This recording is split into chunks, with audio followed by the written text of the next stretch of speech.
hold on. I'm gonna blast your fucking ears out. Okay, Konami! The mic still had a gain filter on it from Hand Cam Week. So I had to turn that off real quick.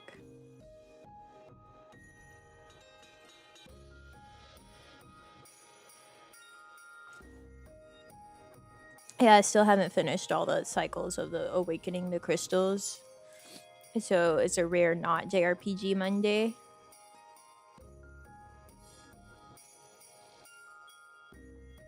What if I wanted my ears blasted? I mean, technically it couldn't because I have a hard limiter filter. Where it can't blast your ears. So it just would have sounded bad and you would have heard more stuff probably.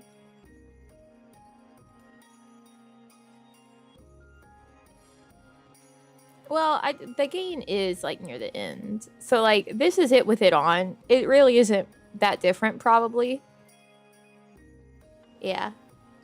Other than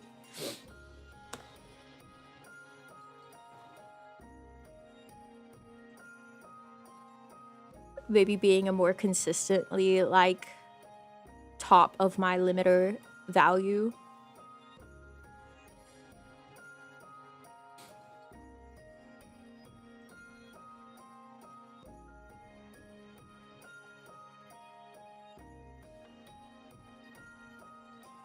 But your ears were safe.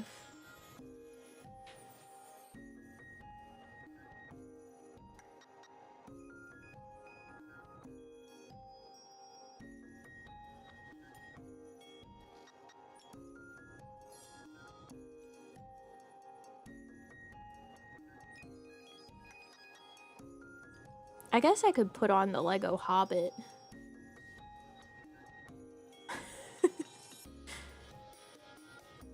Play more Lego.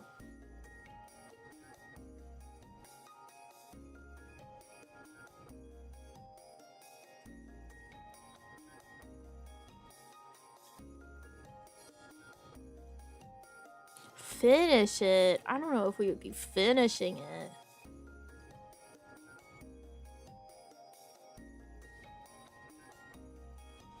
I think we still got a decent amount left on it.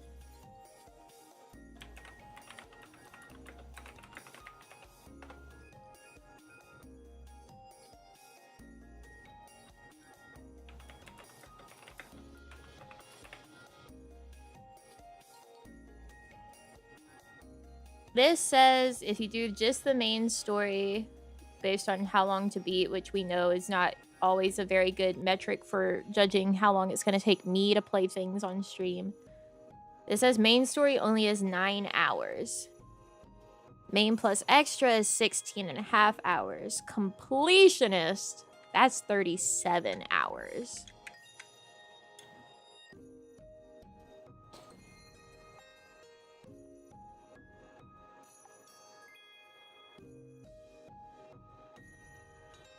Because, like, completionist for Lego games means that you have to go back to each level, like, once you have all of the characters so that you can reach some stuff that you can only reach with characters that you don't unlock until, like, way later.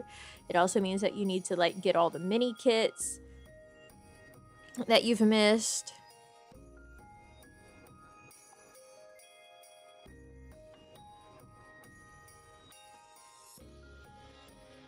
Yeah, Lego games do that.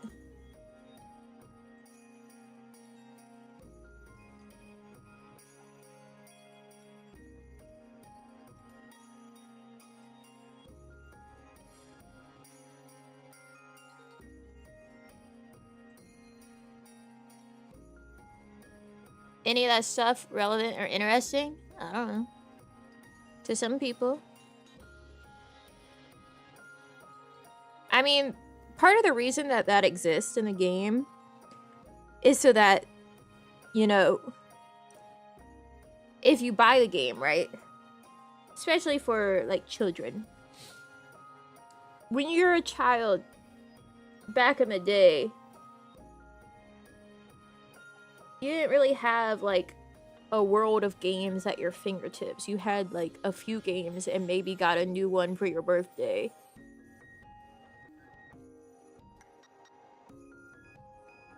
So like they included all this shit that you have to like wait until you get a character for to go back and get, so that like kids have more ways to play the game for longer.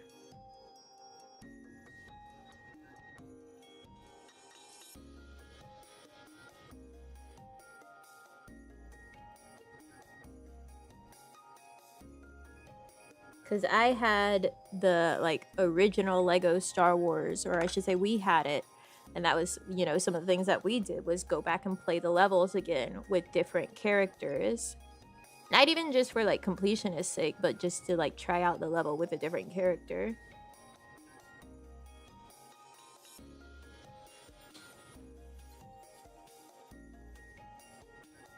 Yeah, so you had to be playing. They had to be like, what's fun ways that we can make it better for kids to go back and play these levels 12 times? Put 1 million collectibles and put some of them locked behind needing a particular character that you don't get until after this level, and then you come back to this level. Wow. Wow.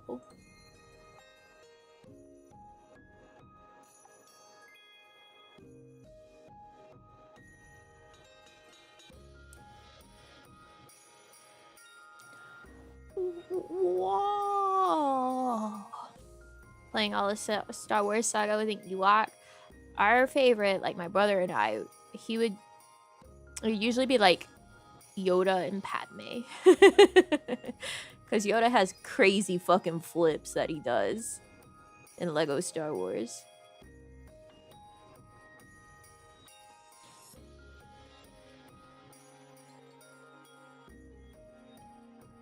Now, I do also have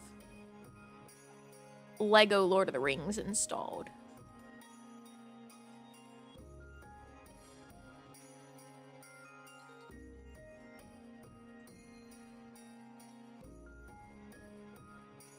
Wait, Spring in the Shire. Warner Bros. Games sale.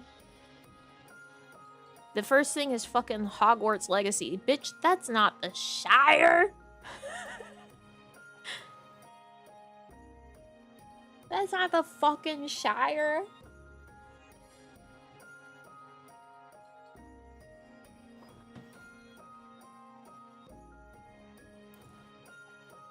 Let's see, Middle Earth, the Shadow Bundle.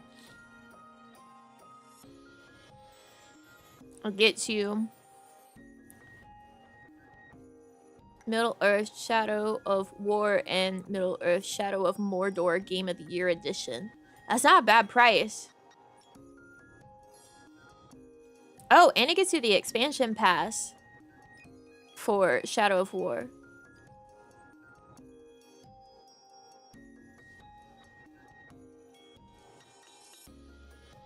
It's like $7 for that.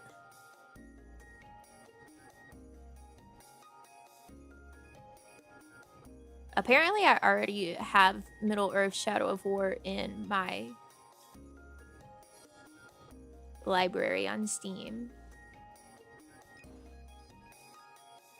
Shadow of Mordor. My dad played that. Is that a digital on here? Or is that one that we had a disc for? I don't know.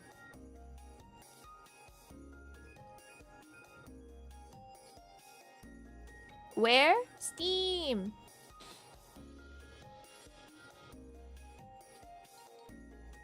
Yeah, I'll give you the URL.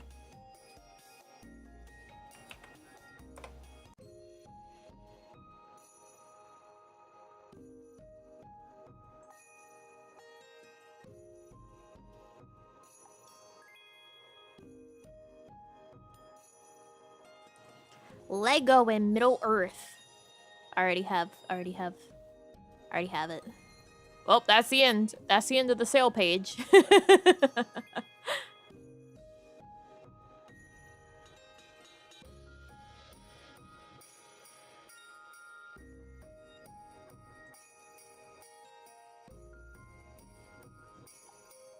Yeah, it's a big sale. So if you get, like, just Shadow of Mordor, right now it's $3.99. And then Shadow of Mordor Game of the Year edition upgrade is $2.49. So you can get, like, the upgrade and the game for, like, $5.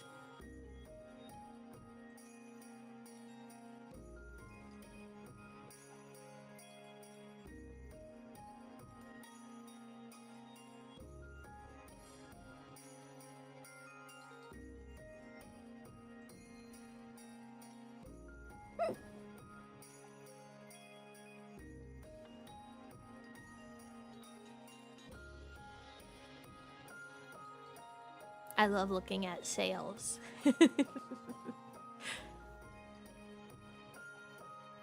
Oh, the sale is on until June 11th. So you got some time.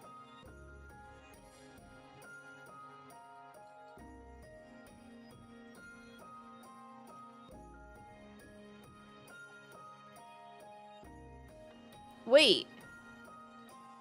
Lego The Lord of the Rings got a small update in September 1st of 2025?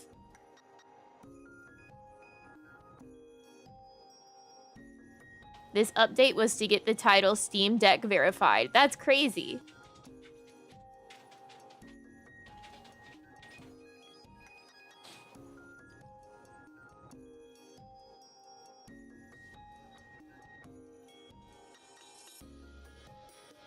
Updated specifically to get it Steam Deck verified.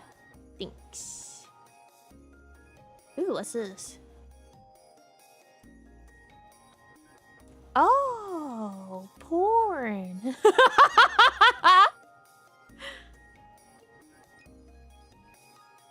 I just saw cute girls.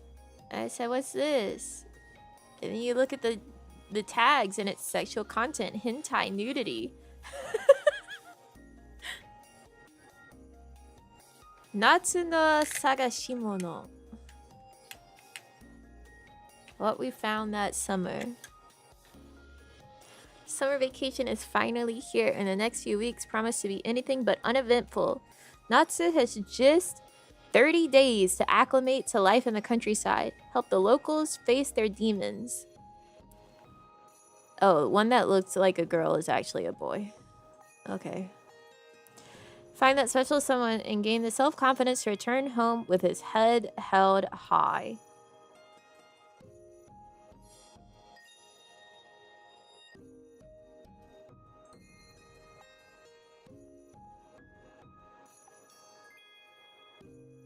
$7.49. It's 50% off. It's got Steam cards now. And badges and backgrounds and emotes. Our story follows Natsu, a timid, effeminate young man who embarks on a family trip to the countryside to visit his aunt Misaki. But just as everyone's getting settled in, a mix-up at his father's workplace forces Natsu's parents to hop right back in the car and drive home, leaving him to spend the remainder of his summer break out in the sticks. Misaki is more than happy to take him in, of course, and so begins a peaceful, relaxing few weeks where absolutely nothing out of the ordinary threatens to disturb his tranquil everyday routine. Blah ha ha ha. As if. It isn't long before a self-proclaimed magical girl named Chitose worms her way into Natsu's life, but her boisterous intrusion is the least of his problems. An eccentric candy seller, an insecure wannabe teacher, a pink-haired loudmouth, not to mention his aunt's strange behavior around the topic of the outdoors. Surrounded by the misfits. Sorry, by misfits, not these misfits. It soon becomes apparent that Natsu's real summer homework is to learn more about the women around him and help them with their problems. And yet, with only 30 days until his parents pick him up, is this one assignment he's fated to flunk? Or will he pass with flying colors? Gameplay. Have a blast fishing, catching bugs, taking in the sights, and collecting other bits and bobs as you go around talking to the locals. Okay, I have a gripe. Konami. This Steam page is formatted a bit poorly because they have like these beautiful graphic headers, but they don't like do a line break between the graphic header and then the sentence. So like the first part of the sentence starts right by the graphic header. So if you like go to read it like you would expect, you're just gonna see gameplay, catching bugs with no cap. You like have to look to the right and then see, oh, have a blast fishing, catching bugs, taking in the sights, and collecting other bits and bobs as you go around talking to the locals. Get insight into not just the town, but the girls that live there as you work toward the conclusion of their individual stories. It's a very small thing that makes like a big difference in how professional your game is perceived. And also the quality of your game being perceived, in my opinion. Just make sure to keep an eye on that calendar. It may seem like you have all the time in the world, but if you aren't careful, summer will pass by in the blink of an eye. Make the most out of every day and work hard.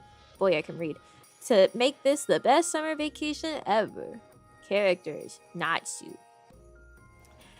A kind young man who has an immense curiosity for all sorts of things. He doesn't like that he's often mistaken for a girl and was an introvert until arriving in the countryside. You wear your hair up in a ponytail with a ribbon.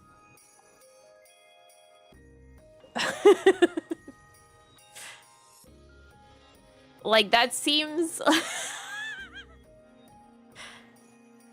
That's like a choice that you're making.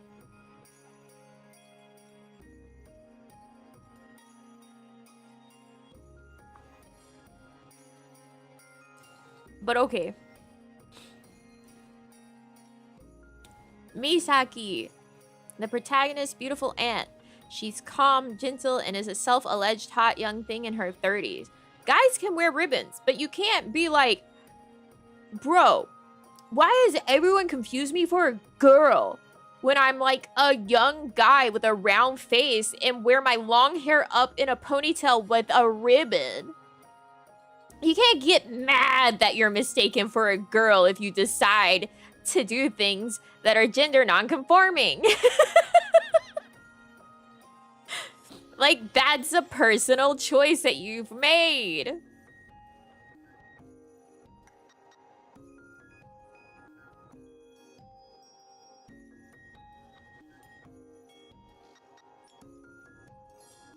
She's basically like everyone's mom, but she also has a childish side to her. For whatever reason, she seems hesitant to leave the house. Owie. A friendly lady who runs the local candy shop. Messing up her outfit doesn't bother her one bit. Her shop is practically always in the red and ends up bringing in more money from the doujinshi she draws.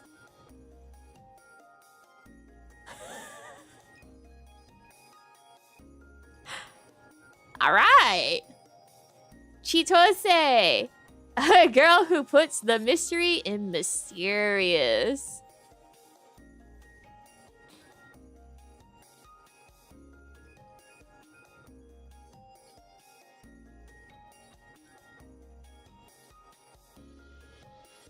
That's not how you're supposed to put that's not how you're supposed to use that setup.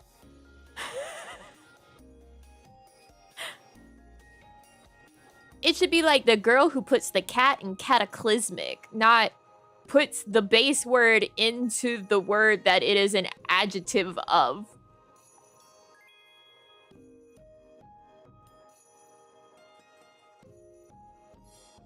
It'd be like, yeah, a cat girl who is also like really clumsy. So she puts the cat in cataclysmic. Like part of a word that is inside of a word that is unrelated directly to that word. Not, she puts the mystery in mysterious. Mystery is already in mysterious.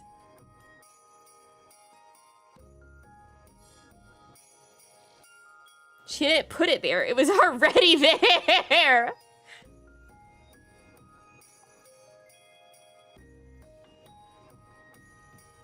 Anyways, she's naive, pure, and a free spirit.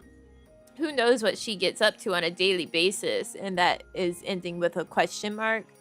So I guess, who knows this? Question? Who knows? Usually when you're saying that, it's actually a statement.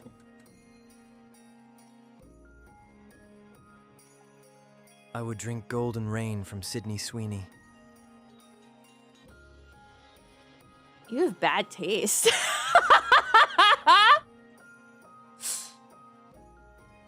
Moving on.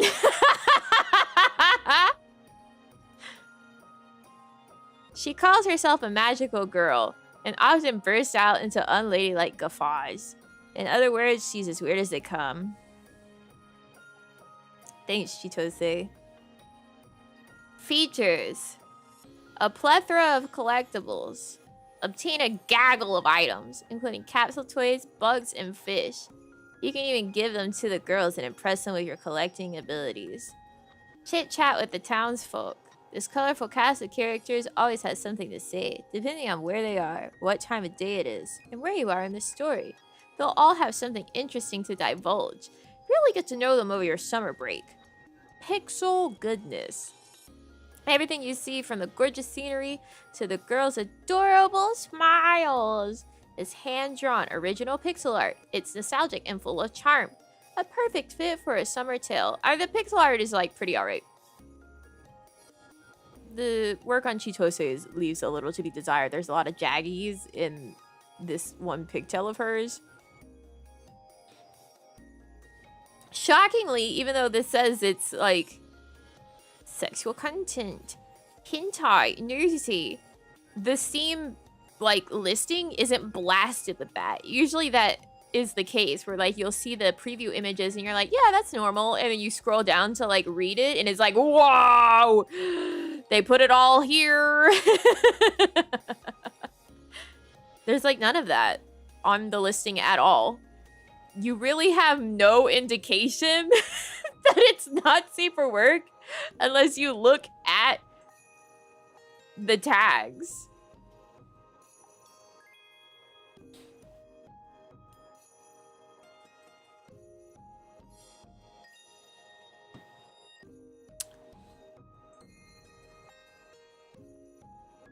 Oh!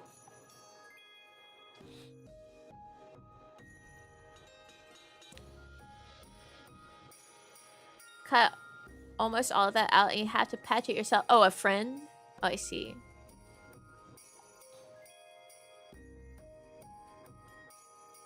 Right.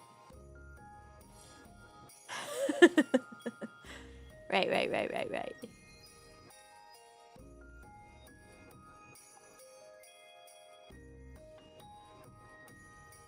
Dave. Konami. This review mentions like the not safe for work stuff, but doesn't like say that you gotta patch it in.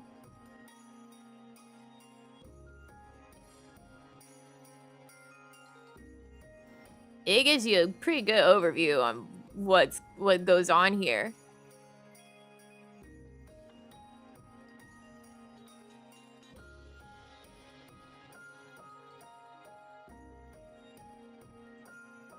Hold up, I'm reading this review.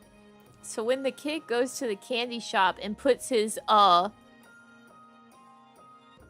finger in the shop owner's mouth while she sleeps, he doesn't find this wrong in the slightest. It is definitely. He even has this guilty feeling about it instinctually, but he doesn't stop doing it.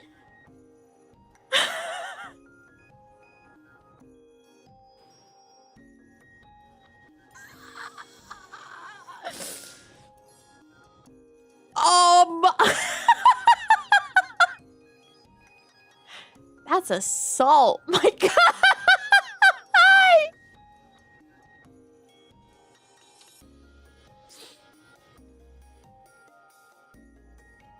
They also say here, the warning in the beginning of the game states all characters are 18 or older, which, like, no, they're not.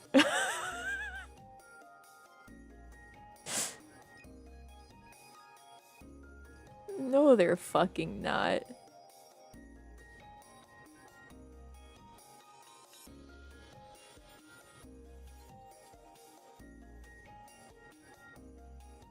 Ain't no way in hell Natsu and Chitose are 18 or older.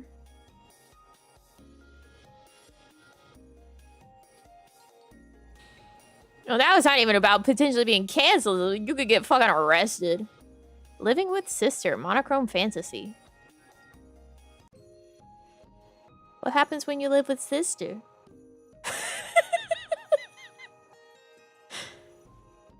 Eon's Echo? This one's free to play, guys.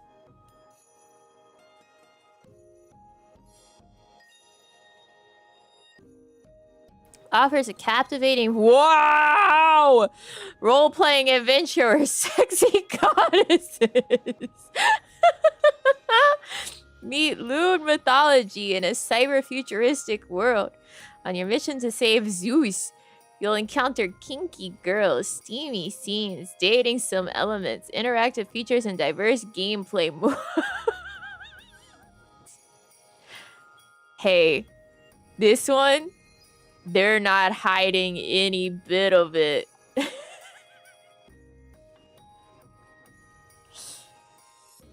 Not even a little.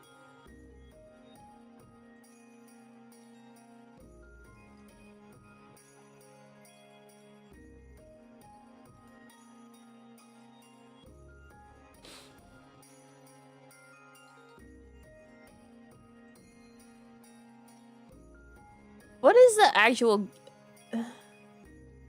Dating some elements, interactive features, and diverse gameplay modes. Like, what's the gameplay?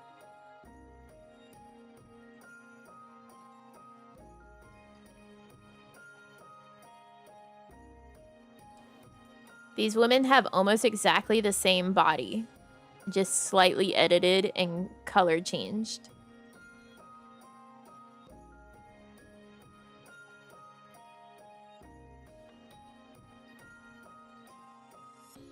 Now, come on.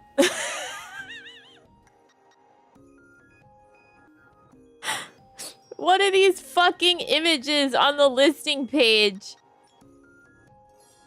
Is like the stats, like Fizz defense, magic defense, attack, HP, God crit.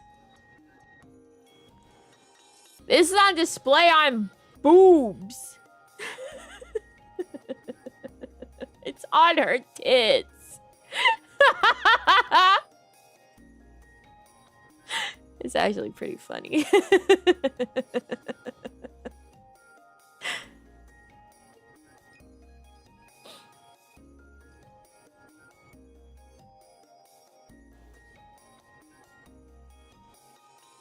It's like, you know, the womb tattoos? It's like that, but on her tits. And the parts lit up correlate with, like, the stat. Or colored. Correlate to the stat that it's upgrading, I guess.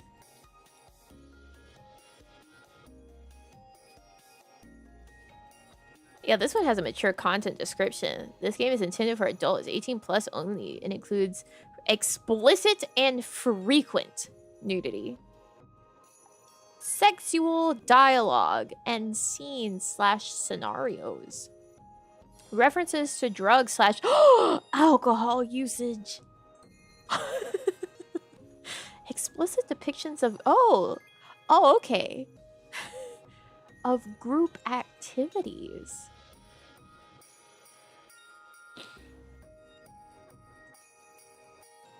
All right, lots of acts of different types. Fetish-centered sexual scenes. Okay. Mentions of assault. That's less pleasant.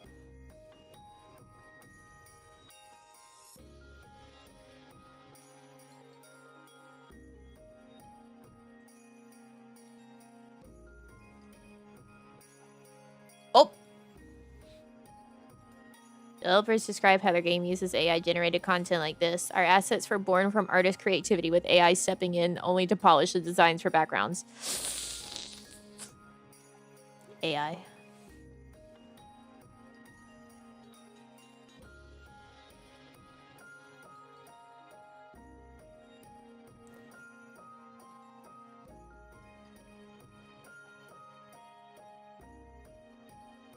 Born from artists. They have figured out such lovely, fancy words.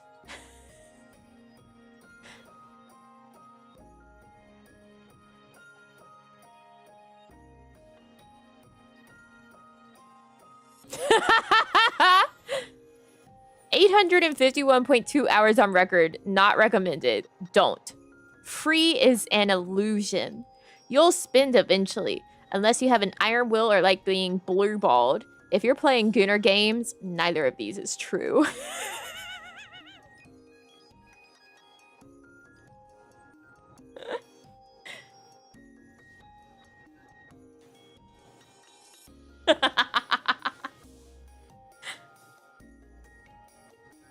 Bro might be right. Gosh, there was a... I feel like there was a not safe for work game that people were talking about on Twitter not long ago, saying like, no, I just for real play this for the gameplay. What was that? Like Goblin something?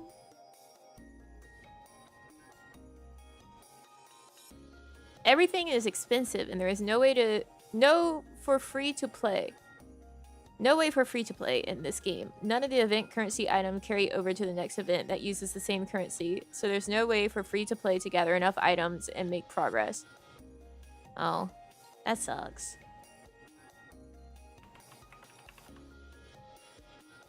Goblin Nest. That's what it was.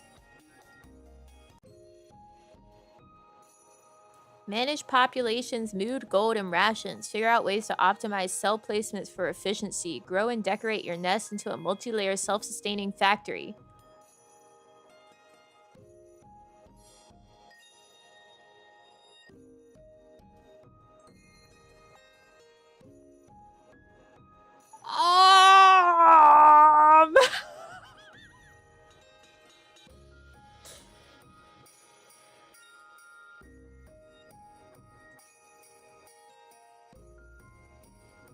What I just saw.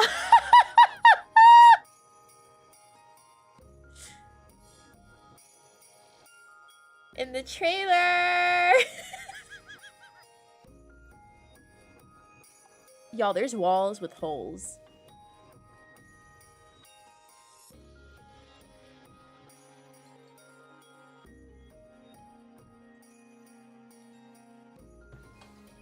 And different configurations thereof.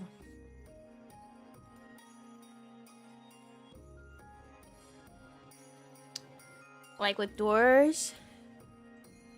No. No, sir. Those holes are not something that you can go through because there's already something coming out.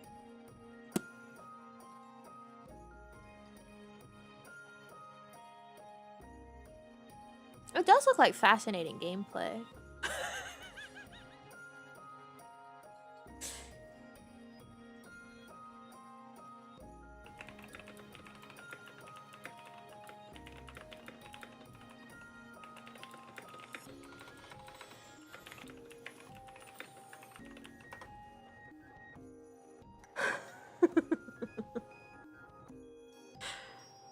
The graphics are pretty decent. It's like nice pixel art.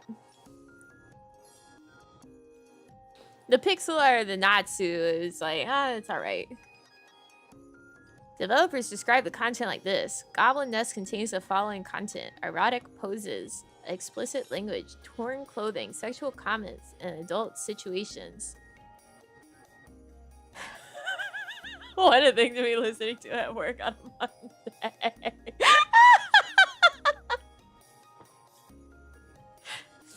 This is Natsu's fault.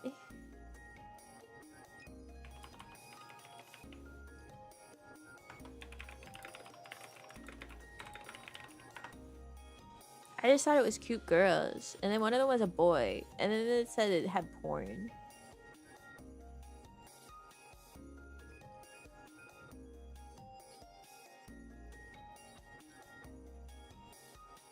So...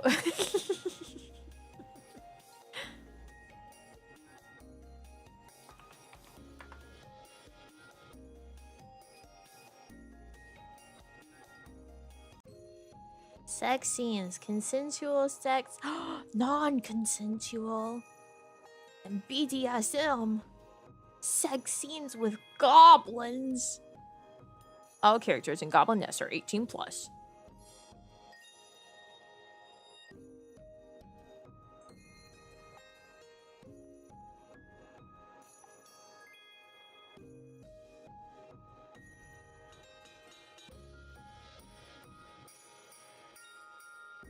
They're milking this woman.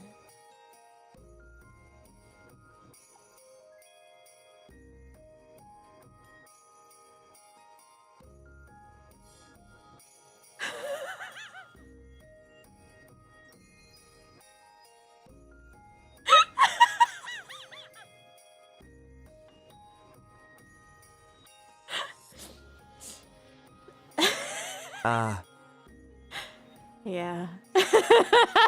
Thank you, Alex.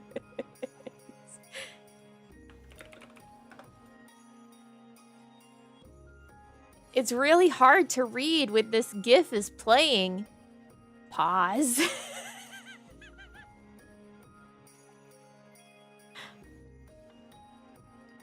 Oh, a Lilith plushie. That's fun. How much is this game? $7! Hey, that's not bad. You can get Shadow.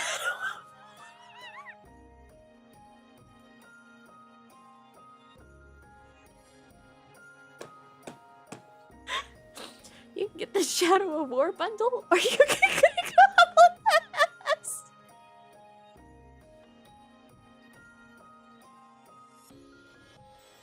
Same price.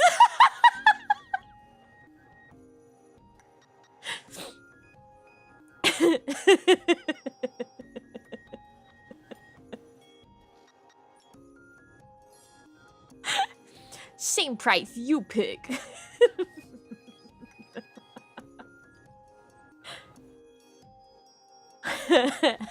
Which way, Western man?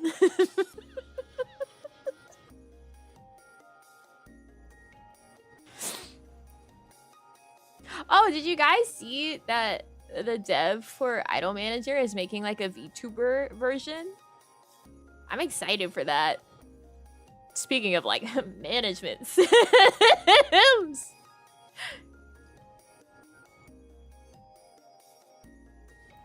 See, Goblin Nest is a simple resource management game. Build your nest and increase your population by raiding villages and bringing defeated enemies back to your base. Help Lilith rebuild evil and bring balance back to the world. Story. Goblins went extinct. That is, until... Lilith, daughter of hell, brought your kind back from the dead. Build your nest, capture powerful enemies, regrow your population, and take over the land. Manage population's mood, gold, and rations. Figure out ways to optimize cell placements for efficiency. Grow and decorate your nest into a multi-layer self-sustaining factory.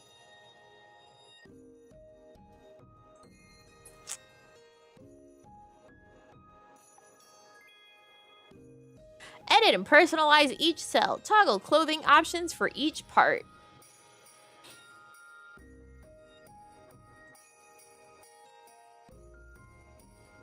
Send out units on raids. Bring back captured enemies and loot. Unlock new cells by combining blueprints. Capture. Find powerful enemy heroines across the land. They are not easy to capture, but their rewards will be worth it. Unlock different species of monsters and enemies as you progress further. She got big boobies.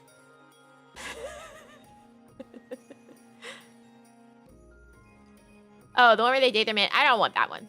I want the one that's being made by Idol Manager, which I'm sure you will also be able to date the VTuber as the manager because you could do that in Idol Manager. Man, Idol Manager is good. I need to download that again and play it more. I love management games. Unfortunately, this Goblin Nest is kind of appealing to me because I do love a management game. Key features: simple resource management game. I like the fact that they keep calling it simple. Build and decorate your own personalized nest. Over 30 unique cells. Special one-of-a-kind enemy heroines. Unlock different species of monsters. Controls. Mouse. Keyboard optional.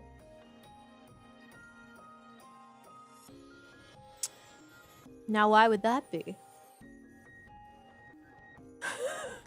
Why would they note that?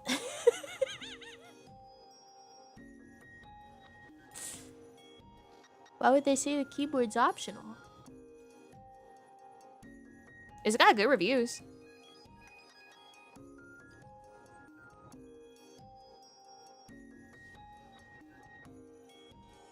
Oh, the one person that says not recommended.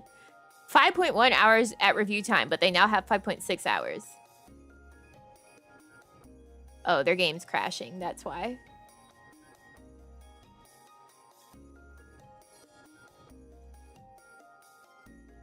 Planet Lust.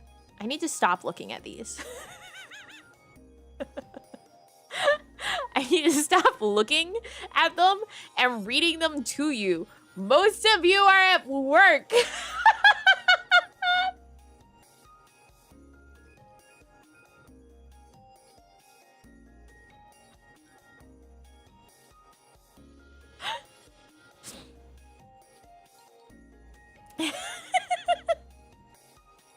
But I didn't look at Living with Sister Monochrome Fantasy. When your father goes off on an adventure, it's up to you to keep the lights on and take care of your sister. That's it. That's all it says. That's the, like, pitch on the Steam. Like, the top part of the Steam page.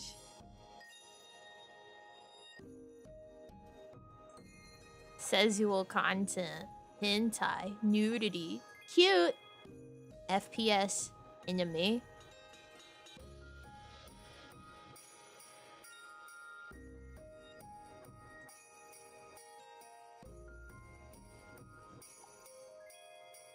They said your little sister is sickly. Oh, there's also childhood friends. Our favorite Subway game is doing. I don't want to look at that again.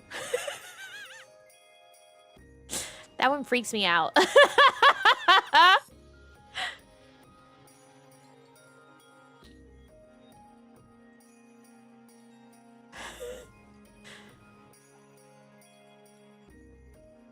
I don't like it.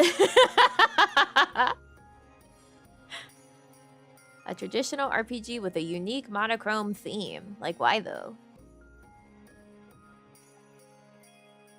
Experience a thrilling fantasy life.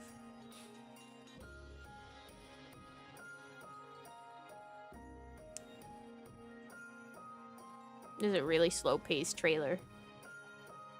Pursue your dream of being an adventurer. Battle fellow adventurers.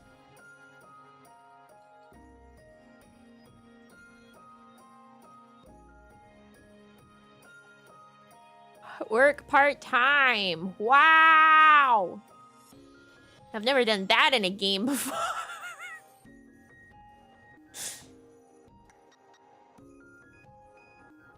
Explore the town to your heart's content. What fantastic new escapades await you? Oh, they have an expansion. DLC. They got SIM cards. All right. FF14 is a full-time job. Not right now. Although my static, there was a message in the static server the other day that was like, guys, are we getting the static back together for Evercold? And I was like, please give me a reason that I give Yoshi P $15 a month. Please.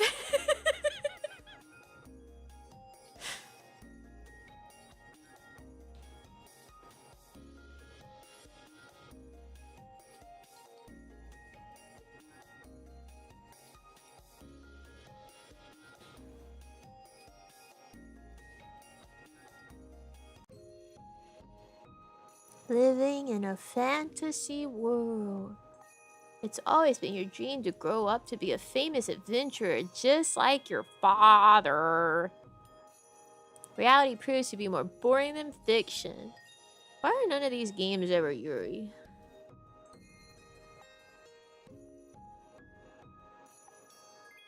And like there's Yuri ones out there, but they're so much different in terms of like themes and how it's approached. You don't get like the basically a Newgrounds dating sim experience but on Steam with anything that's Yuri. You only get that if you're gonna play a guy. I think that's fucked up. I feel like most Yuri games are like artsy fartsy, like as an approach. They're like, oh, this beautiful story. They're not like, oh, we barely have a concept and story for as reasons that you're doing any of this shit. These are basically props that don't matter.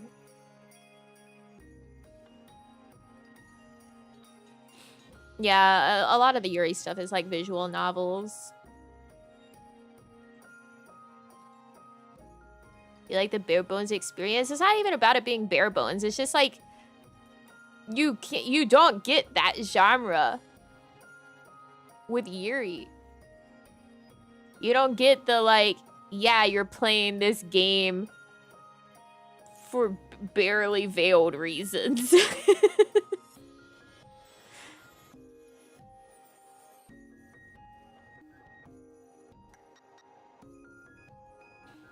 I think that sucks.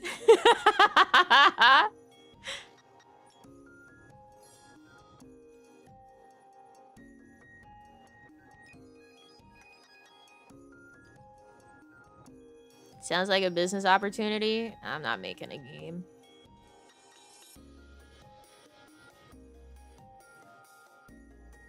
Charming characters.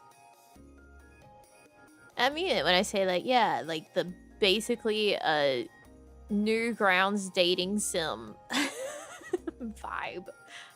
But with Yuri, I used to play those. I played like the Oh My Goddess one. I played like a Naruto one. You don't get that. No one's doing that with Yuri. Let's look. Yuri.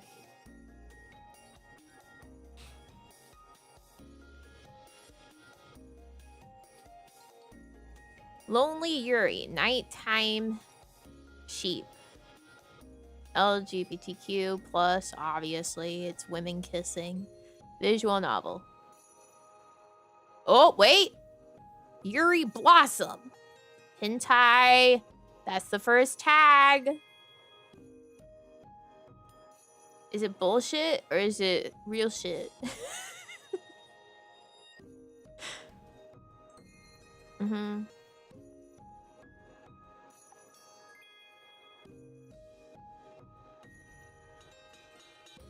Ooh, the protagonist isn't like basically the female version of Faithless Who Gives a Shit protag. She got like big titties and like interesting hair.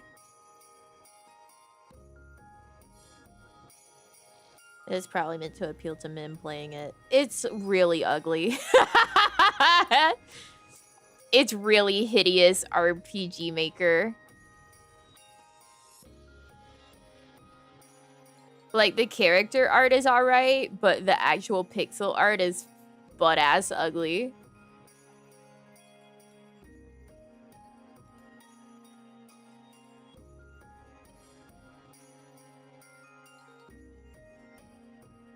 It's not made with AI, at least. A lot of received for free. Not recommended. Yeah. Not what I'm looking for. We continue to look. Love Yuri. This one is a visual novel that has sexual content. Recent reviews, mixed.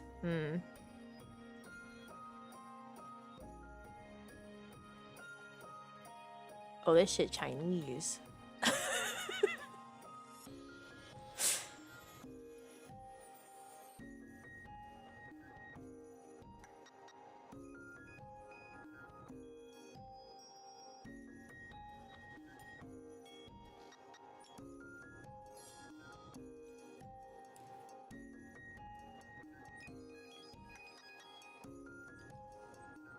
I mean, the characters' name are Shu Yu and Lu Shi. This shit Chinese. Toxic Yuri. Visual novel, dark comedy. Trap Yuri Garden. Now, what could that possibly mean?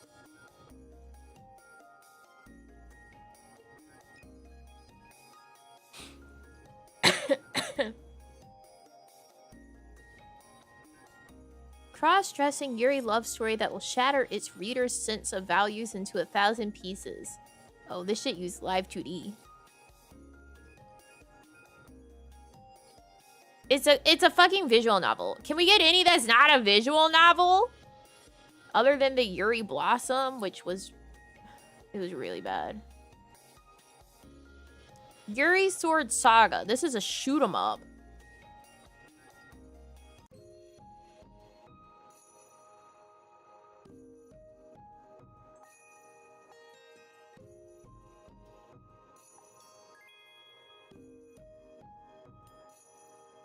I don't think this one has to do with actual Yuri. This says 2 divine swords, Kuro Yuri and Shiro Yuri.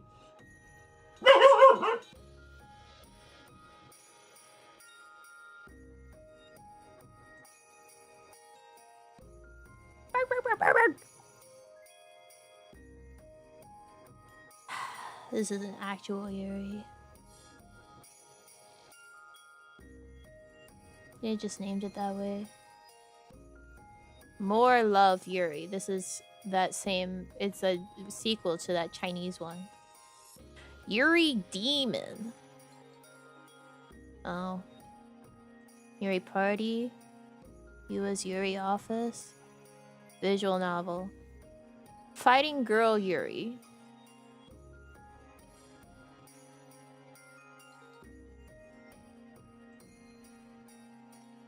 Perfect Gold. It's a visual novel. Visual novel, visual novel, visual novel, visual novel, visual novel. Okay, Yuri's Resolve is not about Yuri, that's for certain. This is simulation, automation, base building, crafting. How do we get on Yuri? Because I was like, why are there not any of these games but with girls? Yuri Dating Agency. Choose your own adventure puzzle. God. Death becomes you. Yuri Onsen vacation. Guys, guess what? Visual novel.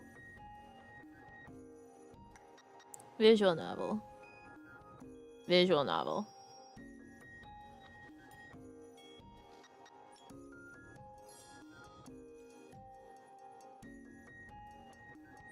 Bloody Lily. Killers can't sink a Yuri ship. Female protagonist. Dark humor.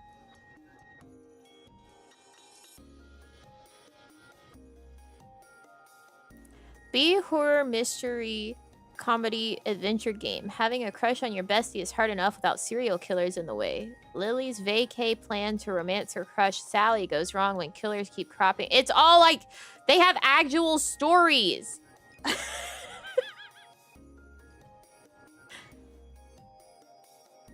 Do you understand? All of the girls kissing have actual real stories that you're supposed to care about for real.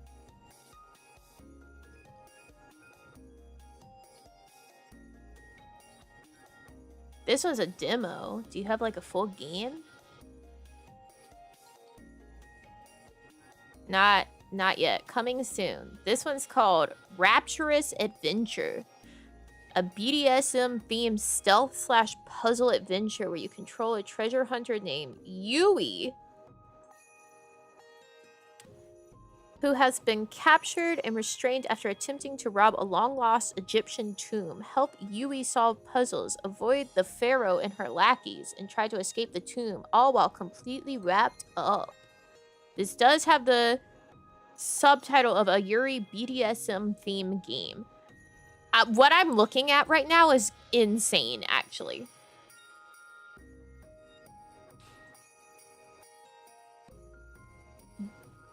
The woman you're playing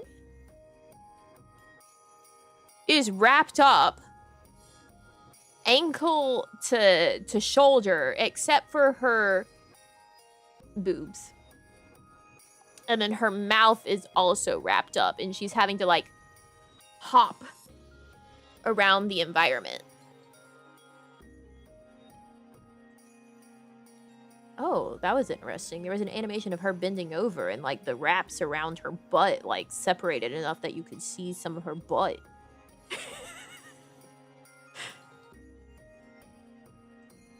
Sometimes the top of her boobs and nipples are covered, and sometimes they're not by the wrapping.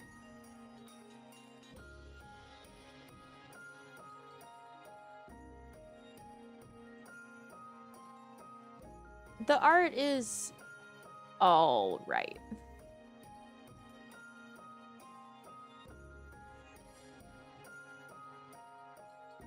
Oh, because there's a censor option for the game sprites. If you need footage for a video or stream of the game, or you're someone that likes BDSM but not nudity or sexual content, you can enable censored mode in the settings at any time. Now, I want to know what some of these look like when censored.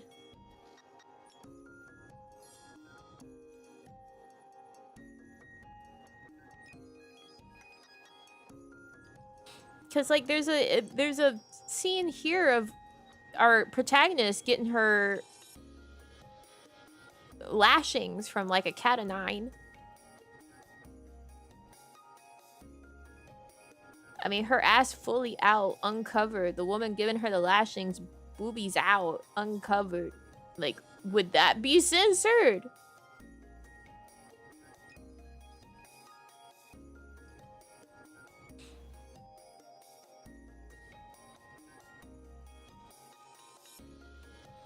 How would this be censored?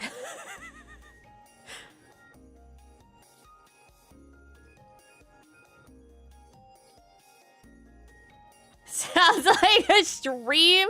This just says coming soon. We don't know when the game will come out. There is a demo. I don't want to download the demo, guys.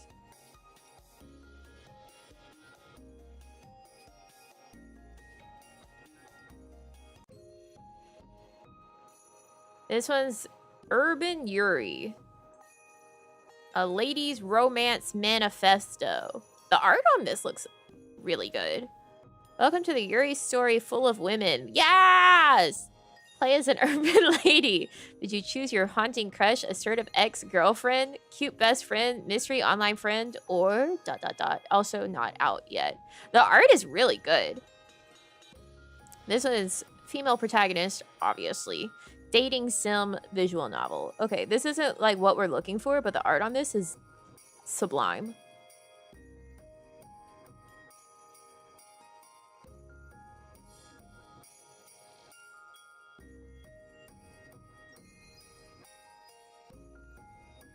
Game features. A Yuri visual novel exploring complex female relationships in a modern metropolis setting. I could tell whenever you said the X because, like, that is... If you ever come across any sort of, like, lesbian content on the internet, they're always talking about how, like, being friends with your ex is a red flag. Apparently a lot of lesbians got issues with, like, getting back with their exes. Can we see? Yeah, I'll give you a link.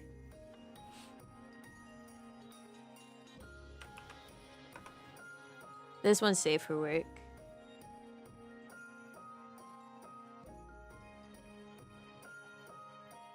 Over 150k words with more to unlock via crowdfund. Oh, crowdfunding. Y'all got a Kickstarter. 5 branching endings. 1 HE for each LI. I know what LI is, love interest. What is HE?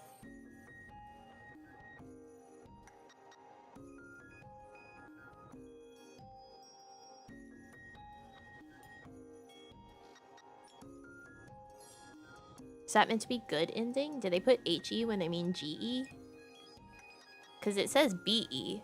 No BEs, so like bad endings. Shouldn't have looked up Goblin Nest at work. Nope. Yeah, Lillian's very cute. Lorelai's definitely giving the X. Diana's cute. Maggie's cute. They're all very cute. Like, and it's good art. Yeah, because I looked at my keyboard and I was like, H is right next to G. Special polyamorous relationship route. All of the girls.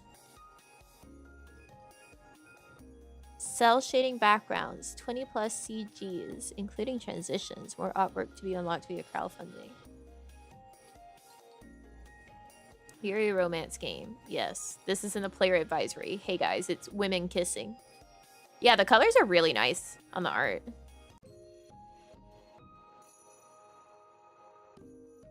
The protagonist will develop unavoidable romantic or complex intimate relationships with female characters. Guys, it's Yuri.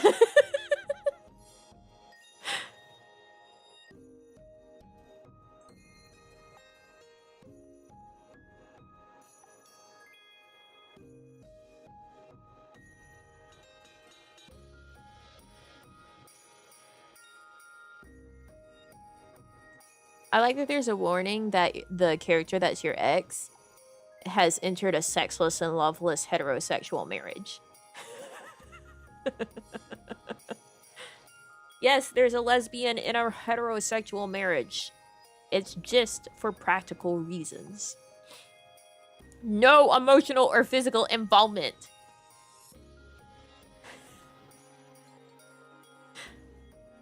Uneven screen time, balanced intensity. That's actually a good warning. To know that, like, not every character gets, like, as deep of a story. Evelyn is morally gray in romance relationship. Well, everyone's kind of morally gray. For healthier, quote-unquote, healthier romance, please choose Maggie's route. She does look very cute. Other routes might include... Rarely. Friends with benefits, undercover affairs, underground affairs, cheating, yandere, cyberstalking, pain, exploit, self-harm, suicide attempts, pretend, non-con, etc. No real non-consensual physical harm occurs between characters. All characters are mature girls with established careers and zero patience for pretenses. Each route hints at their complex traits early on. Choose carefully. Some dynamics may resonate uncomfortably with personal trauma. Unchosen love interest won't pursue others. And the polyamorous route offers no guaranteed happiness, including Evelyn herself. Fair enough. While Evelyn is ambitious, this is a pure love sim. Job careers exist only to contextualize her flaws. Content warning. This story contains mature themes, including self-harm, suicide attempts, emotionally manipulative relationships. Toxic Yuri! Sick. Wishlist.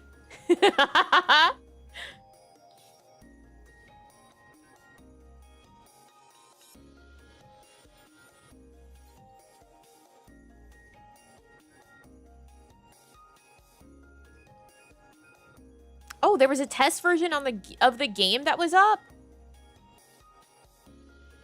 Thank you all for your continued support and interest. To further improve the overall gameplay experience, we are currently carrying out a major overhaul of the game, which includes significant revisions to core elements such as the story and UI. Once this overhaul is complete, we look forward to returning with a more polished and complete version of the game. The test version has been taken offline as of today. That was posted February 9th, 2026. Yeah, this shit Chinese, too.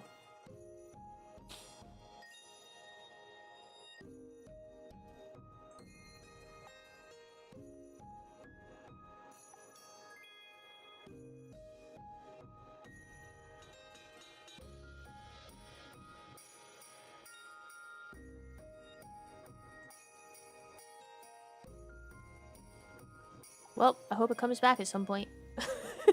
It looks interesting. I like the art. Oh my god, Goblin Nest is still up.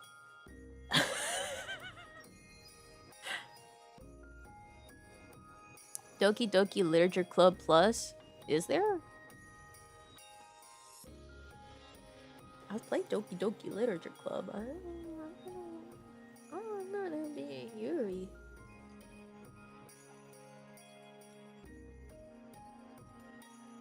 Take me to the dungeon. Women? One friend wants this game. I do love resource management. That's why Goblin Nest is still up.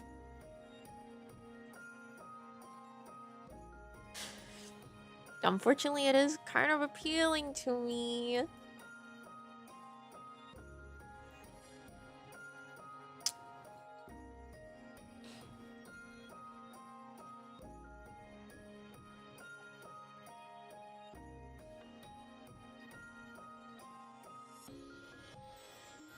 Oh. Okay.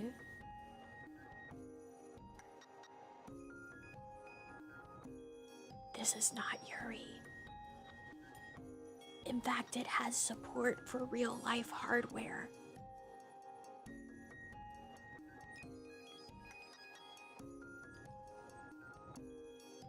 That's not what I'm looking for.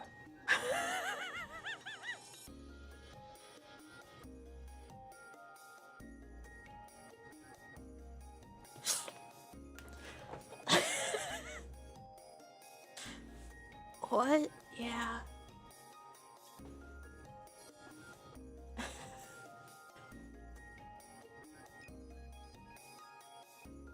We are in the future. Like a racing wheel? Kinda like that. Kinda. Yeah, it really is. All women kissing women are like visual novels. Boo, boo, boo.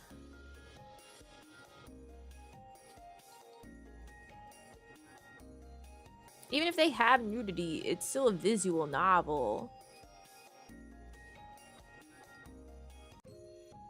Wait, fallen young wife. Netorare H without telling her husband.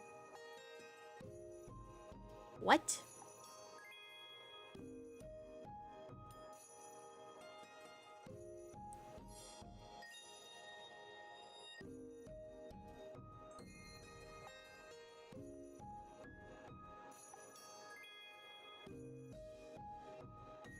Quote unquote, Yuri was falsely accused of harming a noble on the street and was threatened that if she that if she didn't pay company, you can tell when the trailer's auto-playing and something happens in it while I'm reading. It was threatened that if she didn't pay compensation Her husband would be fired by pulling some strings. In order to protect her husband, Yuri makes money in every possible way.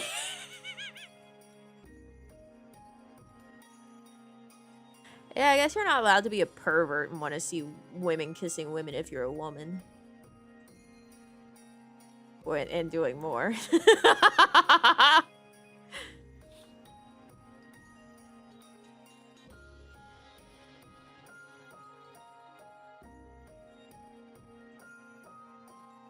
Any possible way. H seemed partially dubbed. His costume changes. She deeply loves her husband. She is a right-minded person and full of responsibility. She is always helping the needy. Right.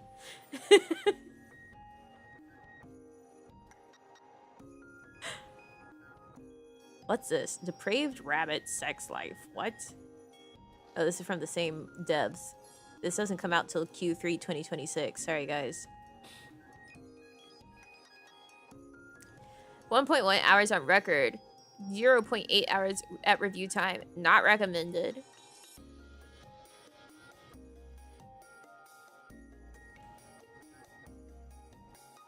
Why only partially?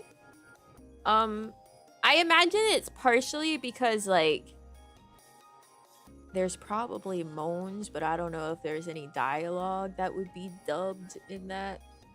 That's probably what they mean by partially.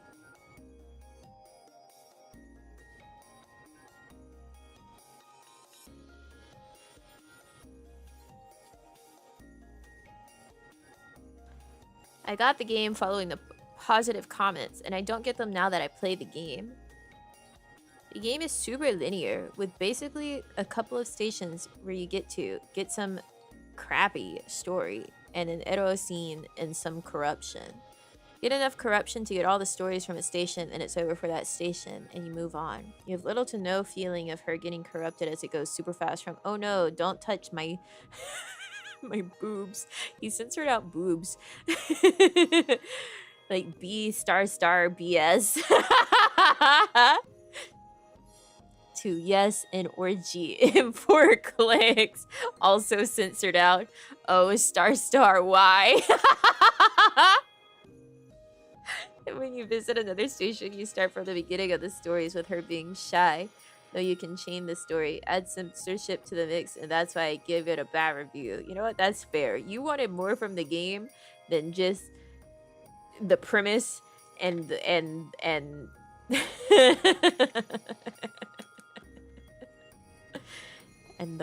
the content.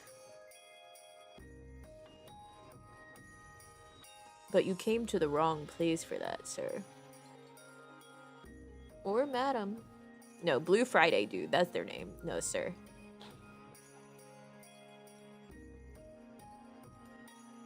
This person only has 2 reviews for their entire Steam account, by the way. Like, they really were disappointed with this game.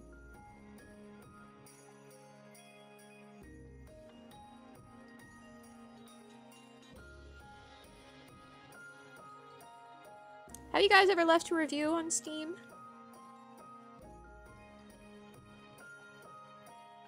I have not.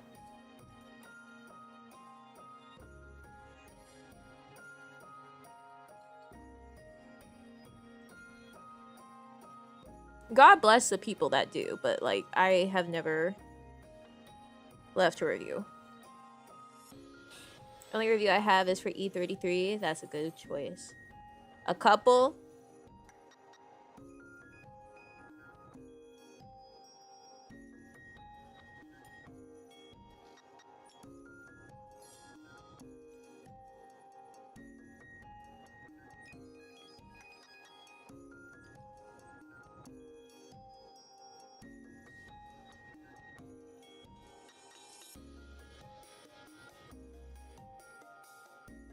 Helped some of my friends write the for Helldivers with the whole PS Network thing. Oh, I mean that's like trying to pressure the devs into something.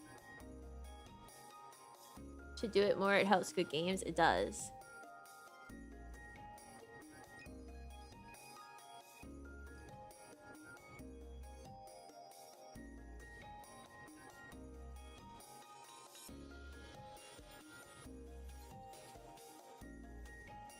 Alright, this is not women kissing women. Get out of here, fallen young wife, Neturari H, without telling her husband.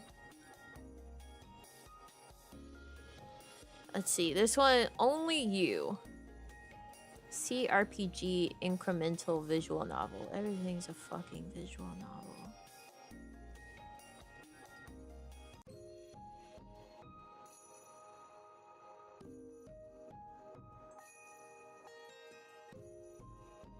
Problem child me. Class heartthrob her. Two lines that should never cross collided through a series of coincidences, shattering my monochrome world.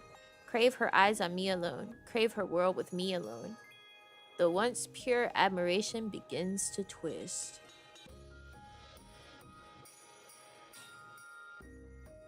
It's Chinese. It's not Chinese, no?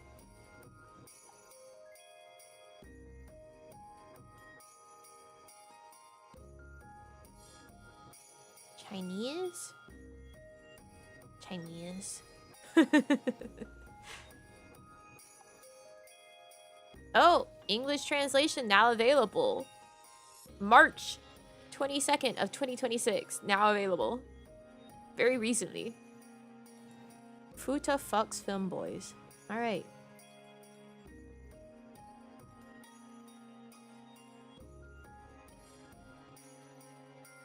That's in the more like this.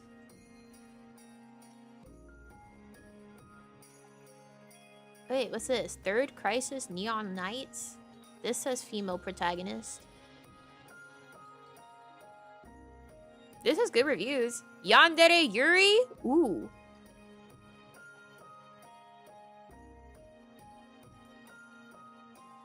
English translation is still mediocre at best. Aw.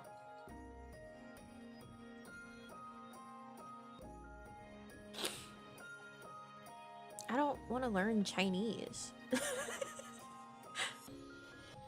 This is just straight peak. I love Yuri, especially toxic Yuri.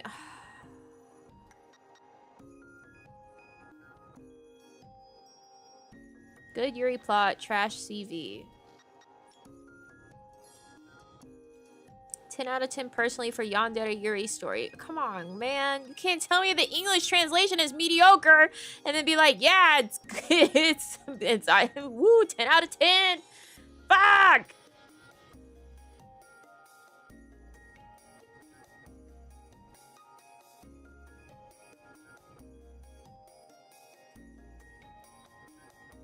Yeah, the one that says English translation is still mediocre at best does still rate the game a 10 out of 10. Ah!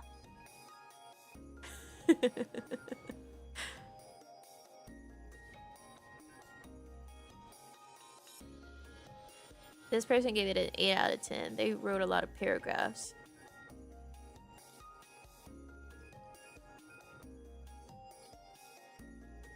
It's on sale. It's 20% off. It's normally $7. Right now it's $5.59. I know. It's like, hey, if you could fucking read this. If you know Chinese, this shit slaps.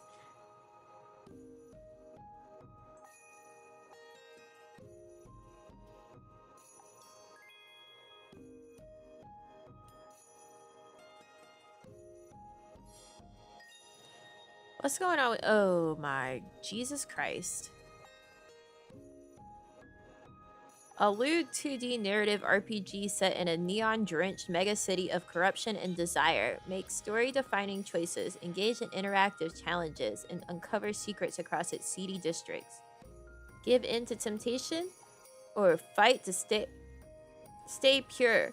Will you thrive in the neon nights?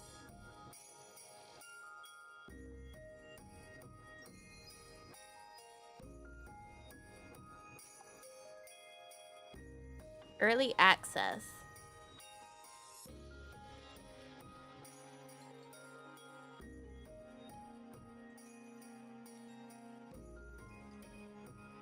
What the fuck? There's a horny meter?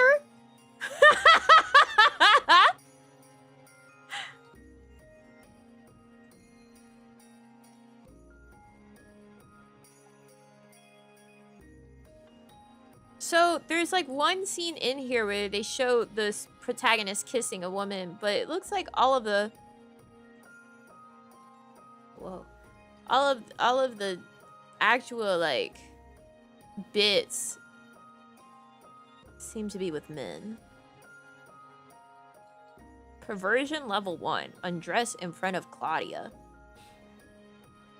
You got perversion levels in this? Game over screen. This is a hell of a game over.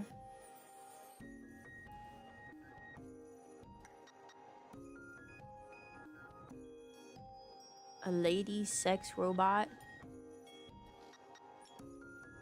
Yeah, a hornometer.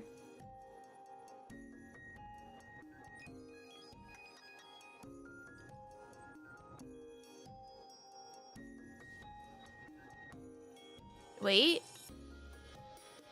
Here's a lady reaching into her clothes and touching her boob. This one's crazy.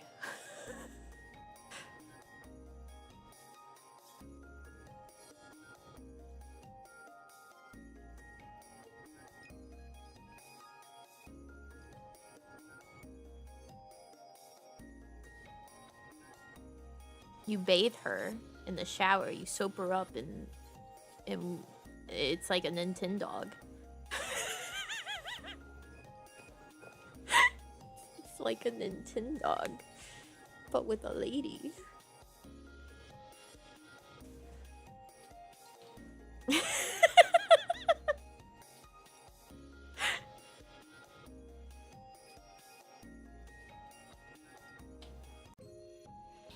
No, it's your protagonist. You're bathing your own protagonist. All right, let's see. Why early access? Like our previous game, Third Crisis, we are building Neon Knights in structured stages. A significant amount of content is already fully playable with additional storylines, systems such as horny, perversion, jobs, and mini-games, and more bad ends planned for future updates. Early access allows us to actively incorporate player feedback while sharing regular development updates. We are committed to expanding the game over time and delivering a complete lewd cyberpunk experience. By the way, this says it's similar to Baldur's Gate 3. Like, you know when you look at a game and Steam is like, is this game relevant to you?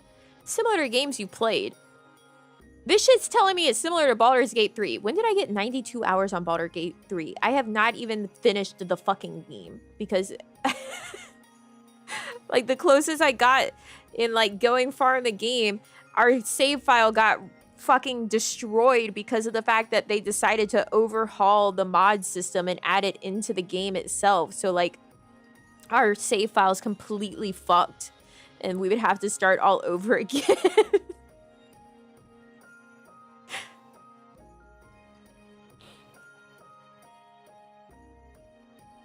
It's so upsetting.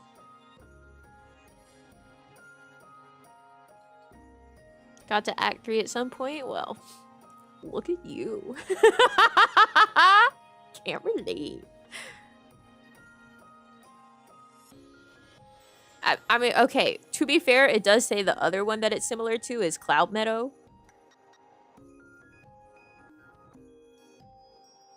You know, the game that I've heard about. I've heard a bit about that one from a friend. Approximately, how long will this game be in early access? Based on our experience with Third Crisis, we expect Neon Knights to remain in early access for a few years, with structured content updates leading to full release. How is the full version planned to differ from the early access version? The full release will complete the main story and significantly expand the game with additional bad endings, an extensive library of voice-acted lewd scenes, deeper life sim systems, branching side stories, new characters, outfits, and environments. What is the current state of the early access version? The current early access build includes approximately 3 to 4 hours of gameplay, depending on player pacing and features. Only 3 to 4 hours? How much are you charging for it right now? $20 for 3 to 4 hours? 3 chapters of the main story, 16 animated voice-acted erotic scenes, including 1 bad end, 8 unlockable outfits, 11 unique voice-acted characters, 10 side quests, 14 unique environments, gameplay-focused sequences including hacking minigames, a racing segment, collectibles, and a horny management system involving...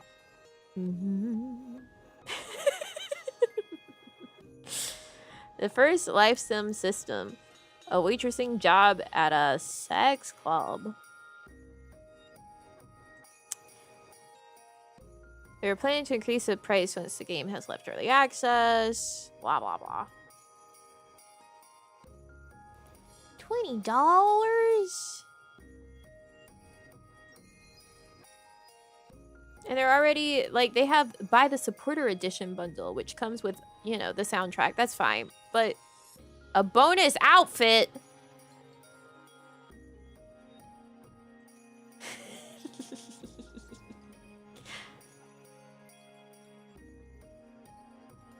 Involving what? Oh, you know.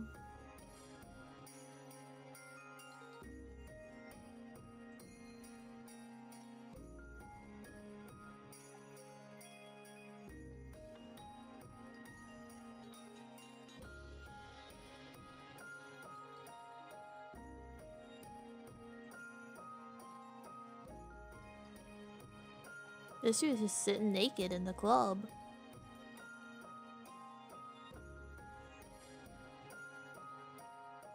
Butt squeeze. I mean, the art's pretty good.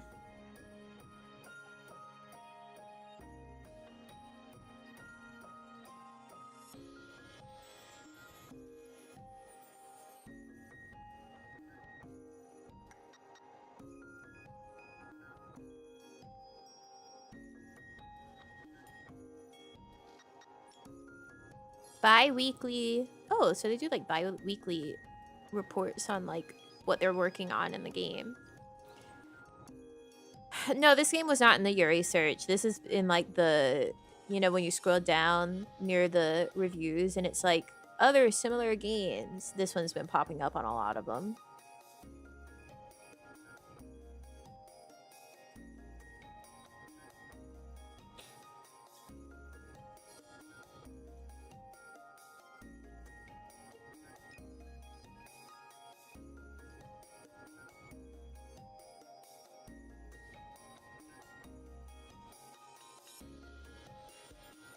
There was a waifu tournament.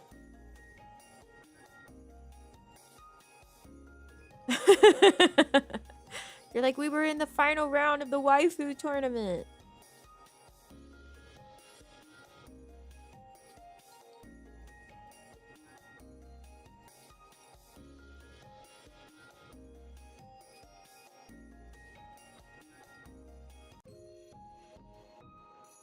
Alright, what was their first game like? Third Crisis.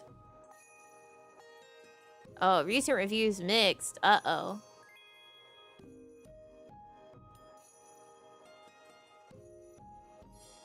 I mean, the art definitely looks a lot better in the newer one. This is because this game is from 2024, so it had 2 years to improve.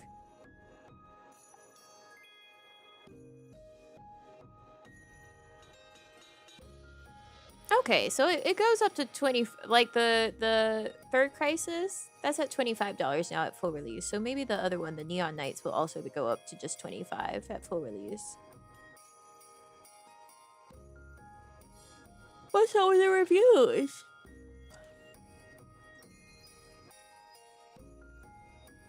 Ooh, 25.1 hours on record. TLDR, hard pass. Meat and potatoes. I bought this game while it was still in development during the beta stages. I had managed during that time to reach to the end of the content available where it ended at the mansion level. My impressions after experiencing that beta were the game had a good start but fell off pretty hard writing-wise after clearing the first town. The gameplay is honestly more confusing than it is engaging. Progression in terms of your character growing stat-wise just stops after you beat the second town. The writing itself leaves me with more questions than I do answers. That's not a good thing. Overworld visuals looked very rough. They look pretty good in the new game, so that's something that they're definitely improving. I gave all those things mentioned a pass as the game was still in a beta while I played. I expected improvements to come in eventually at some point. Fast forward to now. I'm replaying the game again with a fresh set of eyes in mind, and I can say every point I had mentioned still stands. The game hasn't really developed much since I left it off 3 years ago. The writing is still very underwhelming for the remaining 2/3 of the game after the starting town. The progression in the combat is annoying and it's not fun to engage with. The lewd art is oddly inconsistent. I don't know how to describe it. The scenes are good in some parts, but you'll start to notice they are reusing the same scenes over and over with a different head model attached to the body. Ooh. The pin-up artwork is subjective in my opinion. It's not something I think should be in the game. It just doesn't look good. I don't know how else to say it. It just doesn't. So, keeping it real, I'm glad I got this game for cheap when I could. I believe I got it for $10. The substance in the game is not worth $25 asking price. Hard skip this game. You'll find better games out there with better writing and artwork for a better price.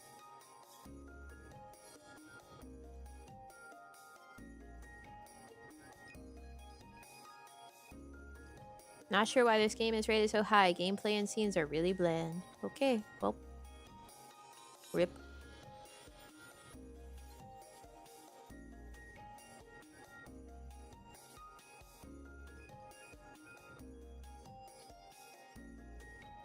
That is unfortunate for you. Chasing Tales, A Promise in the Snow. This is...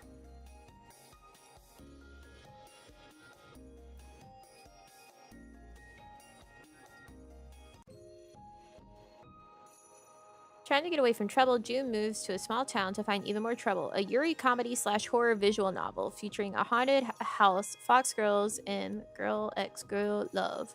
This does say sexual content and hentai, but again, it's a visual novel!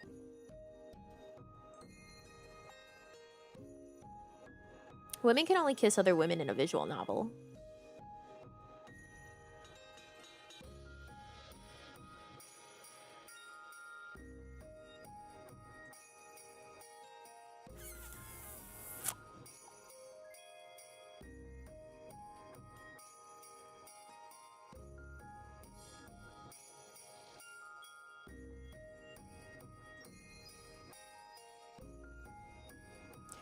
Non-VN Yuri game. Yeah, because I was saying, like, man, you just, like, you know, all the, like, barely failed games.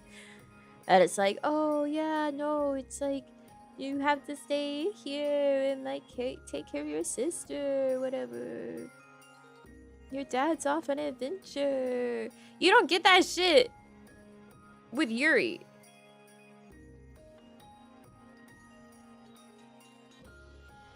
Like, all Yuri games are visual novels. Visual novel. Visual novel. Visual novel. Shoujo City. Hold on. Dating simulator game set in virtual 3D Tokyo and focused on anime and otaku culture.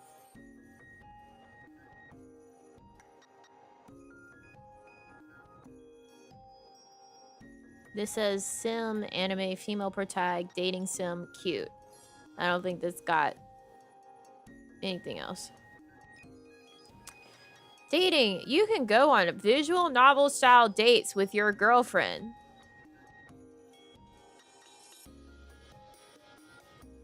Eat time, rest while. Like, yeah, there's other stuff. And it is Yuri. Cooking. To win the heart of your anime girlfriend, you'll have to cook food for her by using recipes and combining various food ingredients. But, like, this is wholesome and also ugly.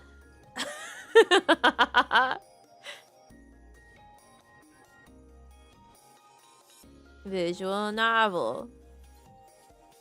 Visual novel. Visual novel. Sisterly bliss. Don't let mom find out. Is the 3D ugly? Yes.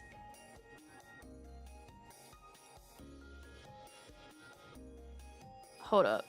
A light admonishment from Mom sparks the realization that these twin sisters care for each other in more than a familial sense.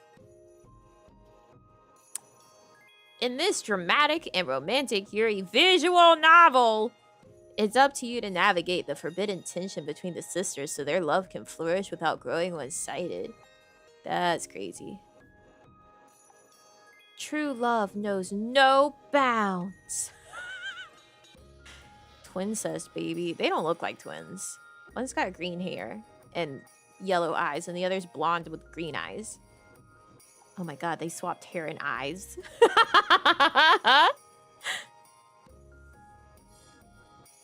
Trying to make a non-visual novel, not me. I don't want to do it. I want it to exist. But I don't want to do it.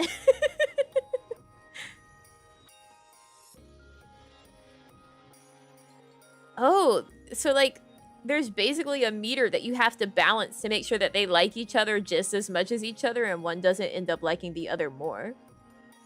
That's kind of crazy. Multiple endings. There are 2 good and 2 bad endings based on which sisters' feelings are stronger and whether or not they've grown too one-sided. The mature content is mild psychological horror. Fun little game about useless lesbians. Download the patch for weapons grade levels of uselessness. So there's a patch.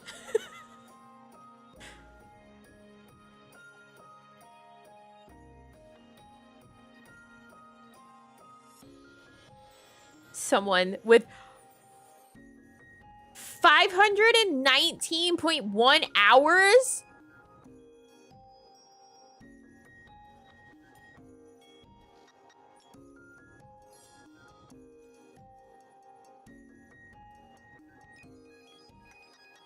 Whoa. They really like sisterly bliss. Don't let Mom find out.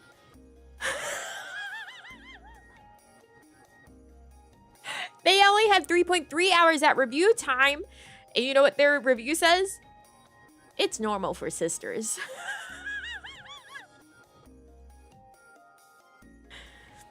No, Life is Strange does not scratch it. It's not about the Yuri in itself. There's plenty of Yuri and girls kissing. It's about the fact that there's not anything about girls kissing that's the exact same sort of genre as the useless, like, not a useless, but like barely veiled. This is just a porn game that doesn't exist for women kissing women. That market, I guess people just think that the market doesn't exist for it, but like the games don't exist, certainly. Hope their mom doesn't find out about those 500 hours. That's what I'm saying.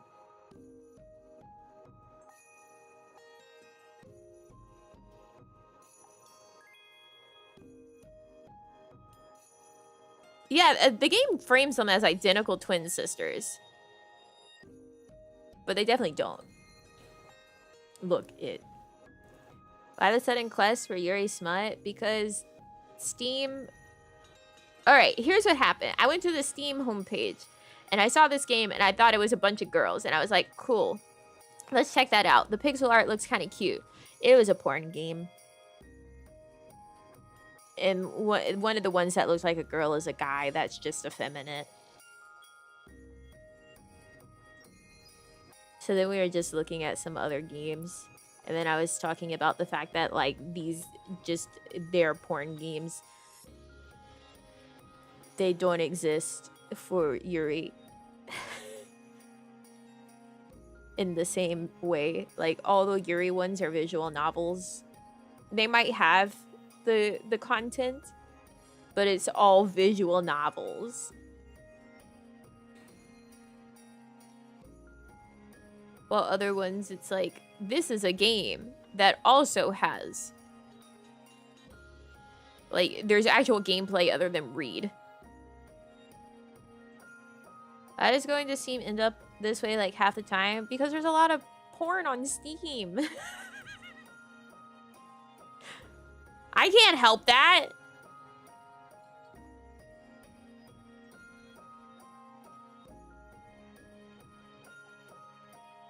I do think Honey Pop too. Didn't that allow you to be a lady?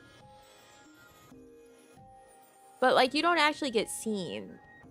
She just is like, all right, yeah. Go.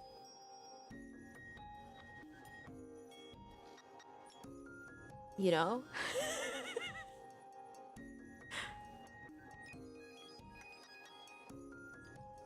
Yuri Tower Defense!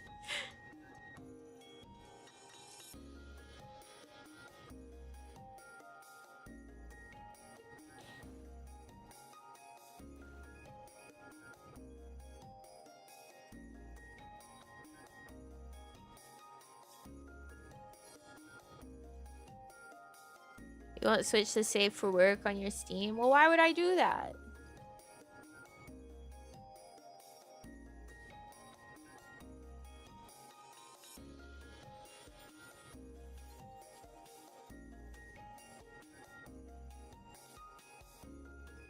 I mean, even if you're a guy, the way that the CGs work in Honey Pop is like the girls are always alone in the actual image.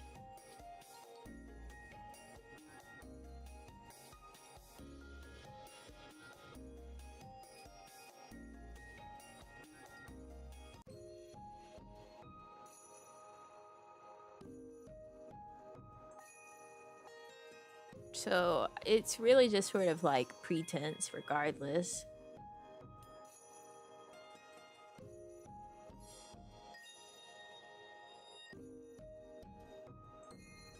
Let's see.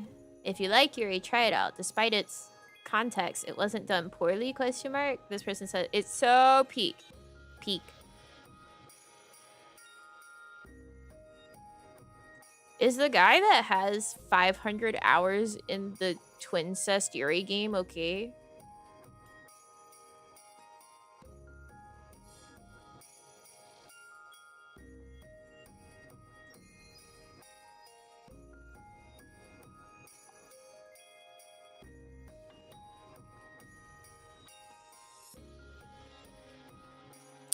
Oh, I see. Okay, so I understand the setup now. When their mother warns these twins that they can't stay together forever, their closely knit bonds of sisterhood are changed forever. Yeah, that makes sense. Or forever changed, I should say. Because that's what that says. That does make sense as the setup.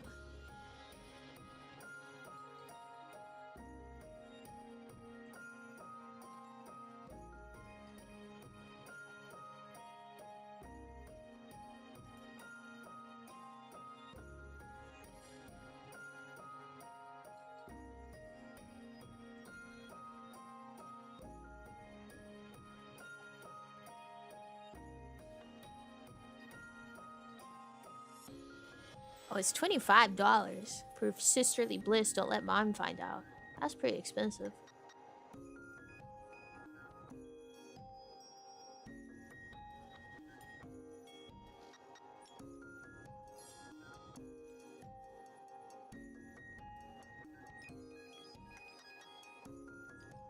Lewd Idol Project Volume 1.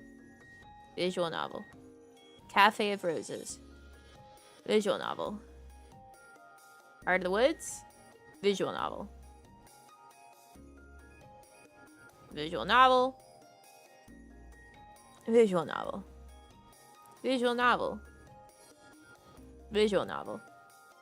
Visual novel. Visual novel. Visual novel. Visual novel. This is RPG Maker. A young mage from a noble family arrives at a distant castle to find it ruined and her sister missing. Will she be able to restore peace with their power? Combine various skills to create your own playstyle. Will you overcome your enemies through force or make them into your toys? It's up to you. Yorna, Monster Girl's Secret. Tentacle Cat. Gargoyle. Pandarian. Kitty.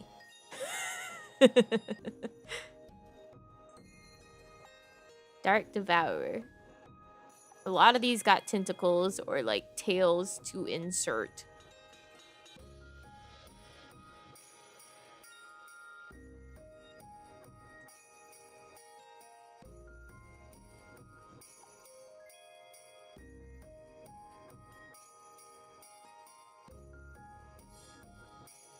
Yeah, this is straight up RPG Maker. And the art varies wildly. The RPG Maker art is bad. And then some of like the character portraits are worse than others. Like the protagonist character art is really bad, but like the CGs are much better art than you're seeing in the game as like the character portrait. Why is it so different?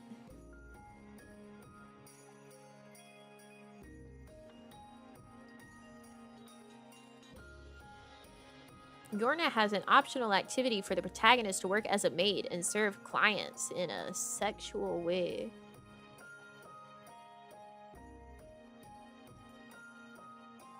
It's got positive reviews.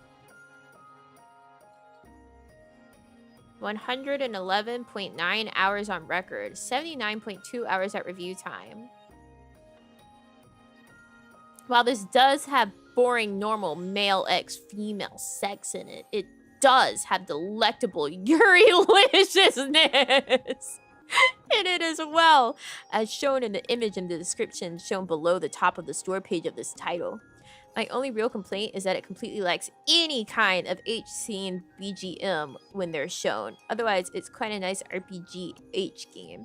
A solid 7 out of 10, in my honest opinion. It would be an 8 out of 10 if it had good H-scene BGM, but ah well, 7 out of 10 is still a fair score, TBH. Thank you. Thank you for your review. Appreciate it. This person gets it!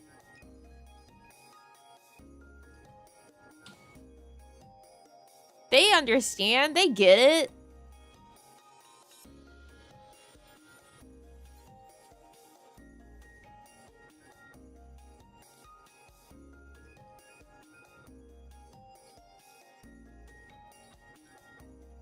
Mini puzzles. Oh!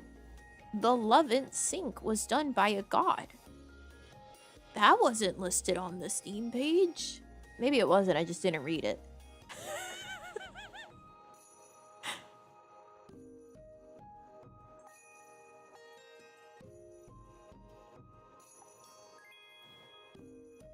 What in the hell? All of these games got real hardware syncs. Not all of them, some of them do. Crazy.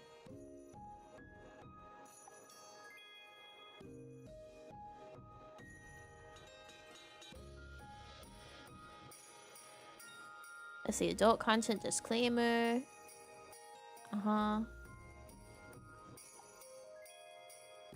Oh, the game has an optional scene with a priestess who wears a semi-classic nun outfit.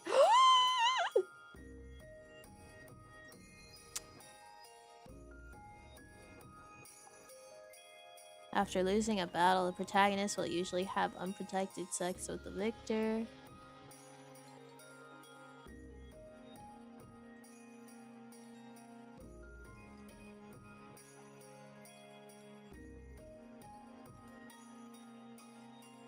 Controls and special functions. Some special controls may be accessible only with keyboard input.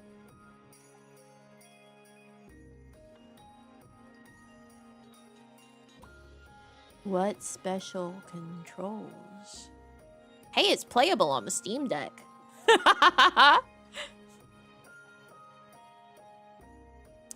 More than 100 hentai scenes in the gallery with over 1,600 CG frames in 1280 by 720. Only 1280 by 720?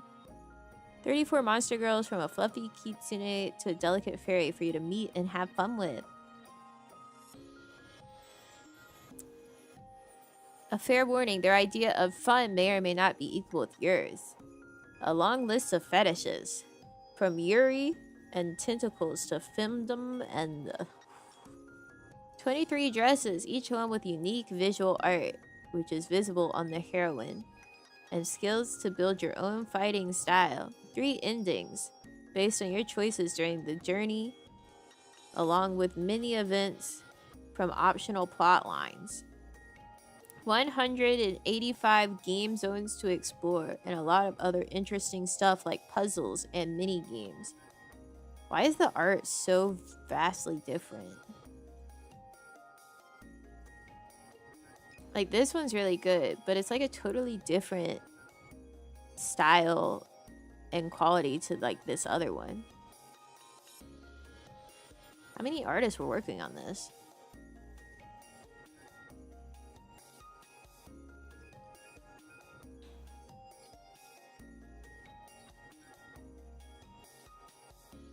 A mouse only mode, that's important.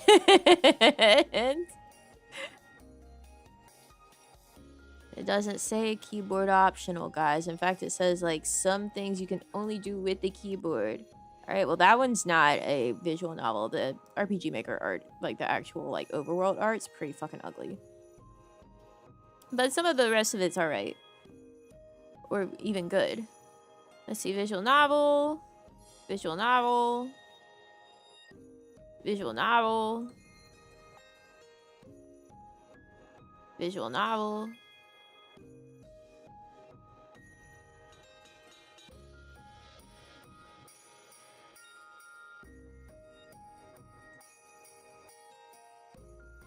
Ayako is the only member of the occult research club at Girls Only Keisei Academy. Needing to attract more students or have her club shut down, she tries to seek out the 7 wonders of the academy. What she finds is more than she bargained for. An occult Yuri game created by members of... Oh.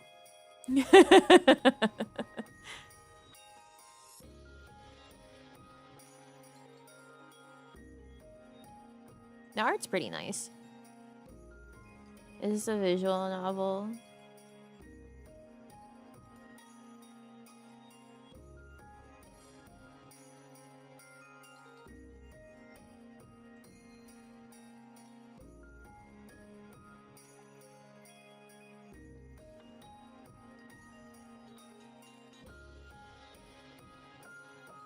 Visual novel.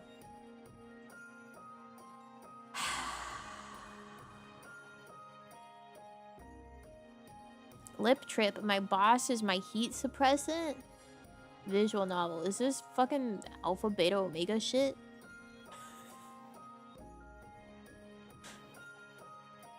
A boss ex-employee Omegaverse Yuri romance. Yup. Where the physical comes before the emotional. Yup.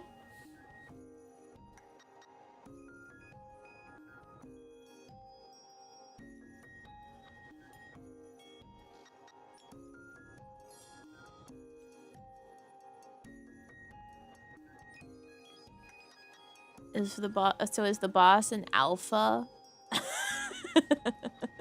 Chizu is an alpha. Yep.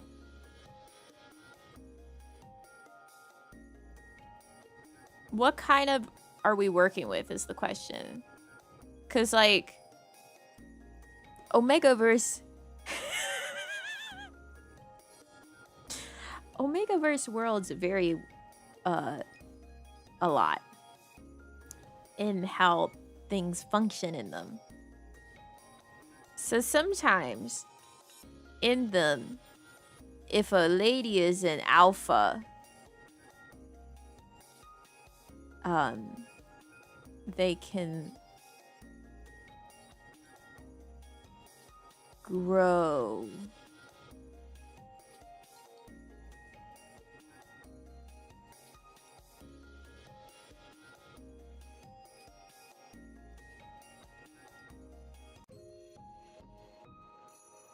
Oh, people are saying this is short.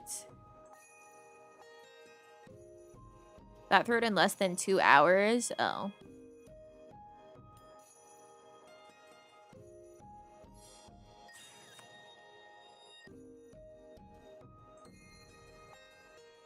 Our brand's mission is to fill the world with Yuri. Okay.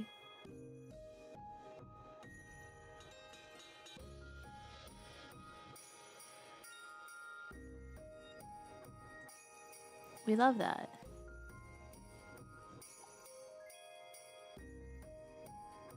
Oshirabu.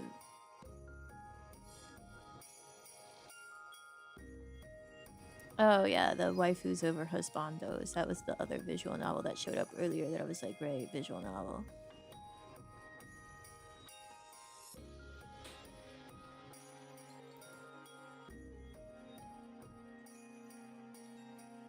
Why is there a girl in my house? Visual novel. Visual novel? Visual novel. Visual novel. Visual novel. Visual novel. Visual novel. Visual novel. Visual novel.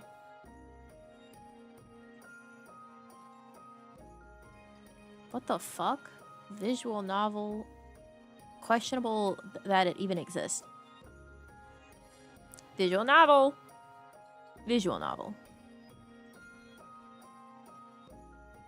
Visual novel.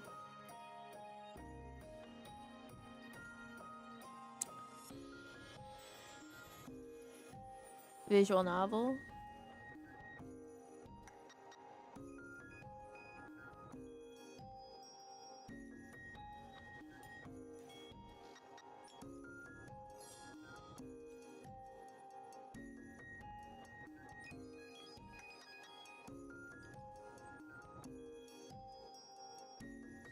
This one's interesting though.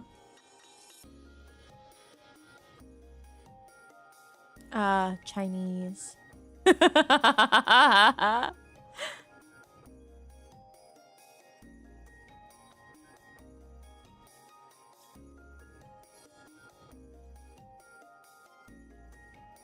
So we're finding out China puts out a lot of Yuri.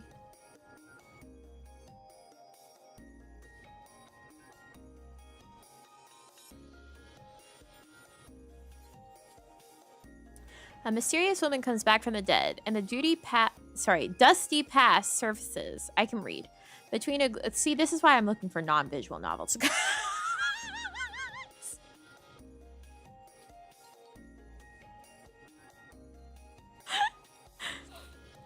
Between a gloomy student girl and a glamorous ex-girlfriend. The clues are intertwined. Who is the mastermind behind the scene? Play as a detective heroine in 1935 London. Embark on a journey of love and growth. So it's like a mystery visual novel. It's not that I refuse a visual novel. I do enjoy visual novels. I'm just looking for it to exist.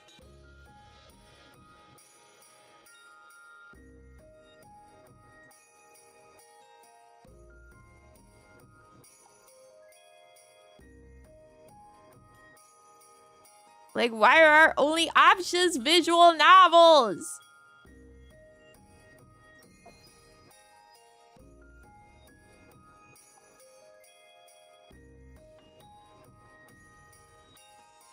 Guys, I'm gonna say it. Choose your own adventure.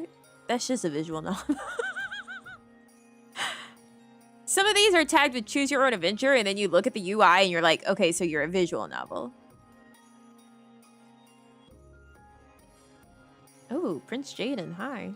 Night Bewitched is a turn-based JRPG that follows the love story of innocent witch Gwyn and Ruth, the stalwart knight, tasked to slay her. The enhanced edition includes new features and new content.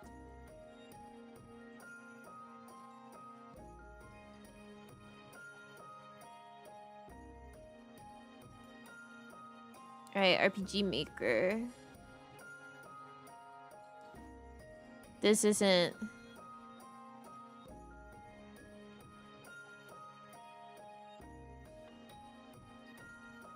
This is women kissing, but not in a perverted way.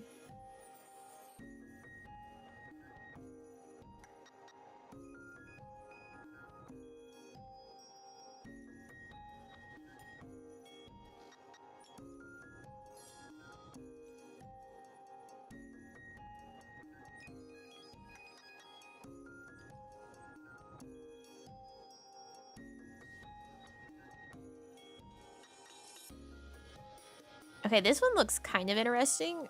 Reflexia prototype version. Reflexia's story starts out as a parody of its genre and ends as a psychological drama. I don't think this gets perverted, but... The protagonist spends her days cooped up inside, sinking countless hours into eroges. Sick. She would have ended up bored to death eventually if one day she wasn't teleported into a visual novel. Of course, something like this isn't exactly a good situation for the young lady. Not only will you be privy to all of her shameful thoughts, you'd also demand entertainment from her. Isn't that why you came to read this story? Seems like she will now, at the very least, need to go outside to buy groceries, because no matter where she goes, the plot will await her.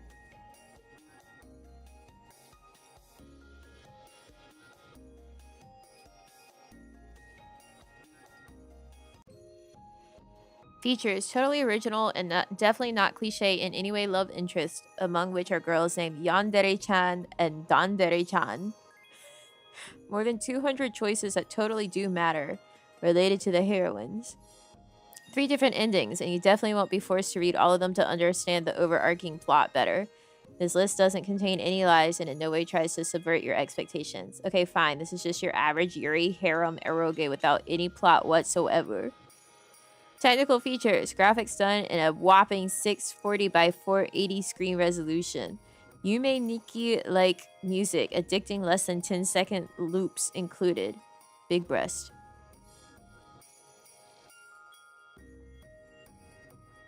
That was under the technical features.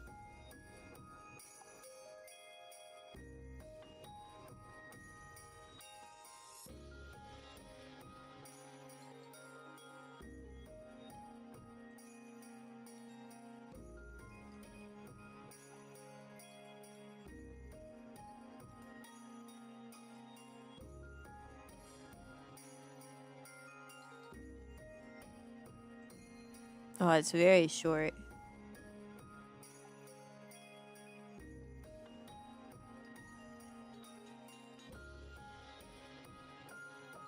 Oh, you can play it for free.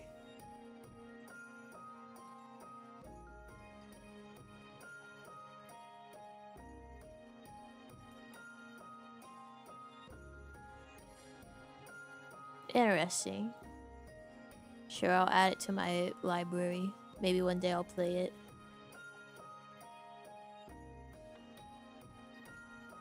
Kinky Fight Club. Is it good looking? I do like the art style. Beyond the Sunset. Indie RPG female protag LGBTQ+.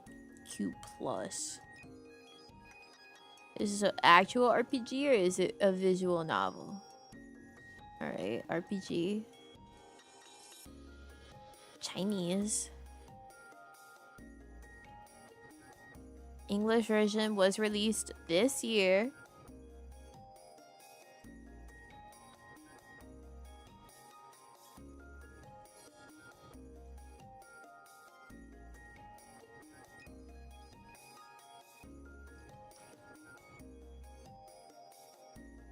Now, why does Kinky Fight Club have the JRPG tag?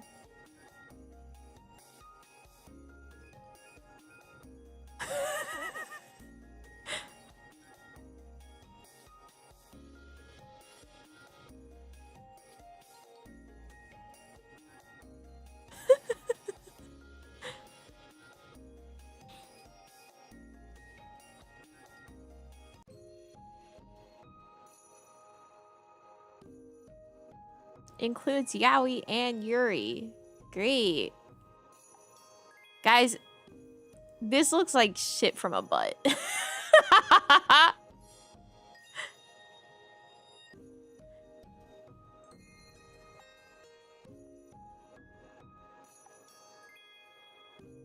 It looks atrocious. I guess it kind of counts for what we're looking for. Because the Yuri is an option.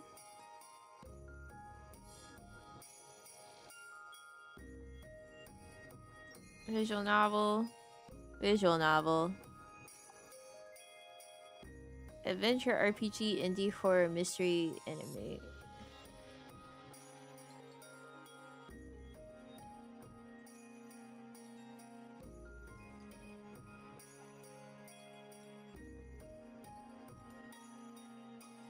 Is this actually Yuri? Or is this just something that's showing up under the Yuri? Search. I don't know. Ancient Russian life simulator. Sick.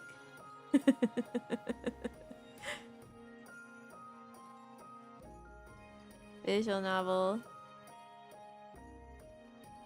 Platformer. Visual novel. Visual novel. Visual novel. Visual novel. Visual novel. Visual novel. Visual novel. Visual novel.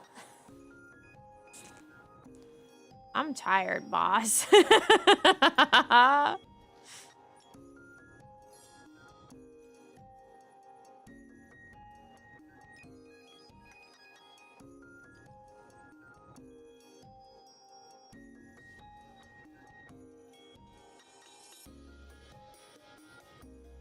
It's like all visual novels.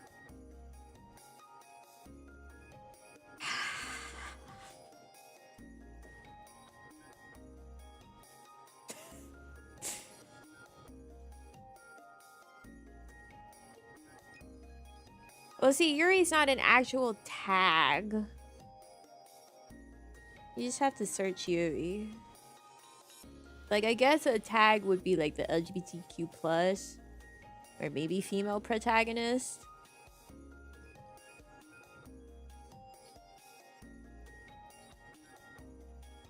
I'm tired, boss.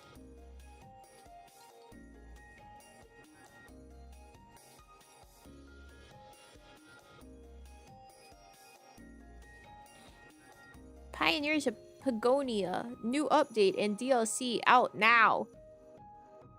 This is on my wish list, apparently. Do I remember putting it on there?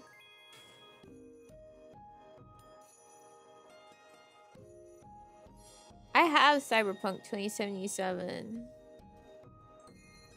I received it from my brother whenever it was real fucked up. Like, naked T-posing on the back of a motorcycle fucked up. And now it's like a real game. Isn't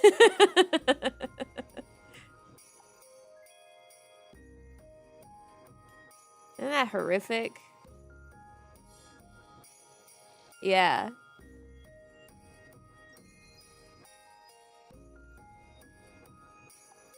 I have like a physical box for it.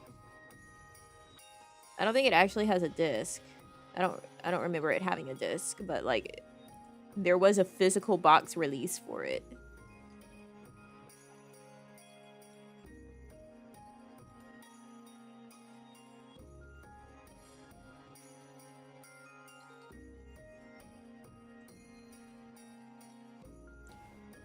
I mean, yeah, sure, it's a good game now, but like, unfortunately, I was more interested in it whenever it was fucked up.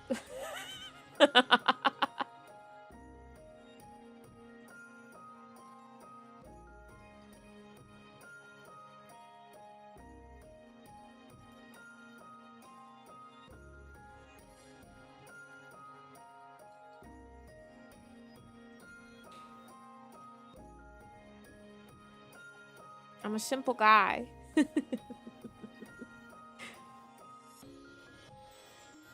Grey Haven Witch's Garden.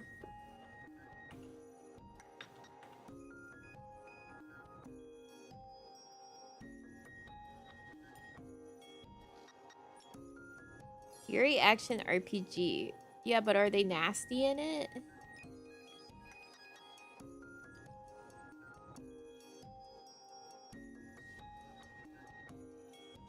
This has Steam covering.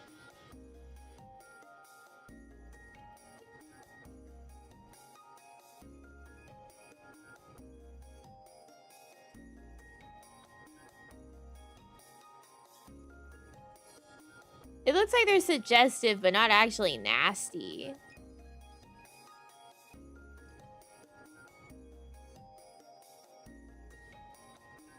Wait, I scrolled down more.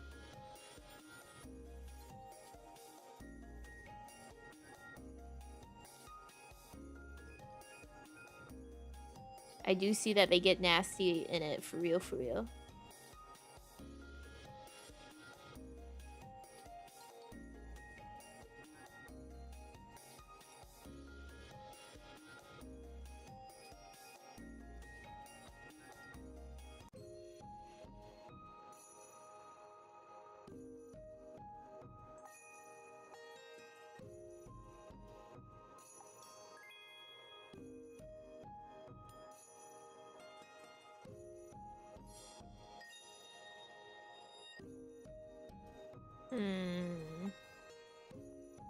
Because there are people complaining, saying, like, this doesn't have actual nastiness in it.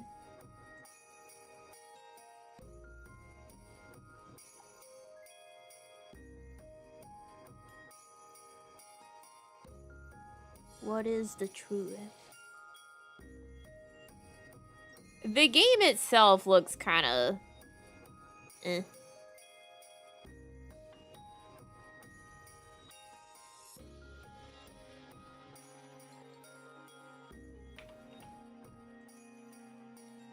I wonder what is going on with Cloud Meadow these days.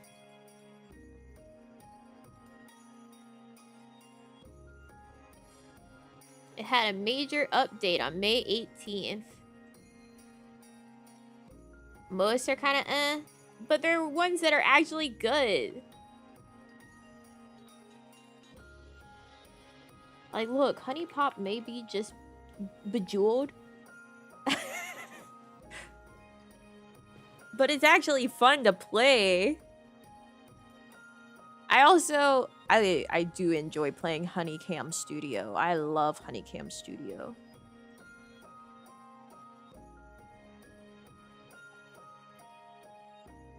I've played a good amount of Honeycam Studio in my life.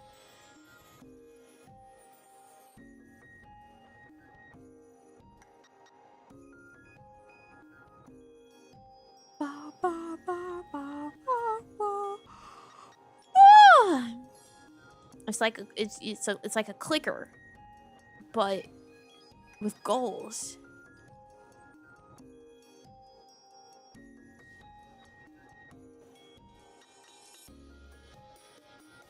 Delve into the mysterious and evil creamery of the Baron Vaskin. Find the truth of why the whole stars of the Sunglades have been vanishing while in search of new job opportunities. Reach the veil between worlds and deal with foes, both piratical and spooky.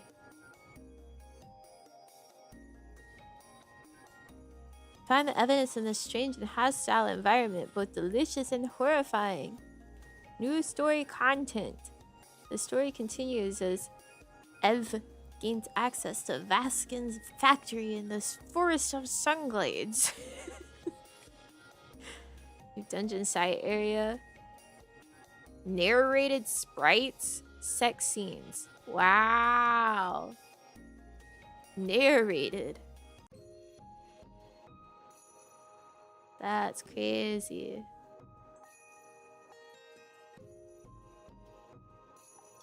Damn, this game's been out in early access for a hot minute.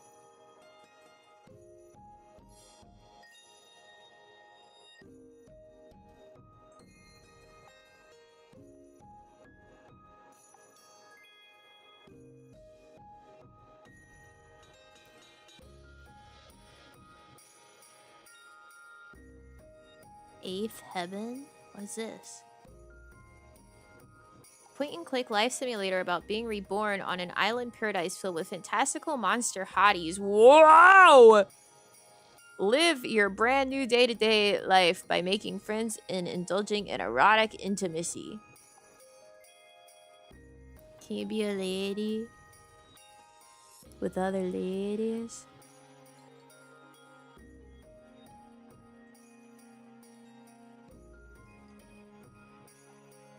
I do like monsters.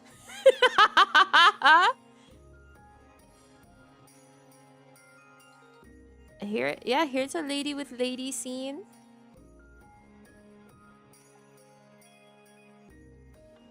I think you do play a lady, but it's not just ladies that you can get with.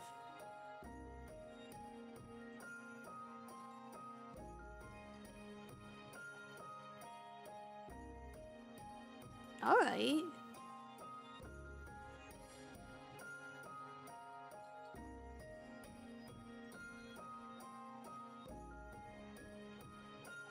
One game that's female lead and has your stuff in it, but gore.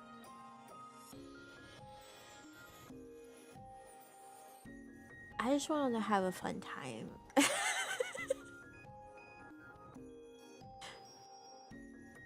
More characters, new sandbox mechanics.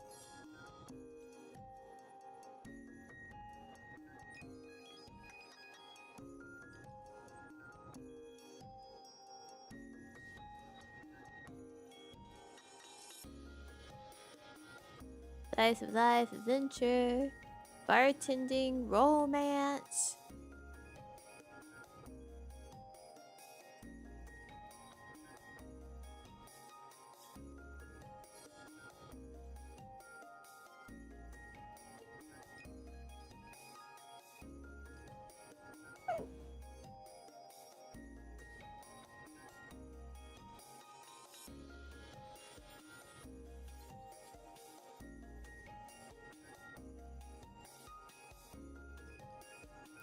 This one looks interesting. Keep an eyeball on it. What the hell is Peach Hill's division? It looks like butt.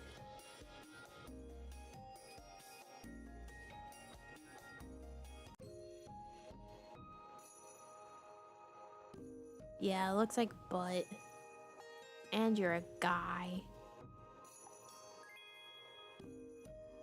This is such a crime. I don't want to be a guy.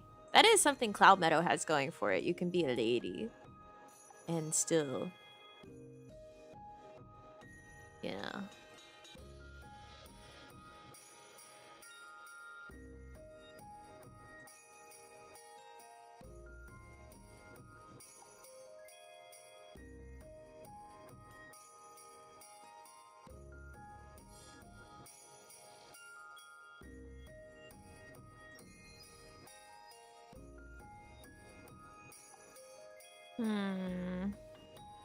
Tales of the Moon.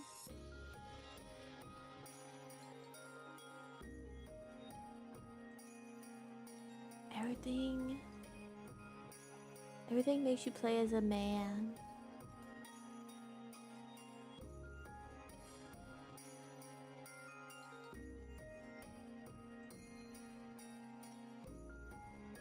I'm not a man. I don't want to play as a man.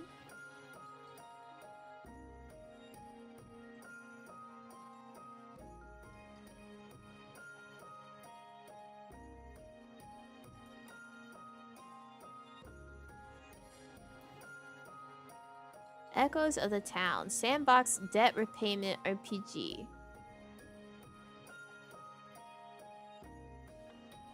Ah, I see. That's an interesting way to put it. This is like the fallen young wife, Netorare, without telling her husband.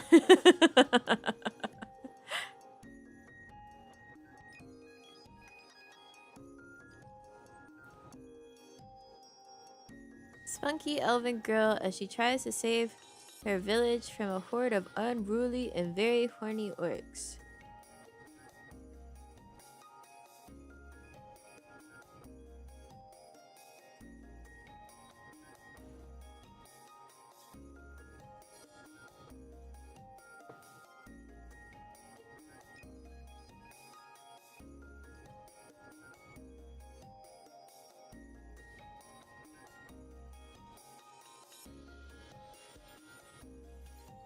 This one's also mixed. It's ladies and ladies and ladies with men. So at least that's something.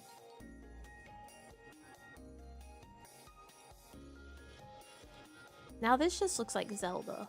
You can't do that.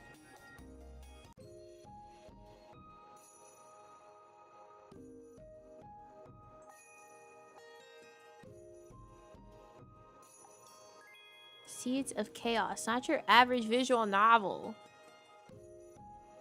Seeds of Chaos is a sexy, dark fantasy tale with RPG and strategy elements.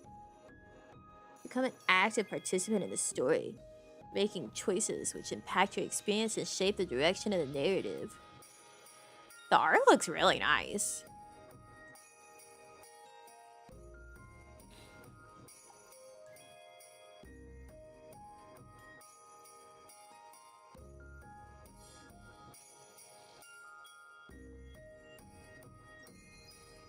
Damn, it's first part of a planned trilogy.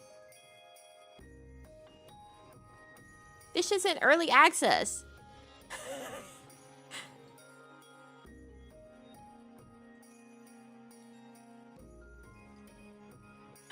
Guys, the first thing that it says it features is NTR.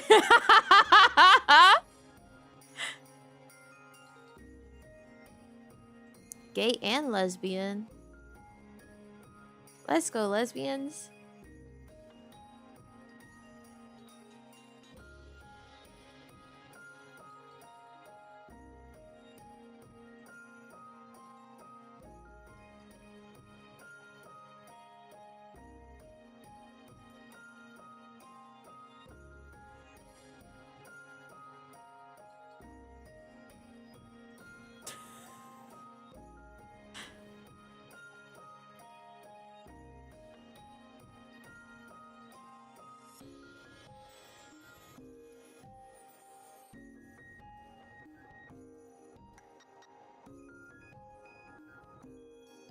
I think you play as a man. It doesn't, like, list it. It doesn't say. Had to go to a government office? Oh, that's probably better than what's been happening here. Konami. That's like the antithesis of what's been happening here.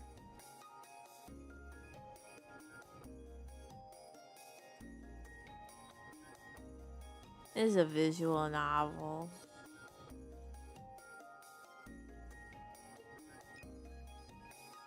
Everything's a visual novel.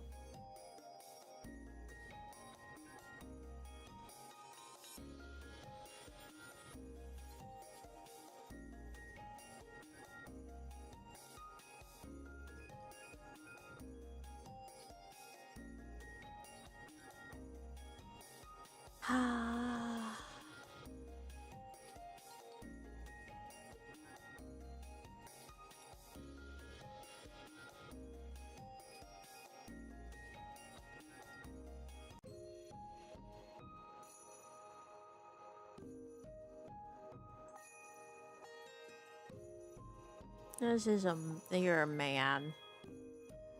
You're a man in this.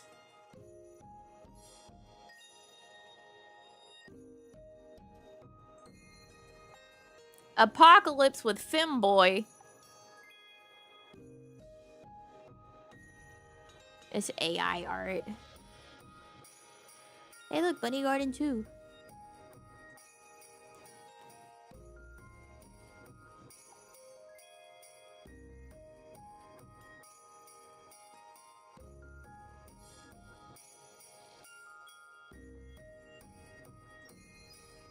Visual novel.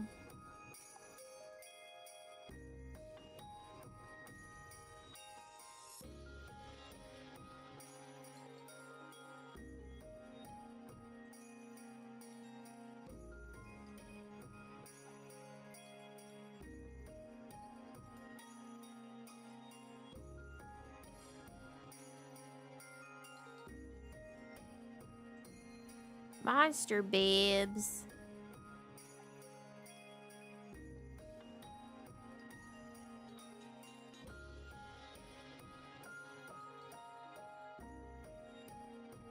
You're a man.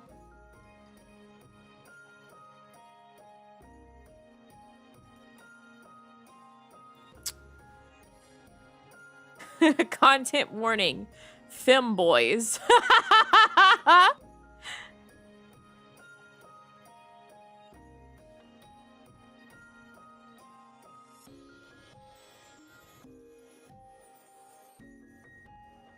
Dungeon crawlers.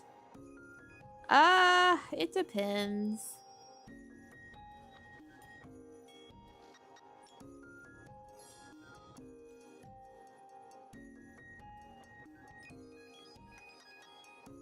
It's a big graphic that says content warning. Femboys.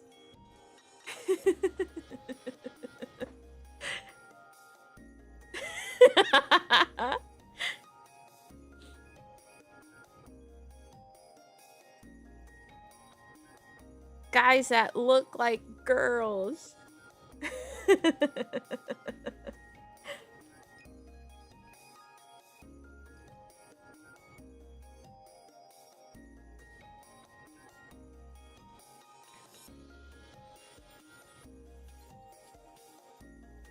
Watch out! Watch out! Femboys! Oh, the Sakura series.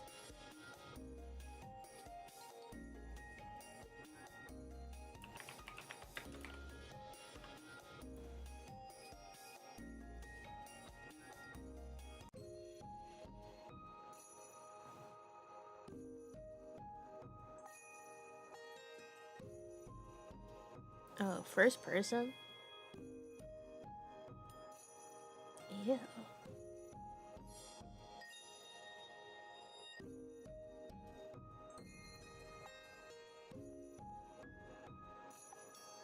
Bunny Garden, but it's Femboy Hooters.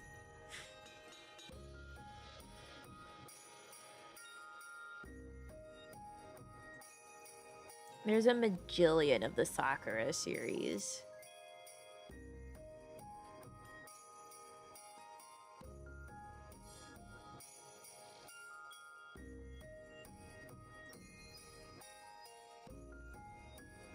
They kind of just churn them out.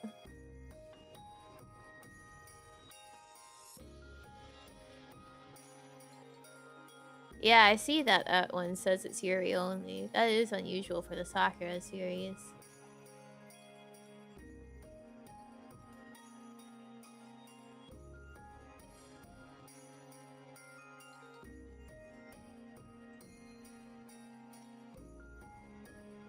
But the reviews also say it's very repetitive, which I can imagine.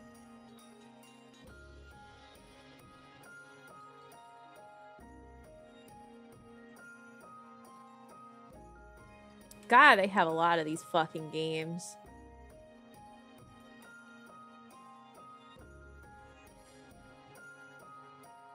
All dungeon crawlers, in my opinion. Yeah, some of them can get that point. I don't know. Some of them are better for a while, and then you're like, all right, this is the same thing. And then some of them, it's like, ugh, I've done this twice and I hate it. It's already too much exactly the same. Out of all of the Sakura series, I guess it kept trying to tell me to play Sakura Angels, because that's the singular one that I have ignored on Steam. I said, stop showing me this fucking game. I don't want to play it.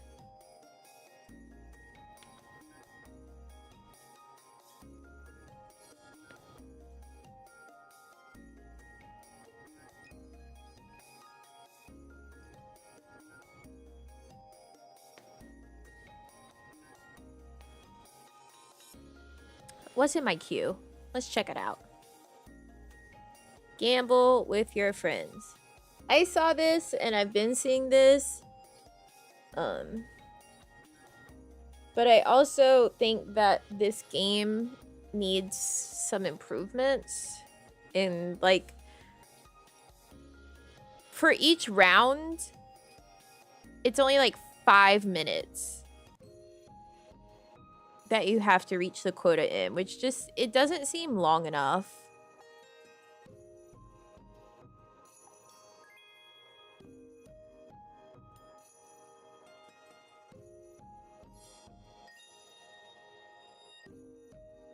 Like 5 minutes is such a short amount of time to go through a casino and decide like what you're gonna gamble at and such, you know? Subnautica 2? Abso-fucking-lutely not. Lego Batman TM Legacy of the Dark Knight. It's $70. It says it's similar to Wuthering Waves. Okay. If you say so. Forza Horizon 6. So I can get Bowie Knife 99 with everyone else. The suggestion has been 10 minutes but higher quota. Yeah, that's what I've seen is other people saying that, like, yeah, the rounds are too short.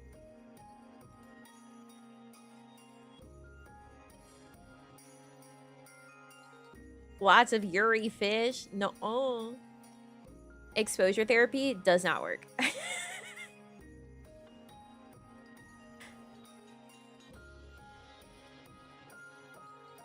Star Miner. Design and build a massive interstellar fleet in this simulation sandbox.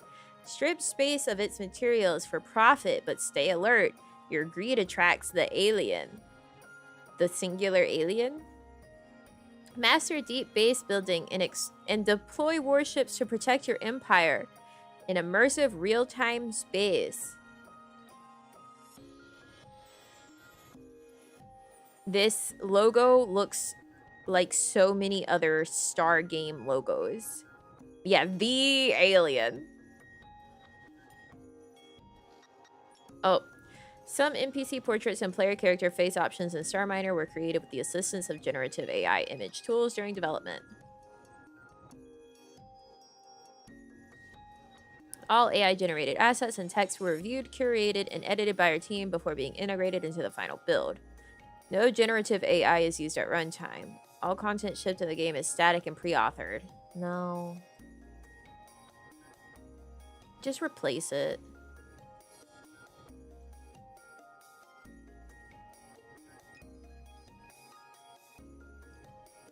Hey, look, Paralives. Guys, look, Paralives. They want me to play Paralives, guys. Fuck you. Your shit's ugly. That's too aggressive for just being an ugly game. You can definitely Yuri and Paralives. 007 First Light. I've been seeing all the cameos that are in this game, and they kind of have... I don't want to play it.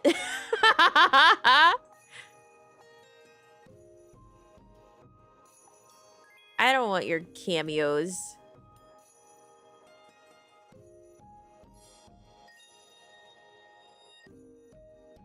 Of your TikTokers. And Chris Chan. Apparently Chris Chan has a cameo in here. I saw someone tweet be like, how long was this game in development?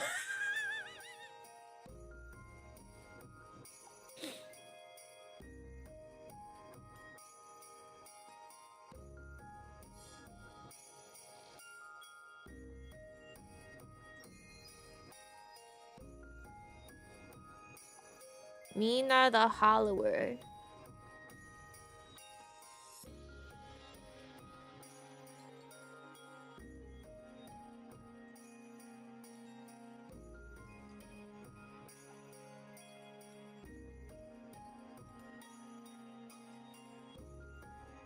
Far, far west. Yeehaw, cowboys! Team up in this chaotic 1 to 4 player co-op shooter. Journey to the far, far west to blast monsters, sling spells, complete missions, and collect bounties. Work as a team to get in, get paid, and get out mostly alive. So...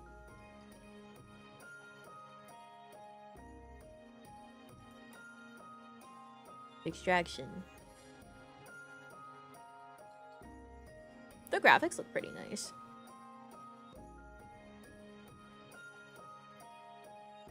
You're like robots. $20.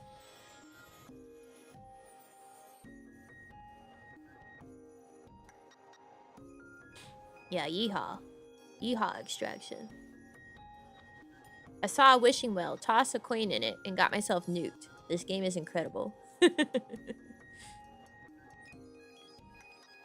The best way I can describe this game, it feels like 8 friends sat down together struggling to answer the age-old question. What game can we play that we will all enjoy? So they started discussing what their favorite games are. One said Helldivers, one said Borderlands, one said Balatro, one said Payday, one said Warframe, one said Red Dead Redemption, one said Deep Rock Galactic, one said Vermintide. They then proceeded to take their favorite little bits of each of those games and combine them into this masterpiece. That's a pretty good review.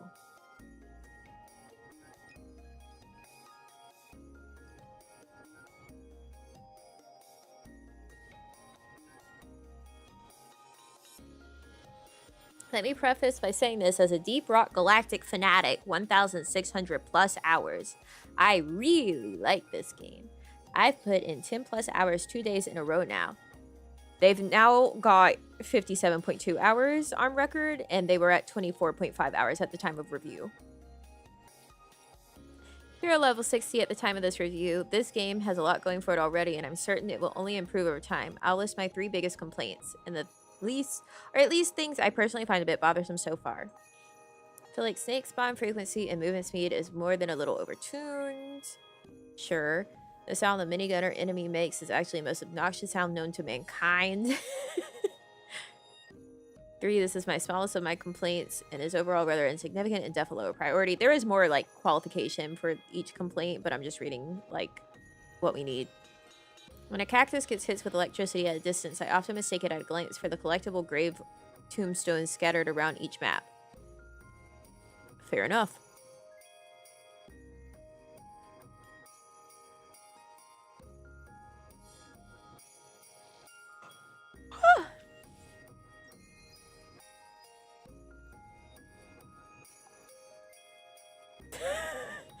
Helldivers, but it has cowboys and horse robots and skeletons with the added bonus of the devs that don't hate its community. My only disappointment with this game is that Steam apparently doesn't know me very well and never recommended it to me, so I only found it by chance a week ago. Robot Space Cowboys, silly extraction horde shooter adjacent game with flying trains and low-tech Old West themes? It's like this game was made for me specifically. The feel of the game is so good. Gunplay, spells, movement, music, everything. That even playing completely solo, I've been having a blast. Cannot recommend enough. If you love games like Vermintide and Helldivers, but want something that's a little bit less oppressive feeling, and like the devs actually like you, this is it. You found it. Happy Cactus Day.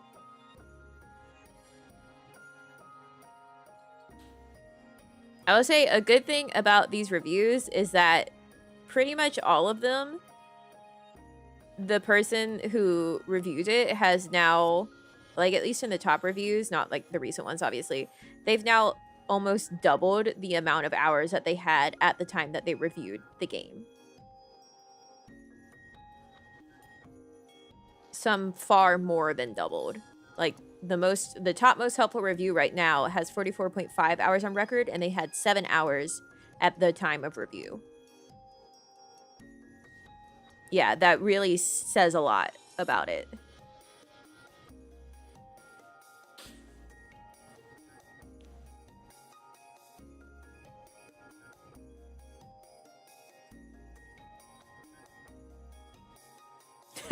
Wait, the person that said the Deep Rock Galactic thing, they signed off the review with Rod and Steed instead of Rock and Steel.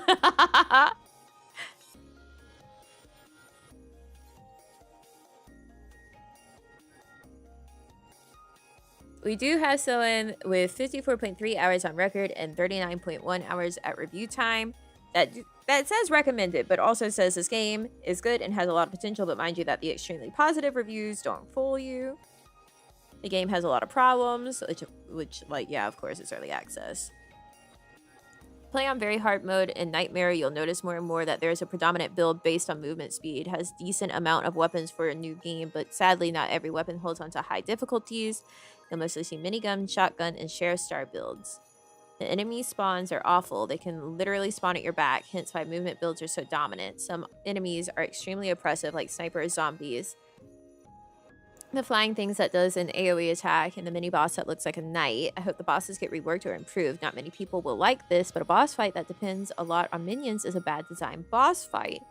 Especially when boss fights are a core part of the gameplay. It does feel like this game is quite similar also to Gunfire Reborn. Spells are an interesting twist, but having a linear progression on them ruins the purpose. Just think on how Helldivers implements difficulty. You can take only the basic stratagems and weapons and still be able to clear super Helldive difficulty.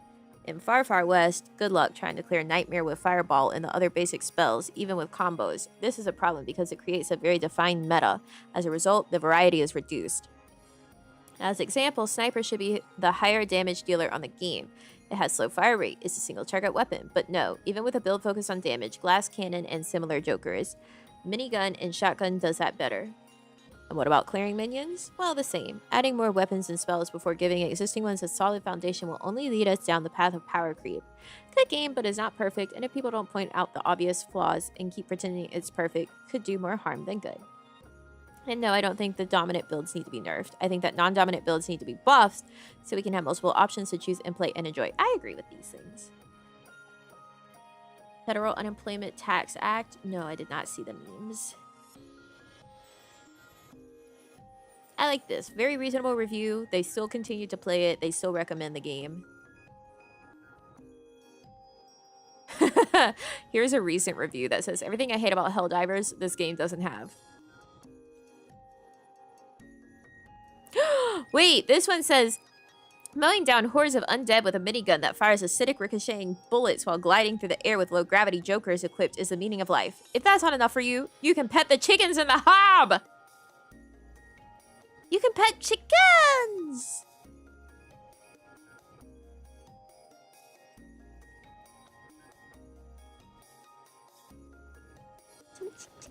Chickies!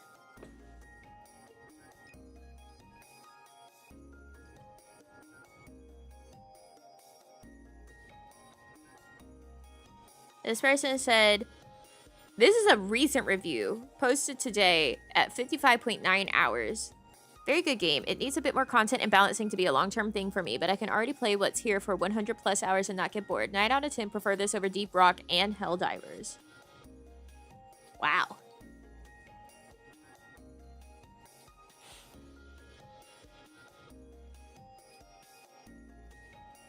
Yeah, if I can pet it, +1.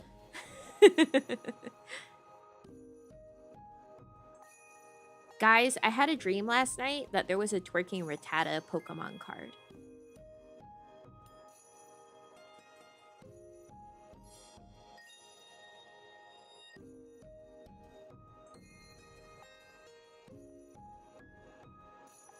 What are your thoughts?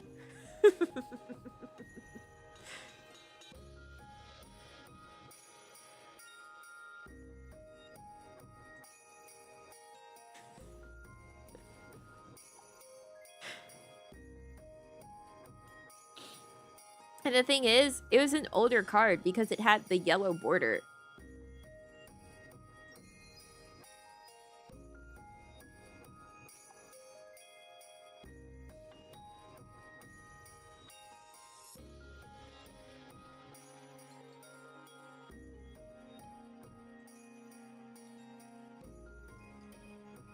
So it would have been before Scarlet and Violet card series. Twerking Rattata.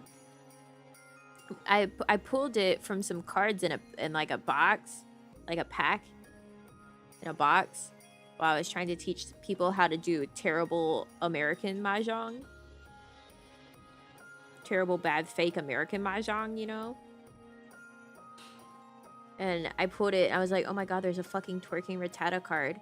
And I went to go show it to the people, but I put it back into like the box and I couldn't find it, and so I just brought like the box over and somebody else opened a pack and they also pulled the twerking Rattata card, and I was like, look, see, twerking Rattata. I woke up not long after that.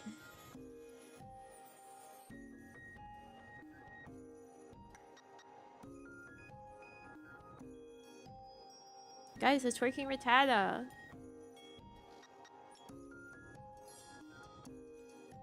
Alright.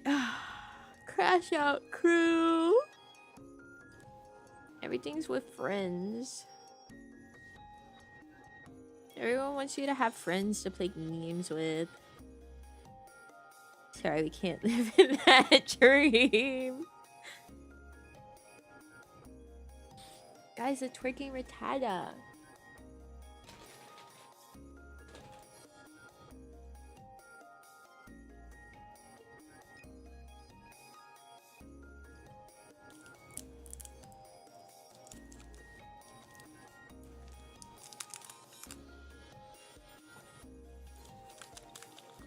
Crimson Desert.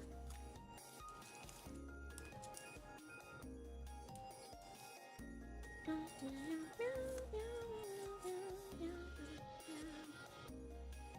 felt like my friends weren't hard stuck playing the same fuck-ass game they've been playing for over 10 years.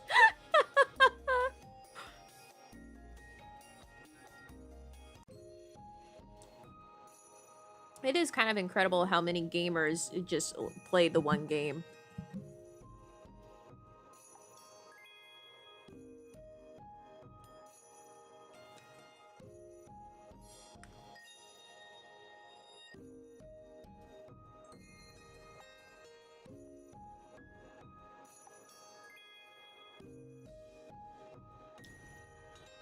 They're like, yeah, I'm a gamer. And it's like, guys, if you literally only play COD, if you literally only play Minecraft, if you literally only play, like, WoW,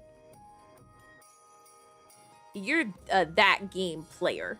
You're not a gamer.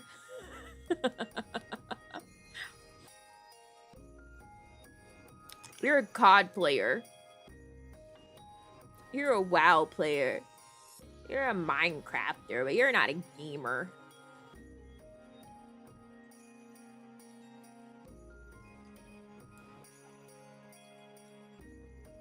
Dota 2 for over 10 years? Yeah, that sounds about right.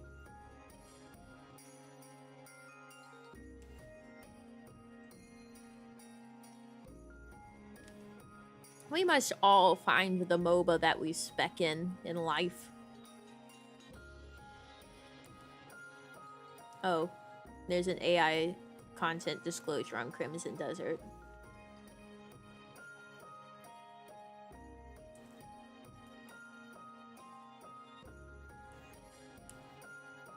Deep Rock Galactic Rogue Core. Mixed reviews.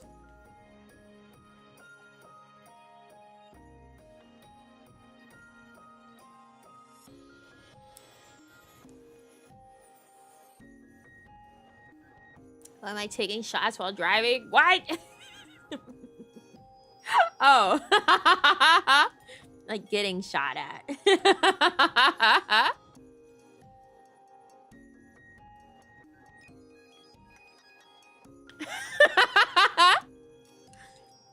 I was like, yeah, don't drink and drive.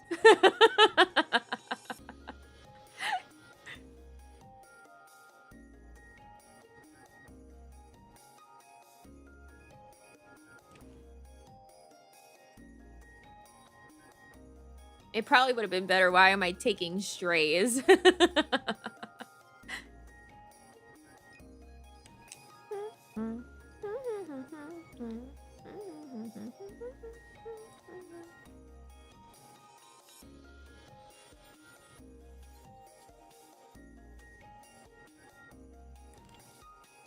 There's very few things live more sad and disappointing than like when the cover art and like key art for a game on Steam look nice, and then you look at like the actual in-game images and you're like, oh, this looks nothing like the art that you're selling it with.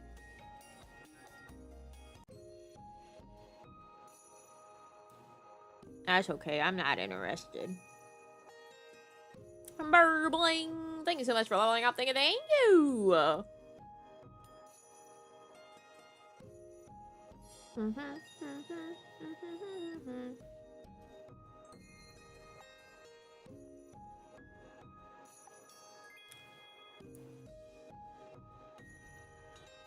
Konami!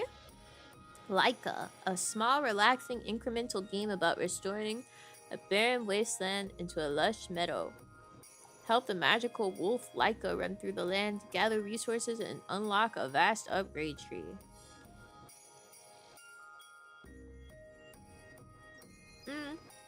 It's a level up.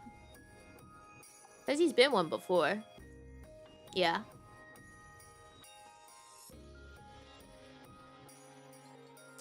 It's a welcome back and a level up.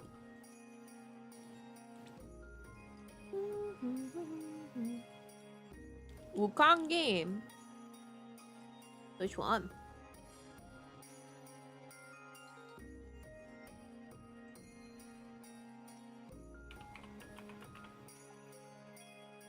Oh, is it just called Wukong?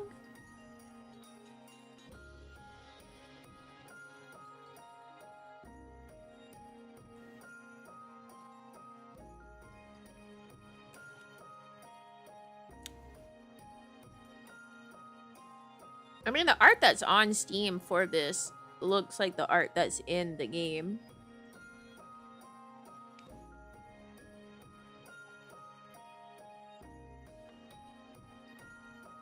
Wukong game that wasn't Black Myth that had a sick ass cover but a trash game? Oh.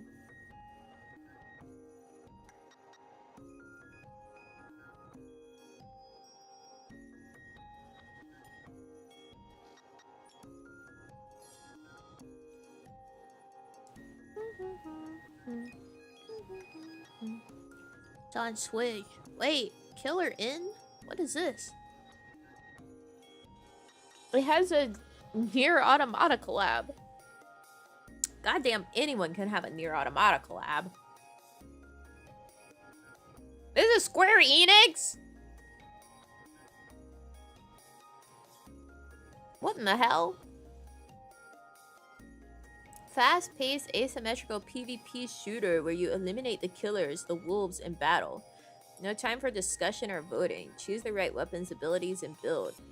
Gather clues, identify the wolves, and take them down with force.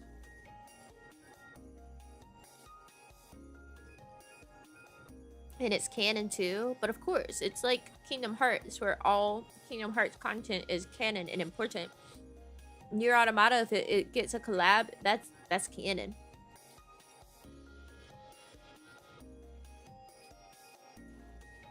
It looks bad. Guys, it's on sale for $2.49. The reviews are very mixed.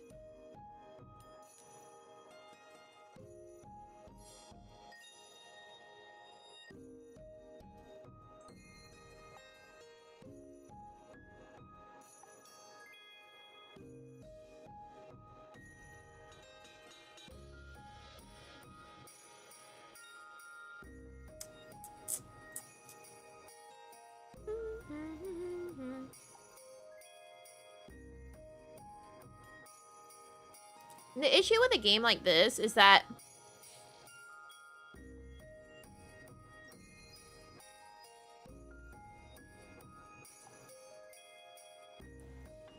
people have to be playing it.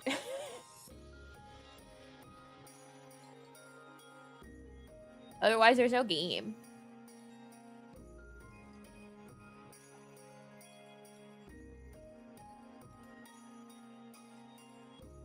Yep, here we go.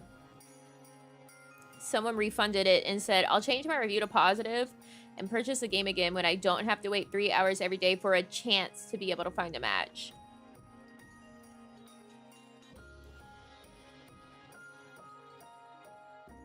For some bizarre reason, the devs decided to not let bots fill lobbies when the player count is low. Literally all of my playtime was waiting for a single match that never came.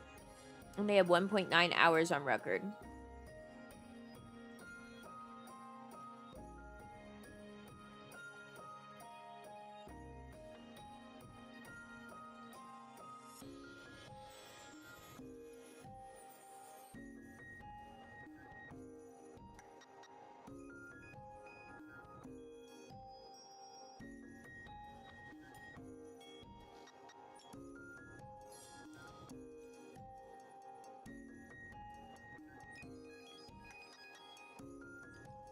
Dead game. Square doesn't know what to do with this game except hit the emergency near button. Should have just been free to play. It's a shame because I do like the game too, but it is what it is. Square's fault.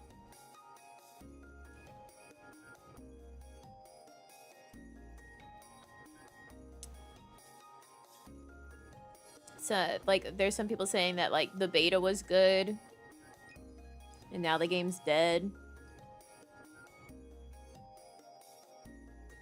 Exactly what I said.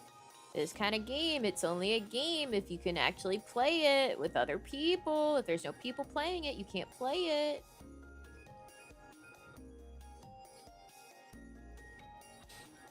And this shit's in early access.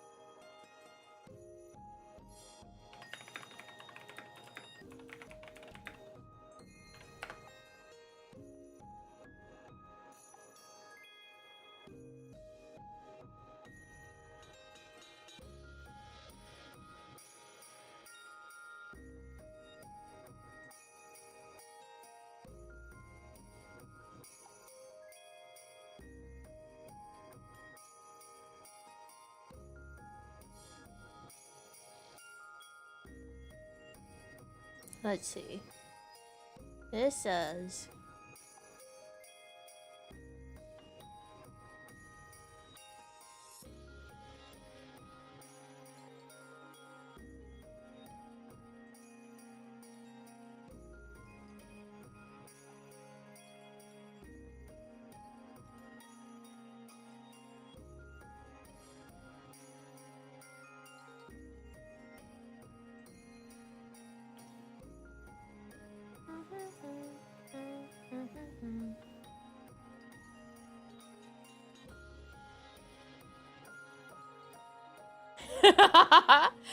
Looking at the community hub, someone said, LOL, they were so desperate. They were almost giving the game away and made a collaboration to see if anyone can buy it.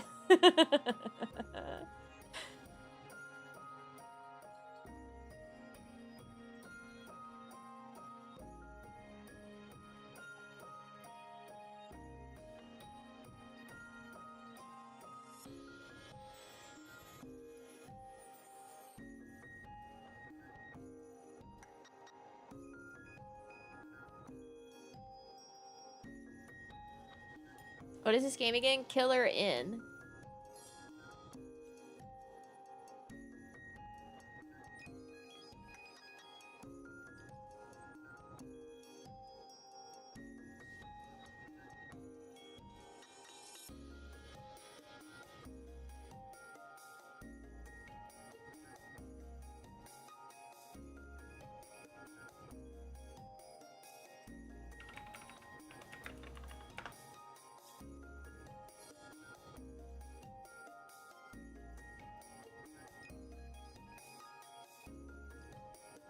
Wow. Yeah, nobody's playing this fucking game.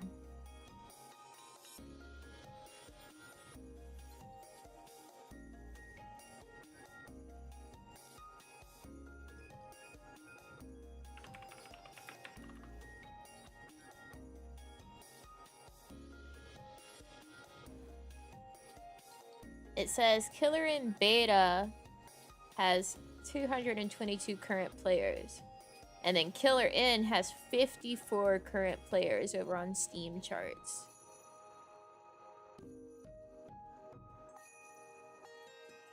The 30-day average is 37 people for Killer Inn. The 30-day average for the one that says beta is 386. Yeah, that's a dead game. I don't know what the beta is. Maybe it's the free trial.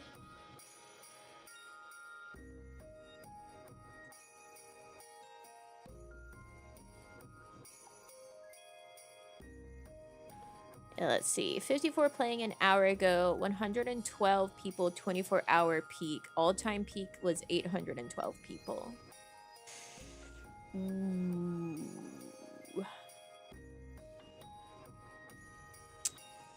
Ooh. If they made it actually free to play, they might be able to save it.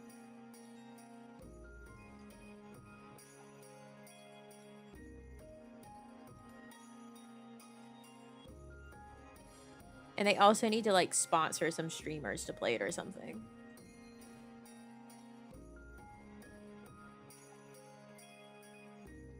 Will they do that? Probably not.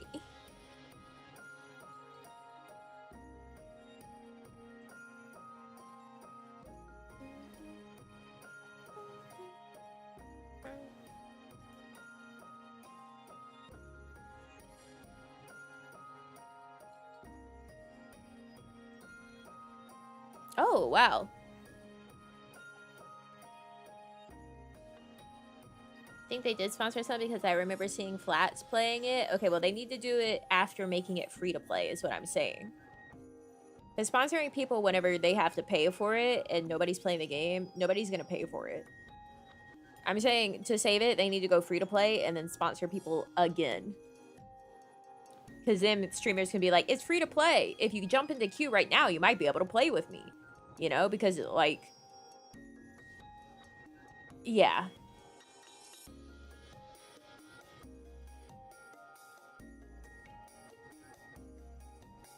The Steam recommendation zone, I don't think I've looked there in a bit, but like, wow. Like if you go to the Storm homepage and then go to where it says,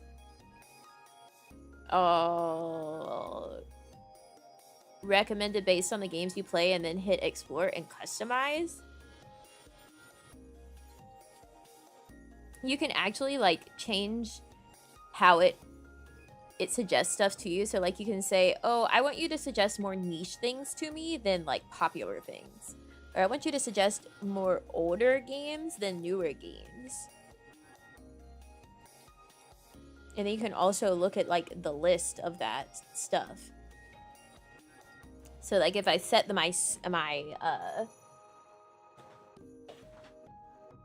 popular to niche bar to fully niche, unfortunately the first thing it suggests is fucking Paralyzed.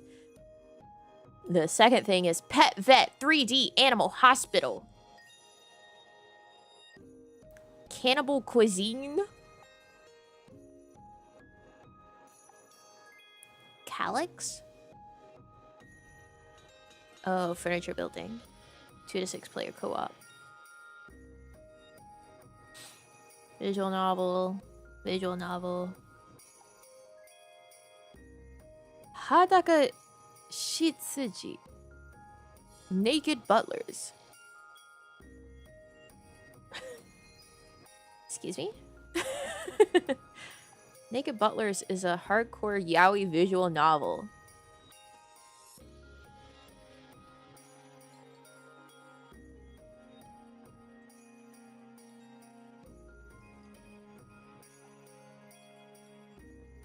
I don't know. Why is the tag on their rhythm? I thought it was going to be something else. Calyx has the visual novel.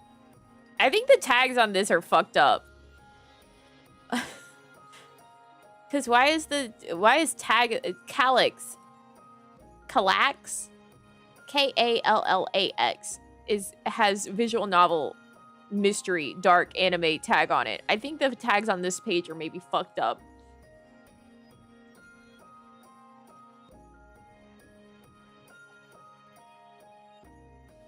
Oh. The tags are like appearing on the game above them. So like the one above Callax says casual online co-op team-based puzzle physics. Okay, so that means the Metronomicon Slay the Dance Floor. Yeah, that's the rhythm game.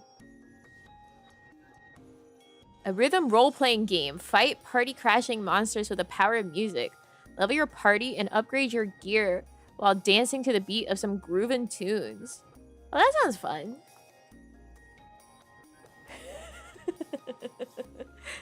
The tags are just fucked up. There's no rhythm in the yaoi visual novel. There's no rhythm game. Indoor Lands. Simulation management strategy building indie. What's this about? The indoor park management simulator where you can create your rides and coasters from scratch and freely design your halls. I actually think I've seen some of Indoor Lands. Death of the Reprobate. Point and click, story-rich, dark comedy, medieval comedy. Backyard Soccer 98.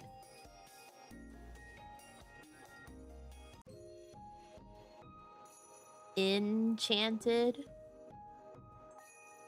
Read a magical M with friends. Everything's with friends. Yaru's family inn has been stolen by an evil wizard landlord. Team up with friends to reclaim your family's legacy. Manage your inn, brew potions, fish, cook, and fight in this hectic and heartfelt magical adventure. Oh, play solo! Yay! Or co-op with for 1 to 4 players. Yay! Princess Maker Refine? Wait, there's another Princess Maker? Or is it like a remaster of Princess Maker? Chris Tales. Just Crow Things. Gooba Ball. Physics-based puzzle game where you combine colorful balls. Oh, it's like,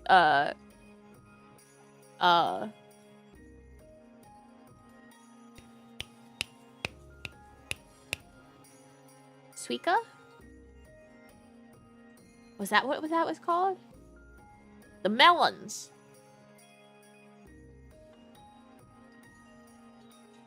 Combined fruit. Wait. Tomba.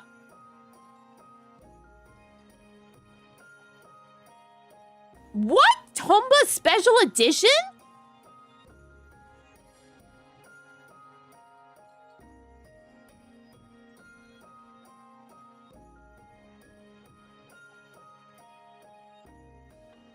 Oh my god. Yeah, Tomba gets that reaction. That was one of my childhood games.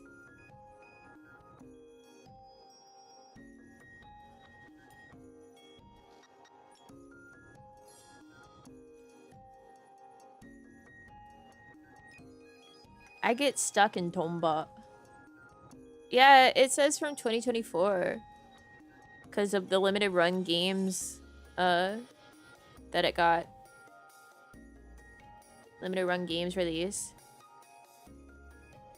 Enhanced. Whoa, and Tomba 2? I never played Tomba 2.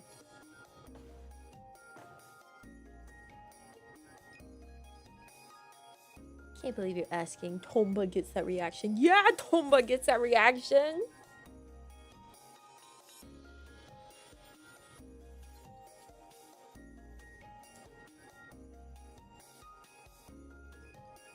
Save anywhere? Whoa. Rewind. Stuck on a difficult challenge. Try again. Toggle for analog control. A museum crammed with classic print advertisements, original packaging, and manuals. Never before seen dev documents and high-res original artwork. New remastered soundtrack from the original composer. Whoa. An interview with the creator. Guys, do you know it's Tokuro Fujiwara that made Tomba, you know, who also did Resident Evil and like Mega Man X. Tomba!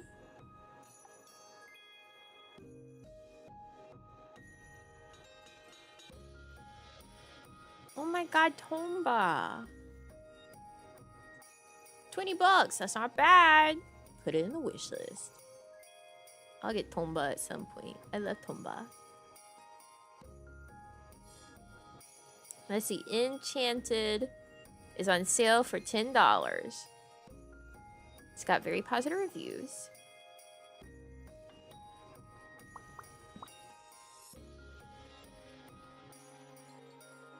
The characters look cute. It looks very overcooked.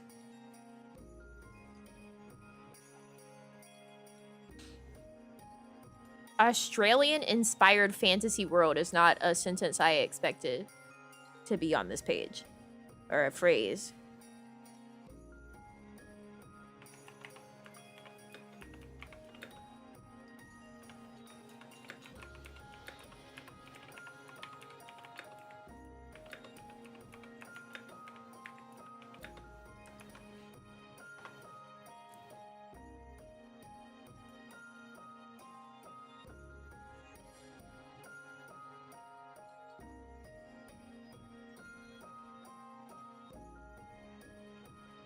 This looks fun.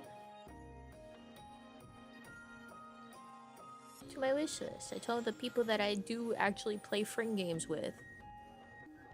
Like, hey, this game kind of looks like Overcooked and Witch Game.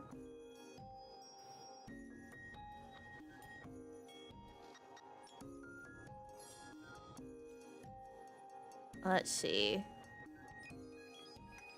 Rhythm Sprout. Sick beats and bad sweets. Froggen. Esports visual novel. SC2VN. A visual novel about the South Korean StarCraft 2 scene. You play as Mak, a foreign semi-pro trying to make it in esports who soon learns that success in StarCraft takes more than in-game strategy. Holy niche. Free to play.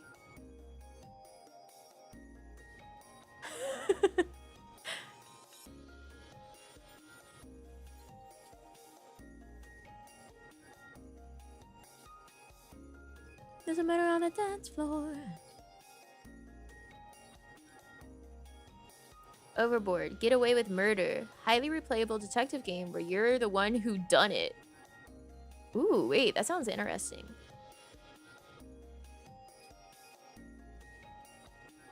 Just like you be. And there's a murder on the dance floor. Oh, the art's pretty nice. It's timed.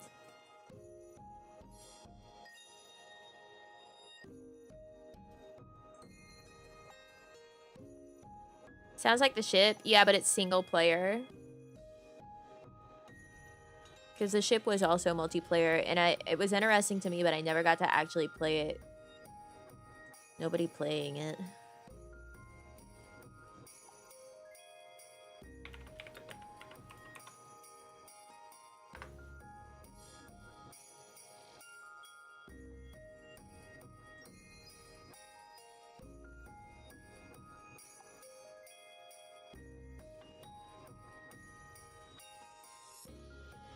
Five were playing it an hour ago. 9 people were playing it as the 24-hour peak. The all-time peak was 3,571 people playing it, but I missed out on that, obviously.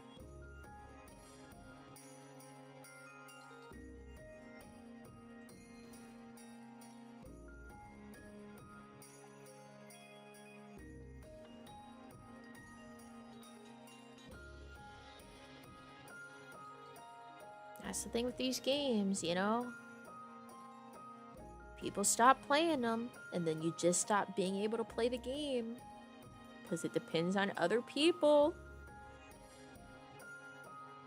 See, July 1935, a murder has been committed aboard the SS Hook, 8 hours out from New York. Only one problem. You did it. Can you get away with murder? Yeah, plus at this point, if anyone is actually playing it, they're going to be way better than you at the game. It's sort of like Spy Party. The Spy Party is very asymmetrical in how it scales the difficulty. Like, whenever I played it with Reina, wasn't it? And it made the game way more difficult for me than it did for her because I've played the game. Banana bread. Which that game was mostly abandoned. Although I think there was a recent update from the dev. that was like saying, hey guys, I want to work on it.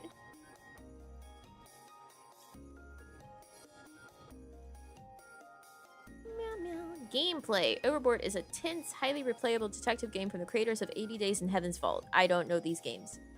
Blackmail a spy, fall in love, murder a rival, cheat a card, drug a witness, lie, befriend, betray, console, sneak, seduce, steal, borrow, prey, eavesdrop, kill. There are clues, evidence, suspects, accusations, secrets, and lies. You'll need all your cunning, coercion, and charisma to ensure that someone else takes the fall. Dynamic narrative clockwork. Next-gen visual novel. Go where you want, when you want, and say what you want. Simulated story world. Other characters move and act independently. Remember everything they see and hear, and everything you do. Every minute counts. You have 8 hours to escape justice. Time is always ticking. Who can you trust? Some characters are friendly, and some are out to get you. Who will you befriend, and who will you betray? Built using the award-winning Ink narrative engine. Never heard of it. Overboard's narrative twists itself around every choice you make. Play once for a thrill or multiple times to cover all the secrets and achieve an ideal ending. One playthrough lasts about 30 to 45 minutes. That's not 8 hours. Silly game. But achieving the perfect crime run will take a lot longer. Can you get away with murder? That is interesting.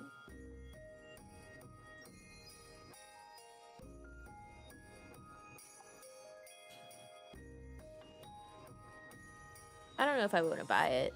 It's on sale for $5.99. It's usually $15. Just like you'll be. As a matter of dance floor. Serial Cleaners is a top-down stealth action game where you get to experience being a murder scene cleaner for the mob in 1990s New York. Alternate between 4 cleaners, each with their own unique style, and live their stories. Made at home alive? Thank God.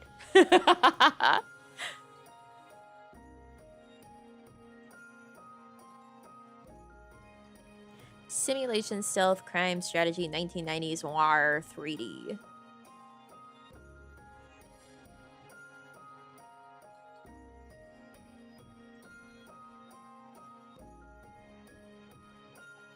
See, I like getting to hear about games I've literally never heard about before. And probably wouldn't have the chance to unless I said, yeah, show me your most niche offering, please, Steam. Because, like, some of these games we're looking at, they only have, like, this one only has 354 reviews. Another one only had, like, 100-something reviews. One had, like, 554 reviews. So, like, these are very niche.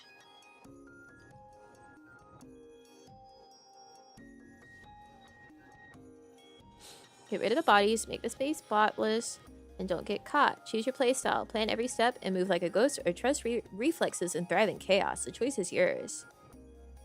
4 characters. Alternate between 4 characters, each with a unique skill set, opening up new possibilities. Feel the 90s. Serial Cleaners setting inspired by cult 90s movies will bring back fond memories of the more carefree decade full of brightly colored optimism. Yeah, and heroin chic. And the grime underneath it all.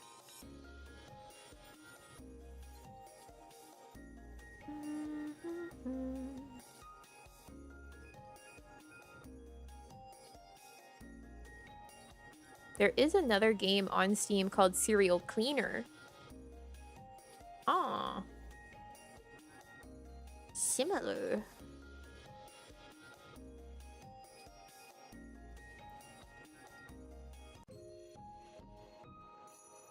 Oh.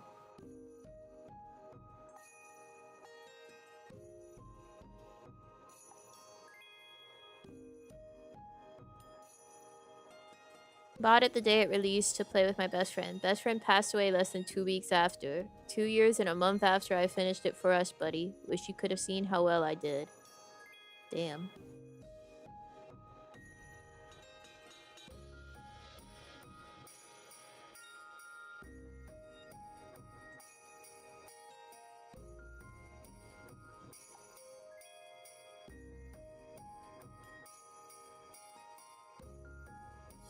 There's a first game?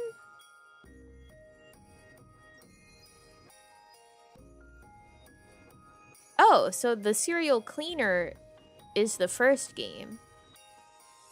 I see. Oh, there's DLC for the serial cleaners. There's a Dino Park DLC. They're very different visuals. Like, the first game is 2D. This one's 70s inspired. The recent reviews are mixed.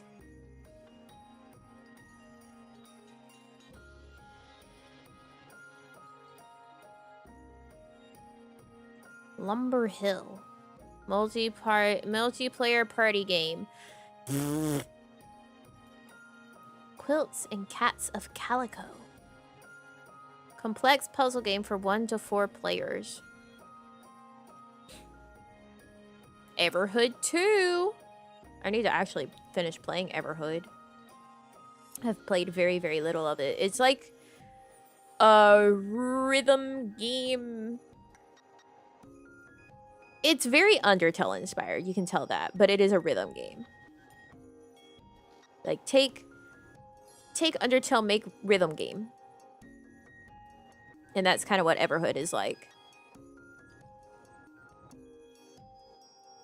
Oh, Spirit Hunter Deathmark. That's already on my wish list, baby.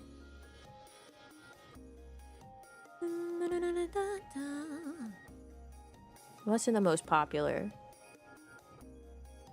Overcooked, Kiwi, Supermarket Together, Trombone Champ, Kingdom Hearts 3 plus Remind, DLC.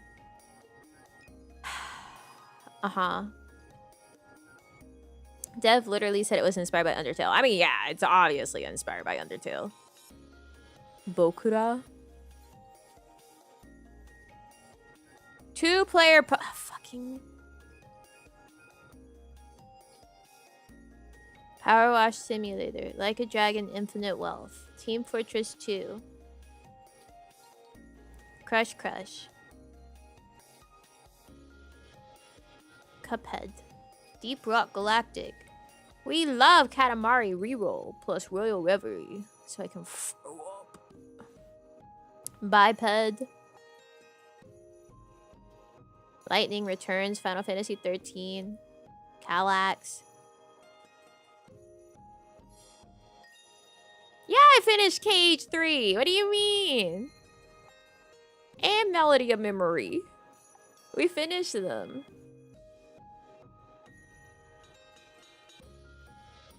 Battle Block Theater, Life is Strange Episode 1, Bread and Fred, Unravel 2, A Way Out, We Were Here Expeditions. Wait, there's a new We Were Here? Whoa. Look, guys, Final Fantasy VIII Remastered. How did I forget that? I don't know. Zero Escape, the Nonary games, Amnesia Memories, Danganronpa, Trigger Happy Havoc. I own Danganronpa on my phone. You know what I want to play at some point?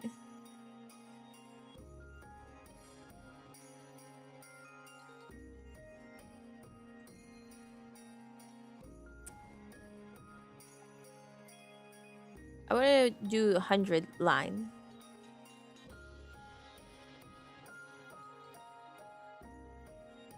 Finana was telling me about it.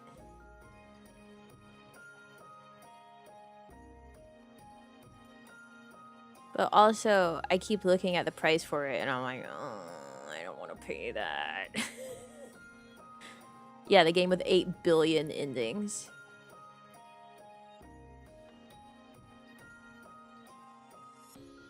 Escape Simulator, Psychonauts 2, Tales of Berseria, Doki Doki Literature Club, Push Dynamics, Tales of Symphonia. I don't want to play the Tales games. I don't want to play the Tales games.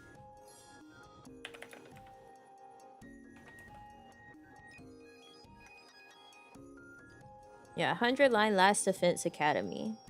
It's a Danganronpa, but not a Danganronpa, but it's a Danganronpa.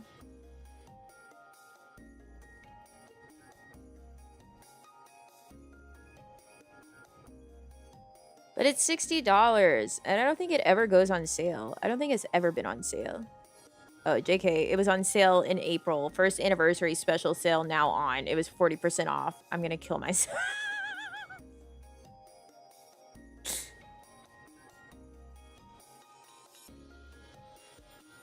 No, it's not actually a Danganronpa, but it's basically a Danganronpa.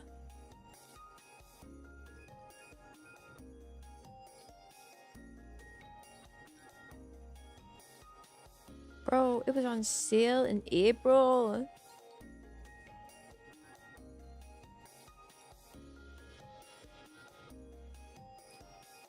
It's $60. I don't want to pay $60.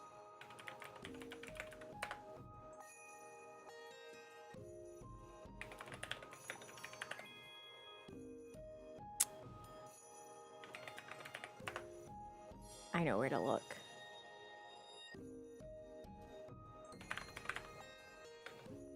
Wait, hold up.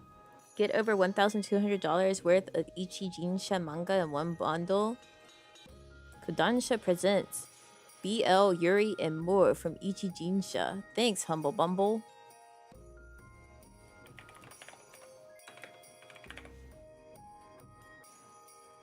Oh, they don't have the 100 line on Humble. Danganronpa's on here.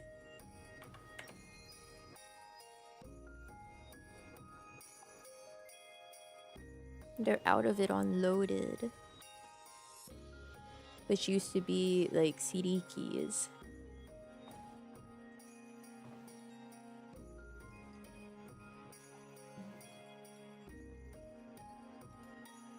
Waikiden, and it's always $60. You have to wait for a sale. Why not on sale? Just be on sale. What if you were on sale?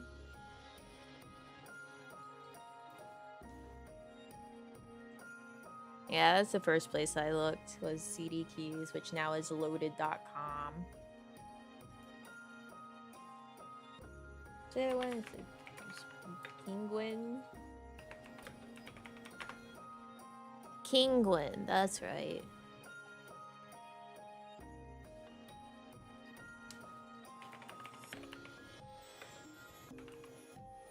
I don't want your cookies. Everyone pop up and say, do you want cookies? No, I don't want cookies. I don't want to buy a whole Steam, like PC Steam account that has the game on it for $55. That's barely a difference.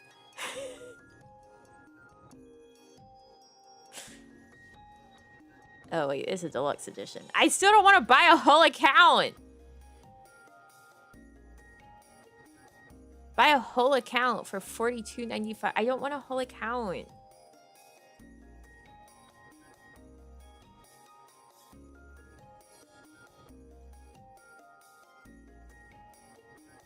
I don't want your cookies.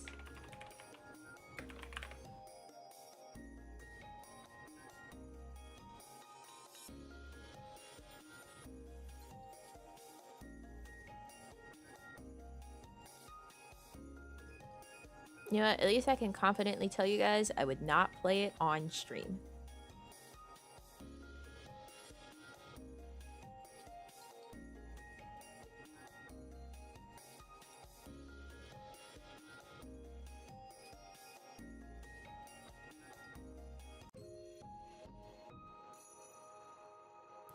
Sounds like so much for a single game, right? Like, I don't want to have a whole other account that has this game on it.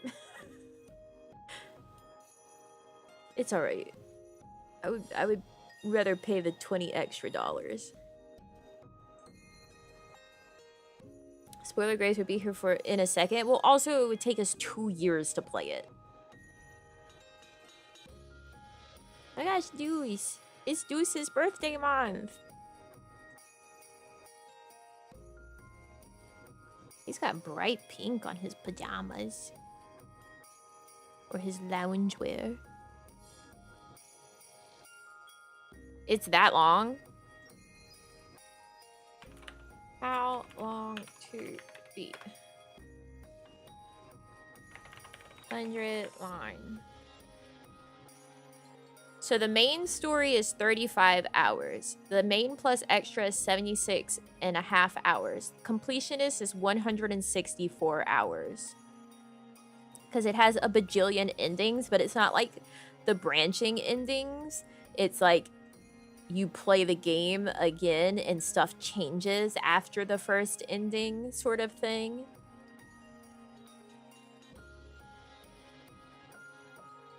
Because Finana was telling me about how it works, and I was like, whoa.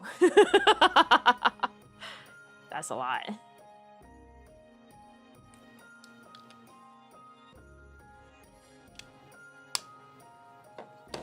Yeah, it's long as hell. I'm not doing it on stream. It would be a very good, like, bedtime game.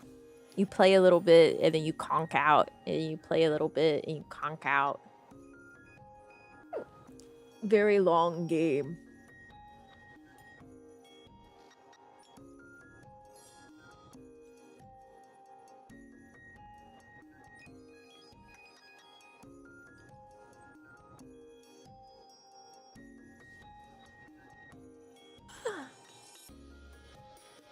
Very, very, very long game.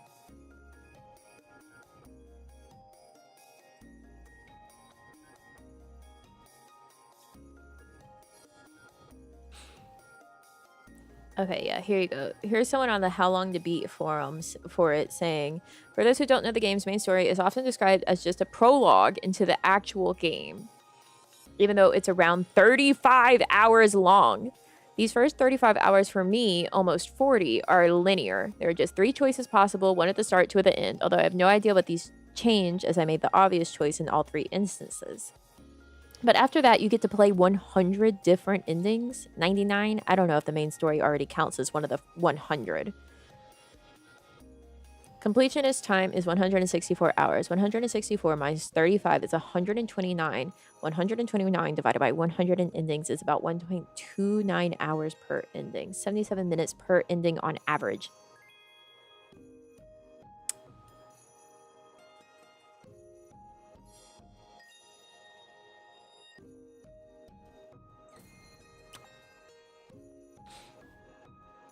And then the person came back.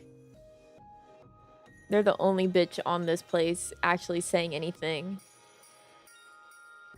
Saying, hey everyone, I have just finished my first extra route in 7 hours and 32 minutes with a total game time of 47 hours and 11 minutes.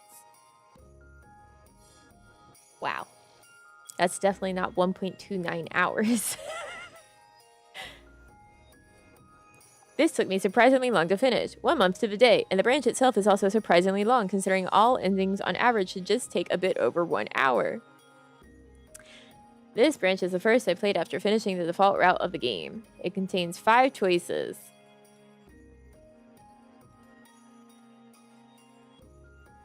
Yeah.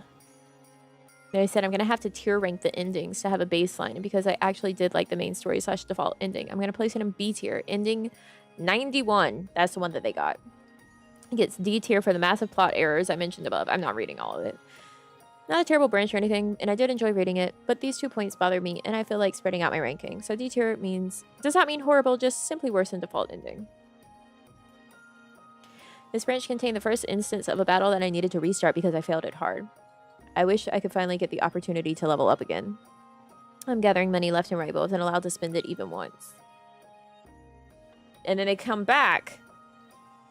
Ending number 95. Time, 4 hours and 3 minutes. Started at 47 hours and 11 minutes. Finished at 51 hours, 14 minutes. Ranking A tier. Has 5 decisions in total. But apparently they started it at decision 3.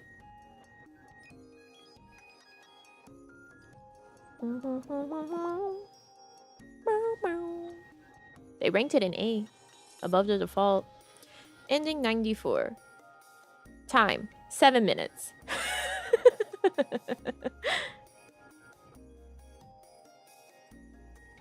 This branch is virtually identical to 95 because it's all identical except the very last decision. Oh, I see. Ending 96. Time, 3 minutes. This branch is virtually identical to branches 95 and 94 because it's all identical except for the very last decision. They posted this 2.5 weeks ago, guys. So unfortunately, we don't have any more information.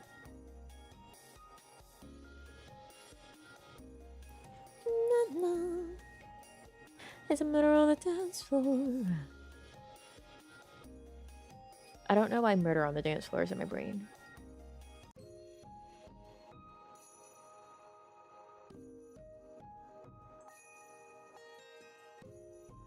So yeah, I would not play it on stream. I think Vinana's been playing like every single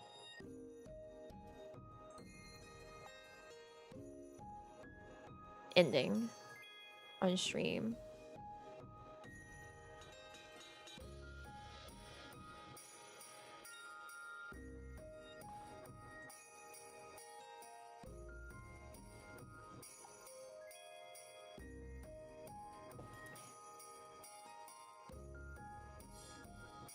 That's wild, isn't it? That's a lot. Couldn't be me. Wouldn't be me.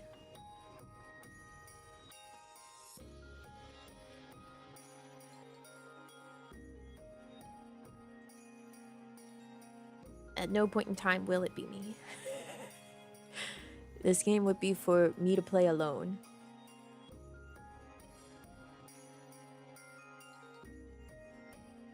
And see just how much time I decide to dedicate to it.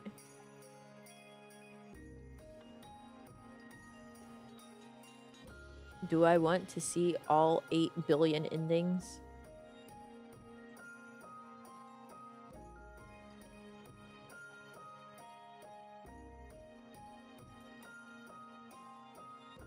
These are the questions.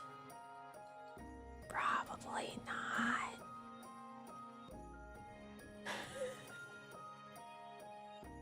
Wait, this game has some nudity or sexual content? Whoa.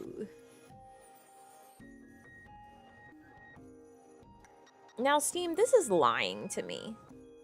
It says this game contains content you have asked not to see, some nudity or sexual content. That is not fucking true in the least. We just spent however long looking at games containing these things because I don't have the filter on. What do you mean?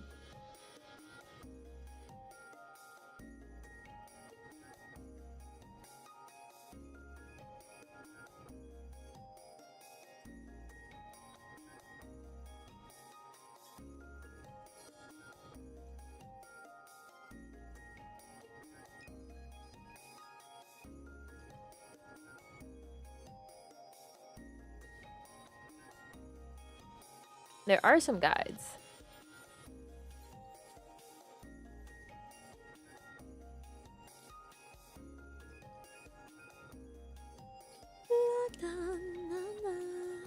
On the dance floor. You just like it be. This guy, JB Kilroy. Kilroy's mostly spoiler-free guide to all routes, ending, story logs, and game mechanics.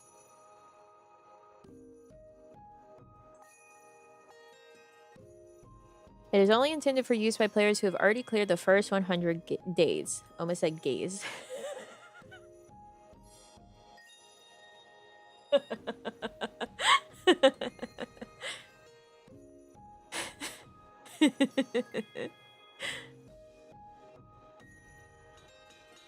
Woof.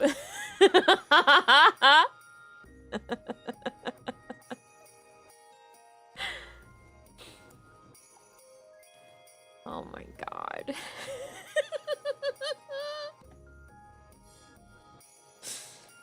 Not the first 100 gays.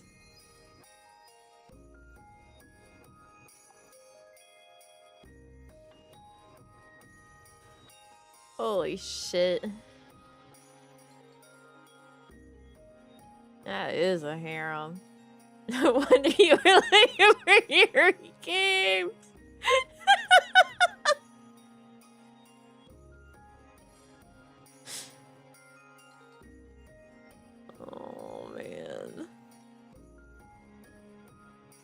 Guys, I need you to know Goblin Nest said it was similar to Factorio. I just saw the fact that it said similar to games you played, and Factorio was one of them. This is really important.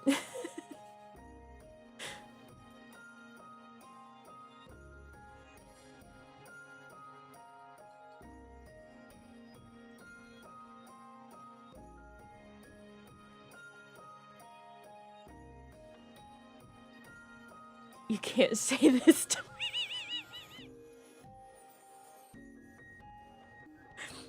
Why?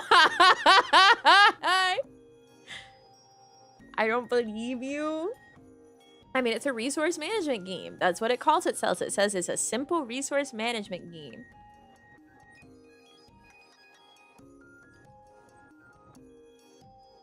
And you go on raids and you capture your enemies.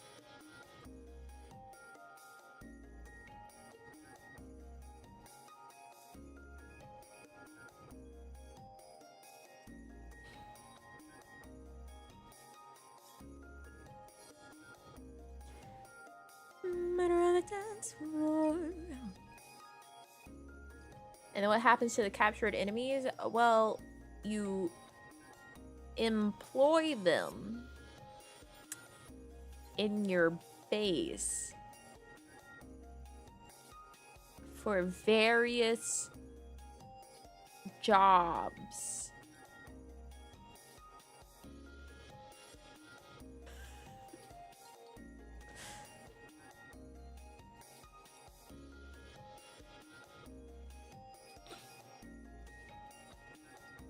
Yes.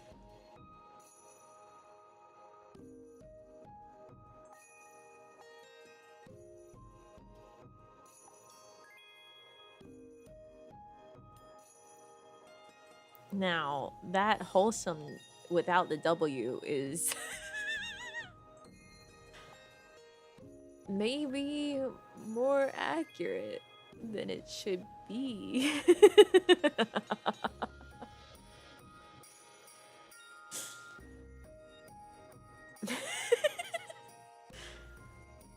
There are walls with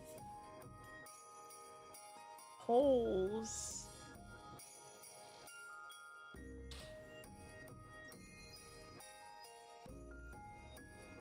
Oh, a email from Steam. Hey, some things are on sale.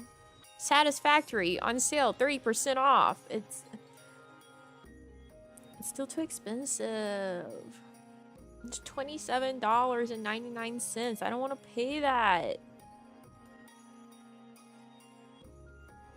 On the dance floor.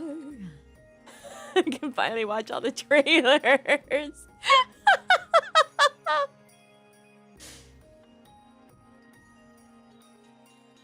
I already got an email from Steam earlier this morning that's like, hey, this other game on your wish list is on sale.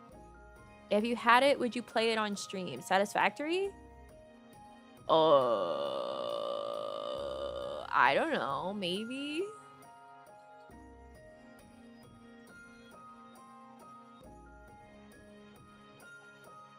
There's no way I'm doing that right now. No, of course not. Why would you be looking at trailers for games that were discussed? That's crazy. I do like the fact that Satisfactory seems to have less of, like, creatures attacking you. I know that there are some creatures out there, but it seems less of that. Which I know you can obviously turn that off in Factorio. I really want to be back home. For a minute, I was like, are you asking if I would play Goblin Nest?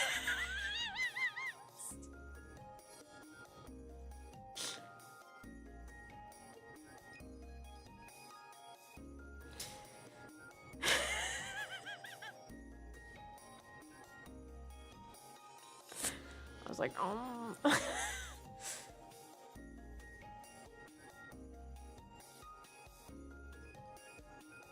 That was crazy. Oh my god, the book club's tomorrow, guys. And I maybe have 7 hours and 22 minutes left. I know what I'm doing tonight.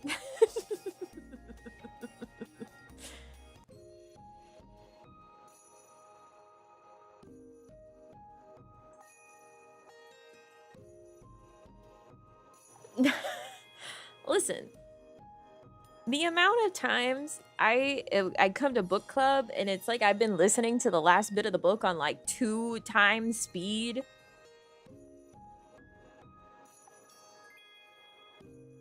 Is not unusual for me.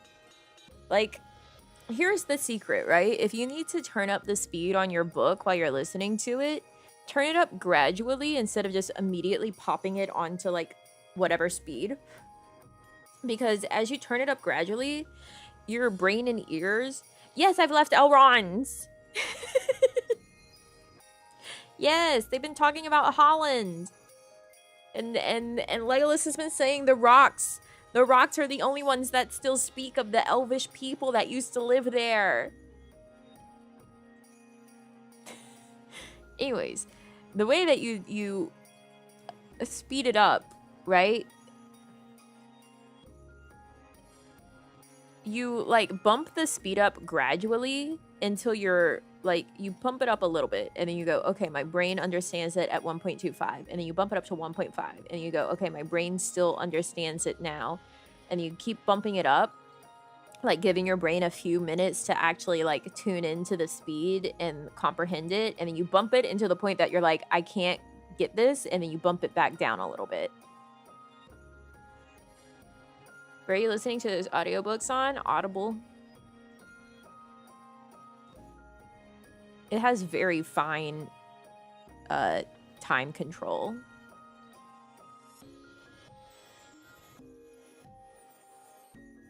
I think you can like change it even by like 0.10.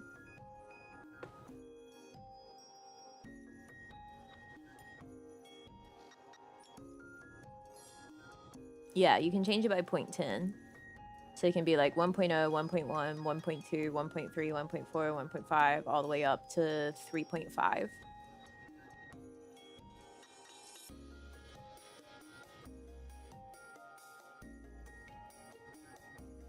Okay, I'm in book 2, chapter 3. So I've got 1, 2, 3, 4, 5, 6, 7 chapters left. And I have 7 hours and 22 minutes left. That's not bad. I'm halfway through chapter 3. It's not free?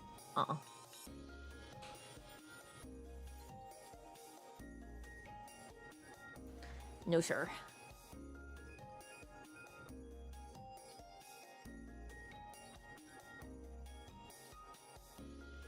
You can either pay for it or you give Audible like $15 and then you get 1 credit. And then you can use that credit to buy the book. It's usually cheaper to do it with the credit, but then you have to like immediately cancel. Can I choose the type of voice? You can pick to listen to the correct one, which is the one narrated by Andy Serkis.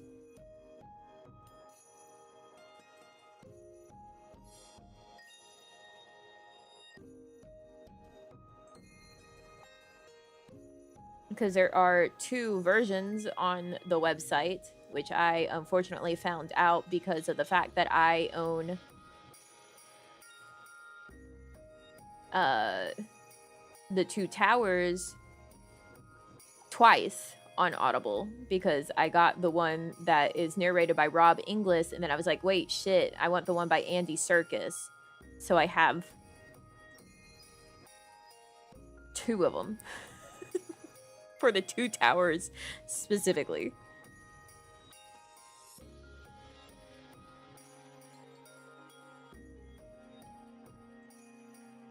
He does so well with Smeagol? Well, yeah. Andy Serkis is the correct version. You will not get the Andy Serkis one and then be like, man, I wish I didn't have Andy Serkis reading it. Promise.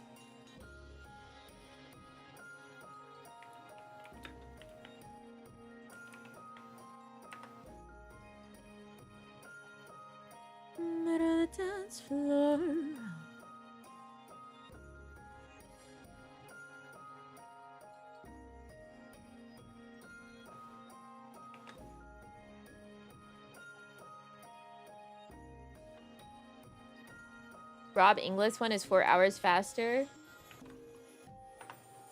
Let's see, it's 16 hours and 40 minutes versus, yeah, 20 hours and 46 minutes. It's okay.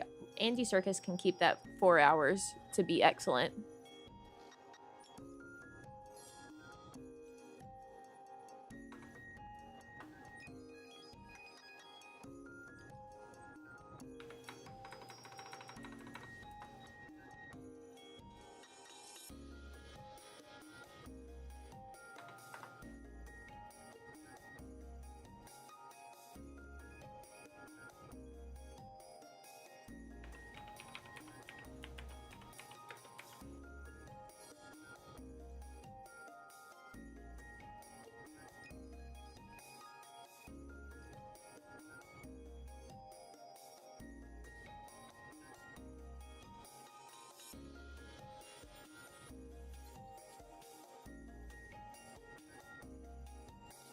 Yeah, it's $14.95 per month after the free trial. But that's the one that gets you credit so that you actually like are buying the book from them, but with the credit for only $15 instead of however much it would cost to just buy it outright. And you keep it. So even if you're not a member, like you cancel your membership, you keep all the books. They have a cheaper one that's like $9, but you can only listen to one audiobook and you can only listen to it for as long as you're a member. So that one's a scam.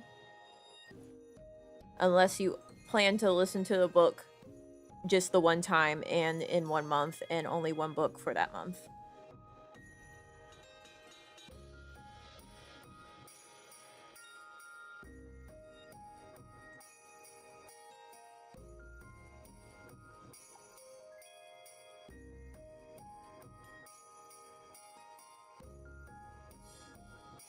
Suck it up and open the physical book I have. Maybe. Reading normal style. Yeah, I do enjoy my reading normal style, but it's just so much more convenient to have the audiobook while I'm doing something. Like, I could get onto Don't Starve and Farm and listen to the book, you know?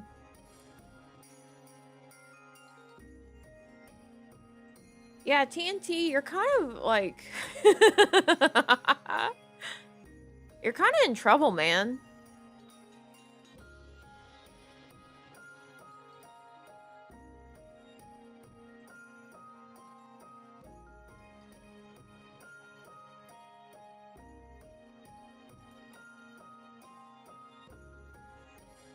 Book club's tomorrow.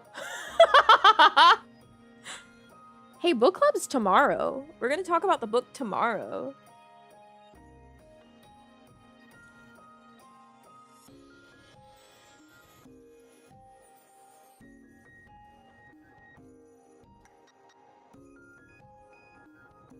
Day or night? Day. Book club's always during the day. So it's at the normal time of like every other stream. This summer has been rough for me. I understand. But like, book club is tomorrow.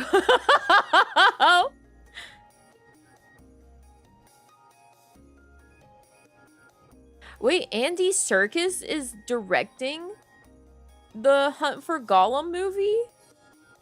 What?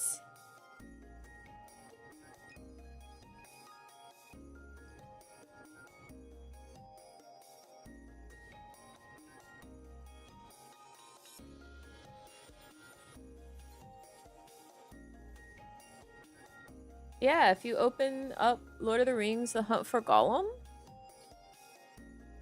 Director, Andy Serkis. I mean, I'm gonna see it, for sure.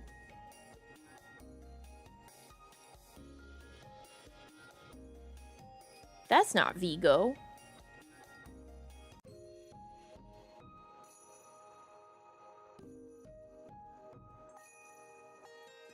Lee Pace is still Thranduil. This man's not Vigo.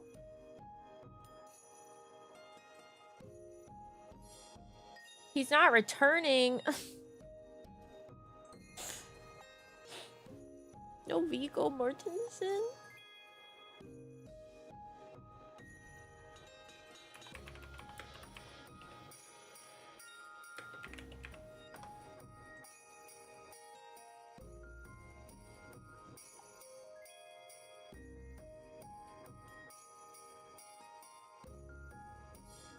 Viggo.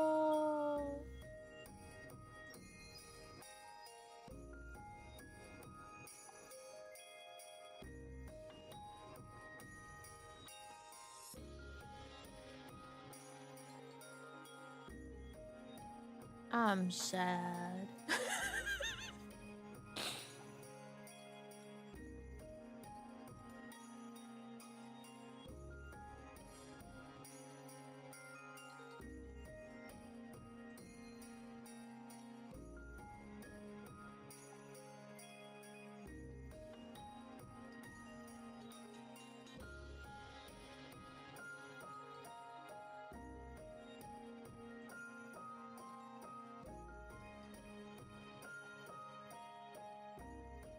Yeah, Sir Ian McClellan's back, but no Viggo. Elijah Wood's gonna be there. No Viggo.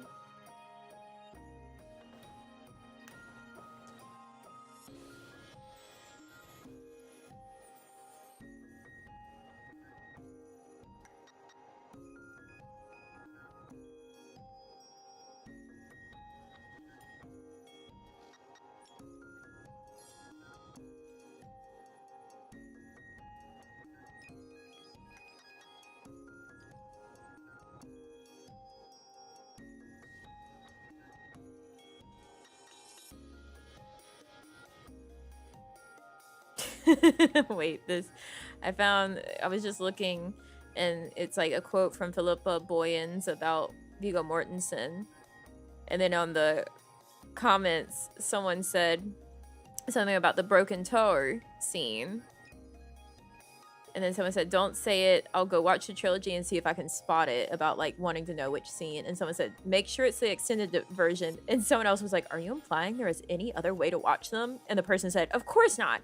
But just want to make sure, like hopping into the car and your mom says, make sure you put your seatbelt on. So true. And then someone else said, you mean the normal version instead of the abridged nonsense. So true.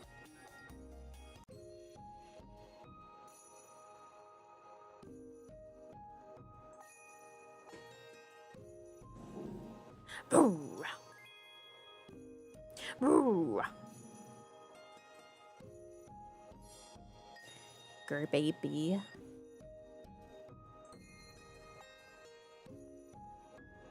Murder on the dance floor. Man. Andy Serkis directing?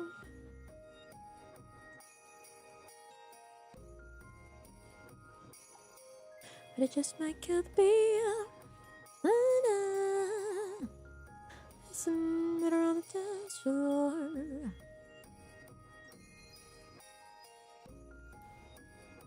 Direct extension of the Peter Jackson film universe and the first step in a new wave of standalone Middle-earth films.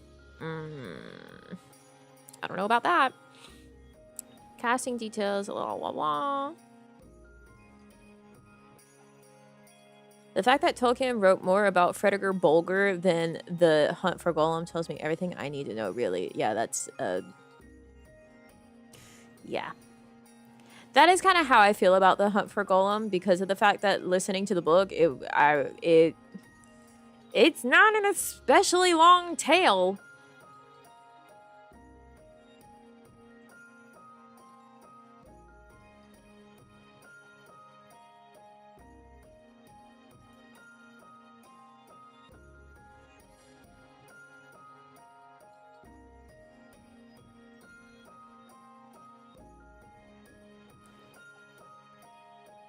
So, like, I'll watch it, but I'm not like, ooh, yeah, about it, you know?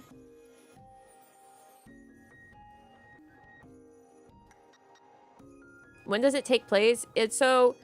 If you actually read or listen to the Fellowship of the Ring, there is a portion while like the Council of Elrond is all together and they're talking about how the Black Riders essentially found out that the ring was in the Shire, is that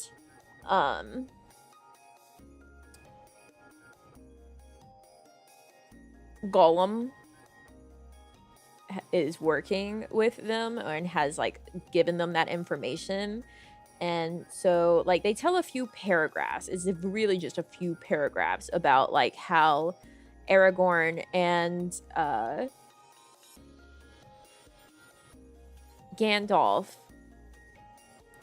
were searching for Gollum in the time between Frodo being given the ring by Bilbo and Bilbo leaving, and the time between them all getting back together at the House of Elrond, essentially.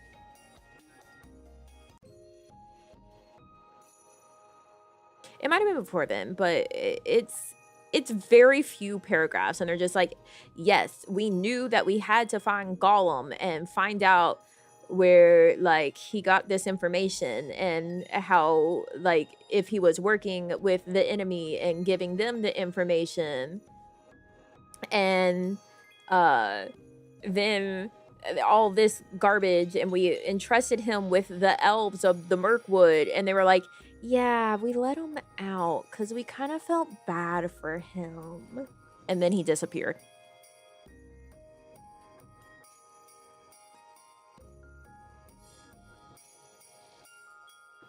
And yeah, like 10 years or something. It was like 30 years. It was a really long time between Frodo being given the ring in the book and him actually leaving the Shire. It's a long ass time that lapses. We let him climb trees with only one guard watching. Yeah, basically. They were like, oh, we felt bad keeping him locked up all the time, so we let him out, and then he escaped. Oopsies. Are y'all serious? I'm gonna need the elves of the Mirkwood to fucking get it together. Legolas, what's wrong with your people? Y'all have one job. Oopsies, we let him out and he escaped. Guys?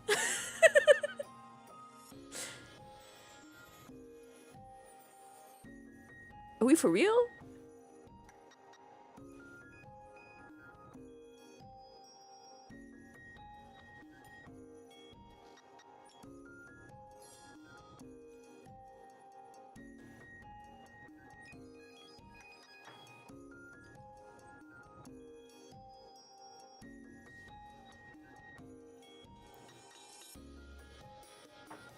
Uh-oh. People are saying Andy Serkis's filmography as a director has largely been terrible.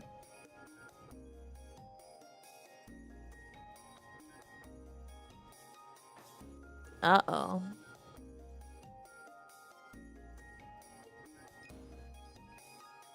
You know when, like, a piece of furniture gets moved and you find out where all the cat toys were? That's been my experience.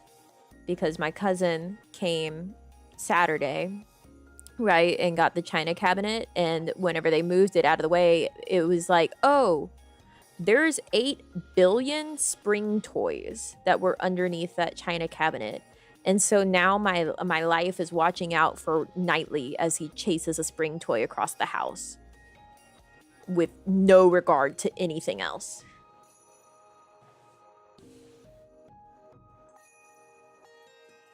You gotta watch out.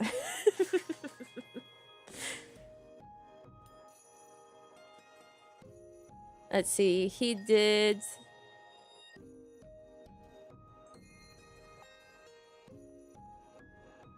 Breathe, 2017. Didn't watch that. Mowgli, Legend of the Jungle, 2018. Venom, Let There Be Carnage 2021, and then Animal Farm 2025.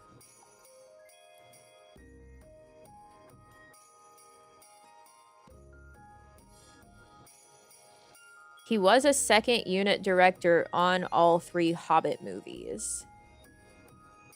Yeah, they're gonna be lost to the ether again soon. My younger cat likes to drown them, then take them under the couch. Oh, those poor socks. Those poor socks.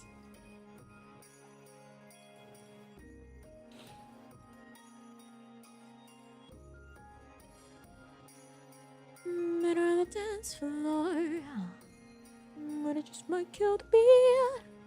La-da.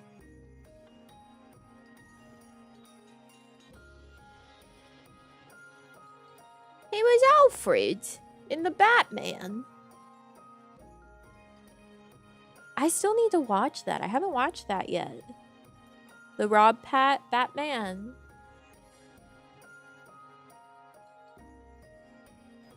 But I can't watch it because I have to listen to a book.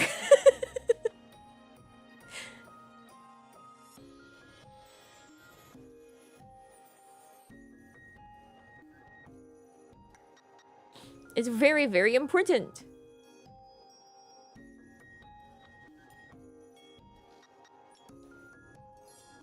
Oh yeah, Clear Obscure Expedition 33. Huihua. Crazy.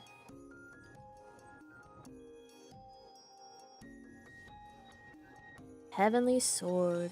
Guys, can we emulate the PS3 well now? Or is that one still a bitch? I never got to finish playing Heavenly Sword. Really like that Batman? I've heard very good things about it.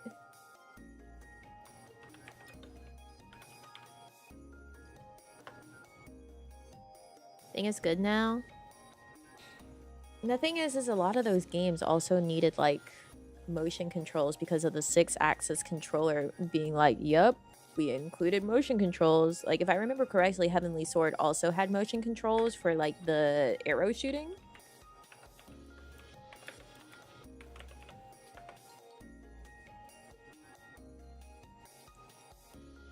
Because it was a launch title, and like a lot of the launch titles had motion controls. Like there was the whole dragon flying game that was entirely motion controls.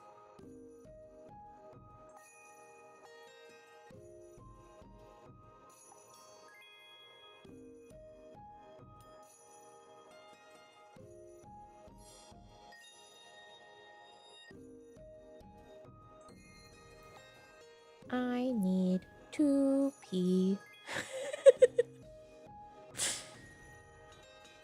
I don't know why it was a song about it. Yeah, you don't condone piracy. I understand. It says playable. Go pee, but we're so close to the end of stream time.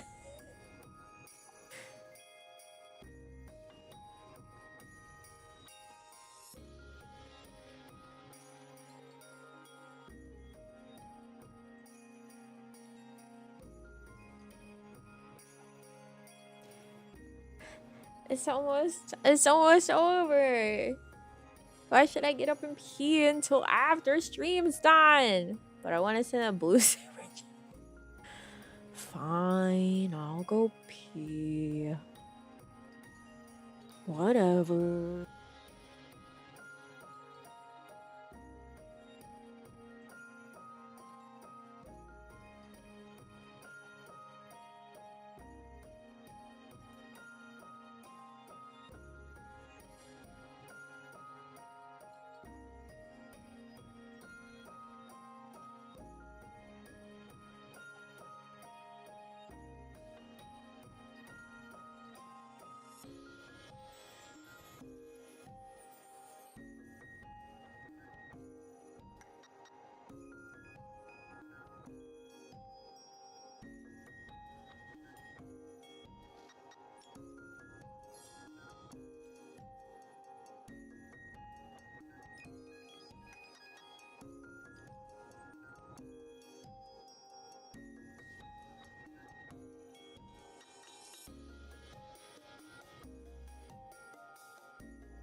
I peed.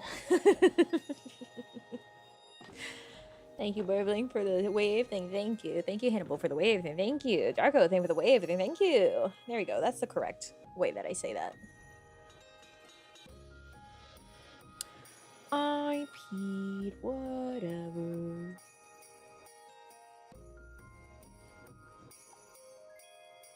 Rather, thank you for the wave. Thank you.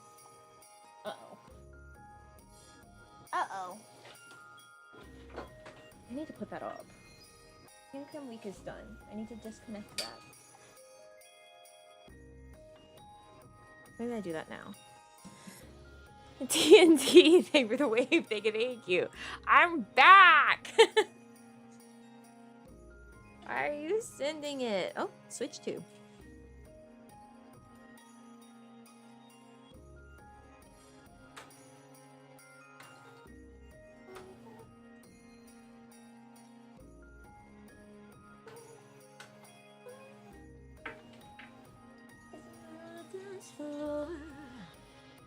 And it just might get through.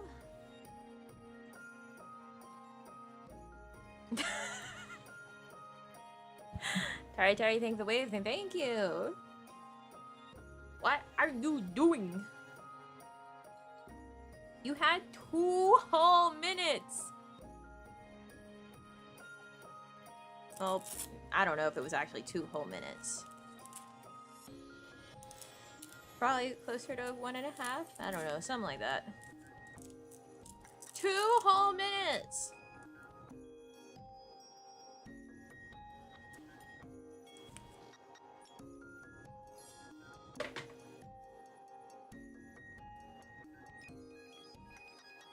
Yeah, it was plenty of time.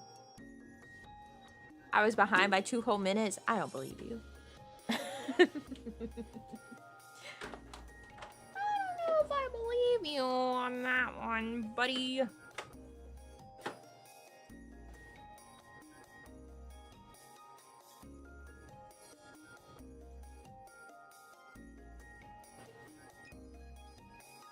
I mean, I guess it doesn't matter if I believe you or not. It already happened.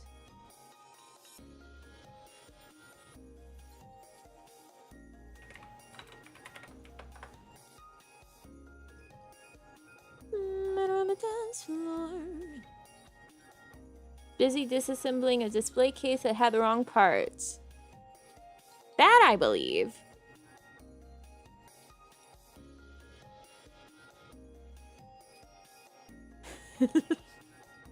That sounds plausible.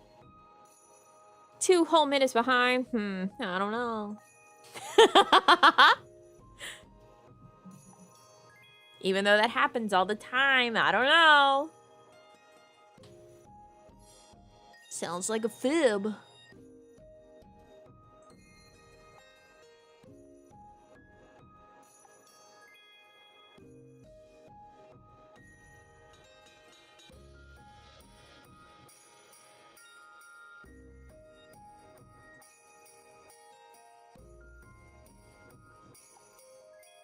Convenient excuse.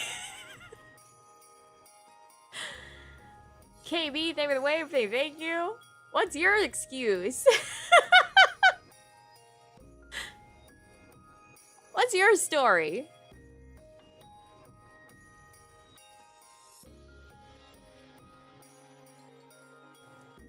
I made it home. Okay, well. I guess that's fair.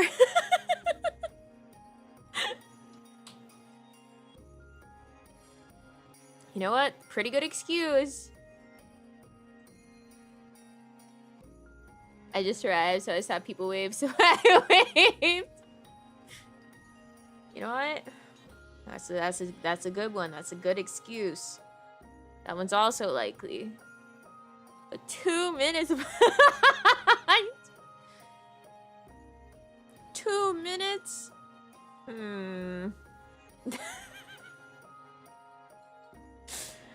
Twilight, thank you for the wave. Thank you. What's your excuse? All right?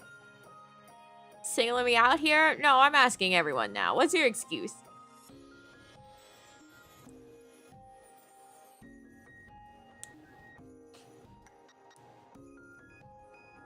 What could it possibly be?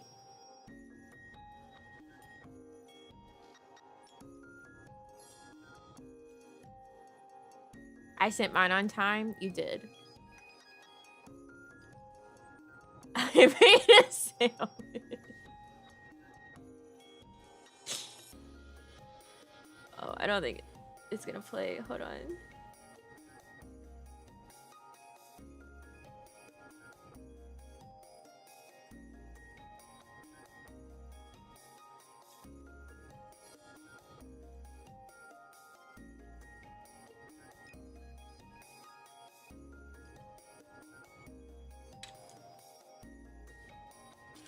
Oh, beans. That's right.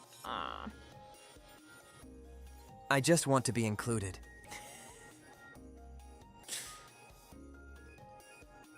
I don't think this got played. I made a sandwich. Nami cheer, Nami cheer, cheer, cheer. Nami cheer, Nami cheer, cheer, cheer. Nami sip, sip, sip. I'll never understand how it parses emojis to be like that. Twilight, thank you so much for leveling up. Thank you. Rattler, thank you for another wave. Thank you. And Forrest, thanks for that. Thank you. Nami cheer. Nami cheer. Cheer. Cheer. Nami sip. Nami sip. Sip. Sip.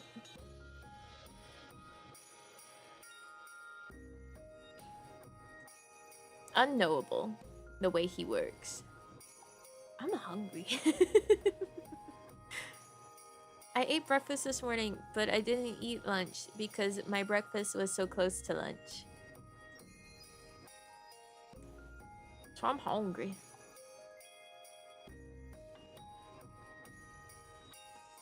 The Nami fear and the voice was freaking it. Yeah, he was scared. He was so scared. He had fear.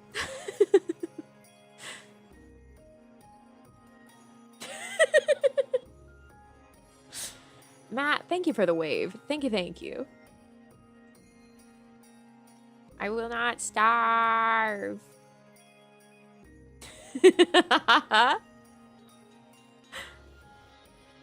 He was so scared.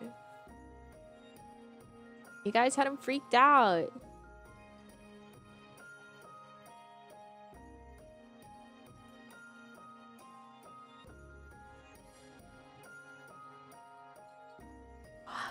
And what was he to do about it?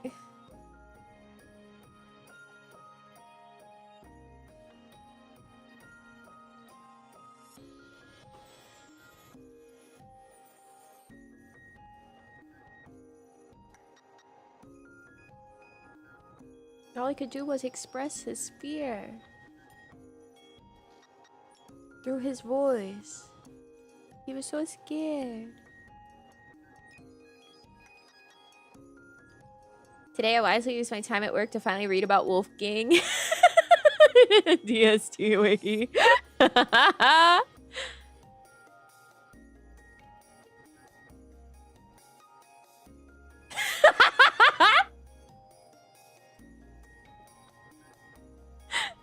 I sent that Enchanted game, like I told you guys, to the ones that I play like Overcooked and Witch game with, and they were like, ooh, we gotta get it. I say, yeah. And then I just saw that they sent it to me as a gift on Steam, and the gift message was, sisters, we gotta stir. Because that was a thing that I said in the fucking Witch game. I was like, stir, sisters, stir with me. Sister stirring.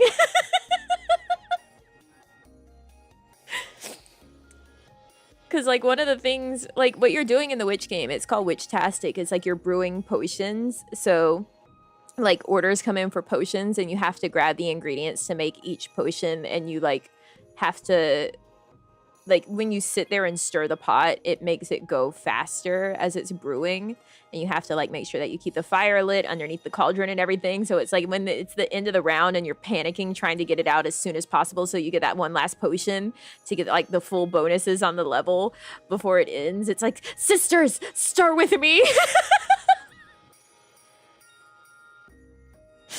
And it was a moment, it was a thing that I said in the heat of the moment, and it really just became a prevailing phrase for that game.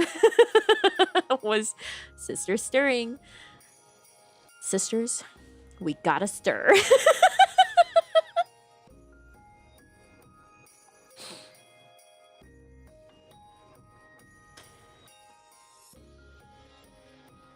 Sisterhood of the Stirring Pots, that's right. Looks chaotic. Yeah, Witch-tastic's really good. If you like enjoy playing Overcooked with anyone, Witch-tastic's great. It has a... It didn't get any DLCs, and it got like one update that added a bit more content, and then we finished it all again. So, Witch-tastic, love you, miss you, enjoyed you deeply. Like, we completed the whole game.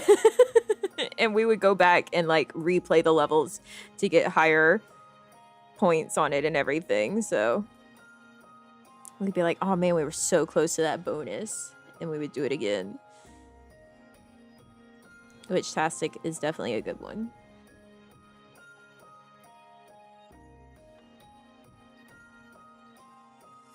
A good free one is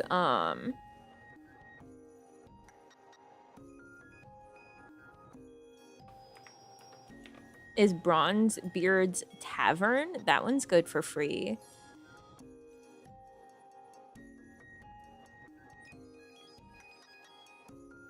Wait, looking at this. Calling all creators and regulars as we continue development on Bronzebeard's Tavern 2. We want to start getting more members of the community involved behind the scenes. What? Looking for streamers, content creators, wiki builders, and guide writers, community leaders. Huh. I didn't know that they were making a Bronzebeard's Tavern 2. Yeah, Bronzebeard's Tavern is good.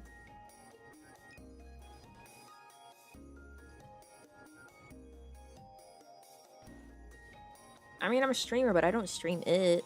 That's a game I play in my private time. With the 2 friends I have. Yeah! Yeah, Witch-tastic is just Overcooked with witches. It's great. I love it.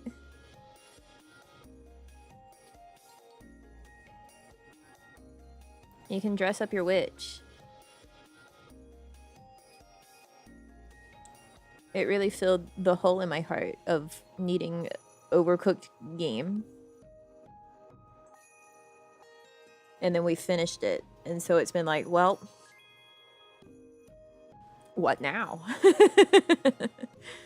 We do play it up, but sometimes it's good to have the Overcooked.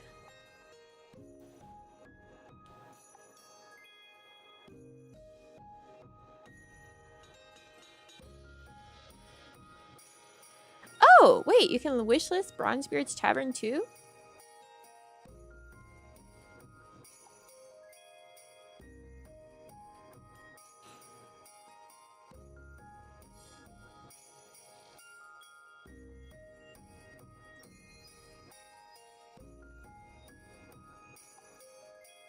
Meow.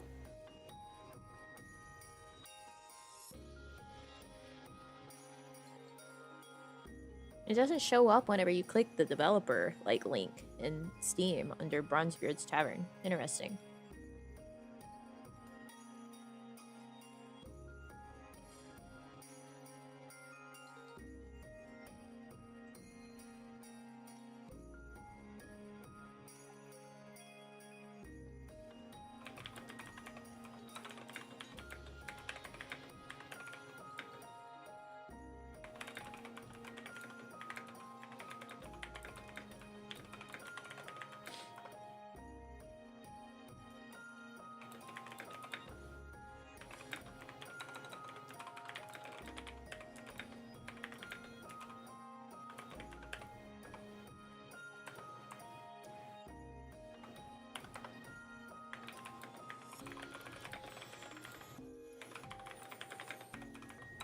Bronze beards.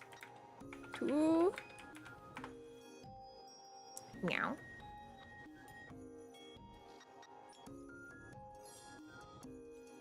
I don't know when I decided to pick that up as a habit. The meowing and confusion.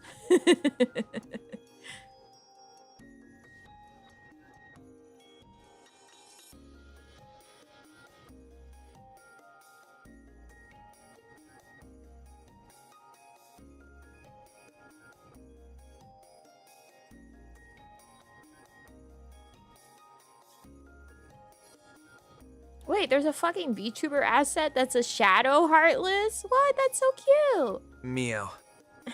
Meow. Thank you, Hannibal. Thank you, thank you.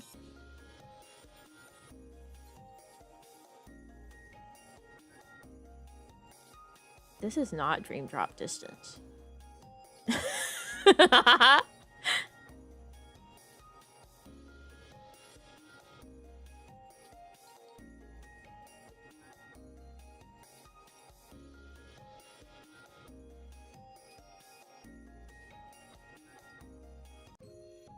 Well, it's time for me to go and feed myself and walk my creature. And listen to a book. Oh my god, I gotta listen. And I guess farm more. I want the Lord of the Fruit Flies to come back so I can get my friendly fruit fly. He died. He died too soon. Look up some games! Look, all you need to know is Goblin Nest, okay? Yeah, he did. He died. Don't buy Goblin Nest.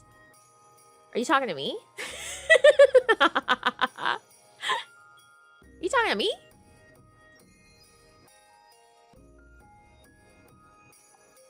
Surely.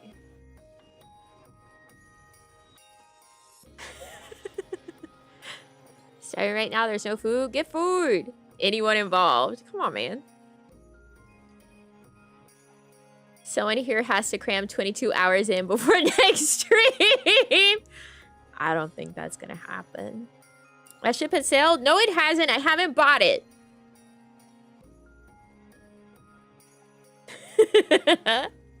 I didn't buy Goblin Nest.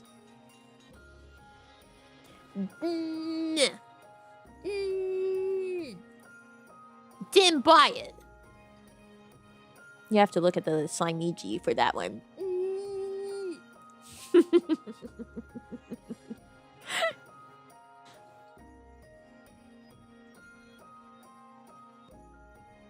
See what you mean with the video?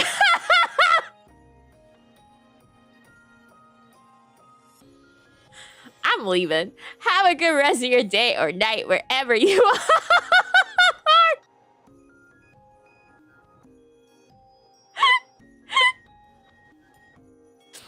I'll see you guys for book club tomorrow. Please, God, pray for my listening.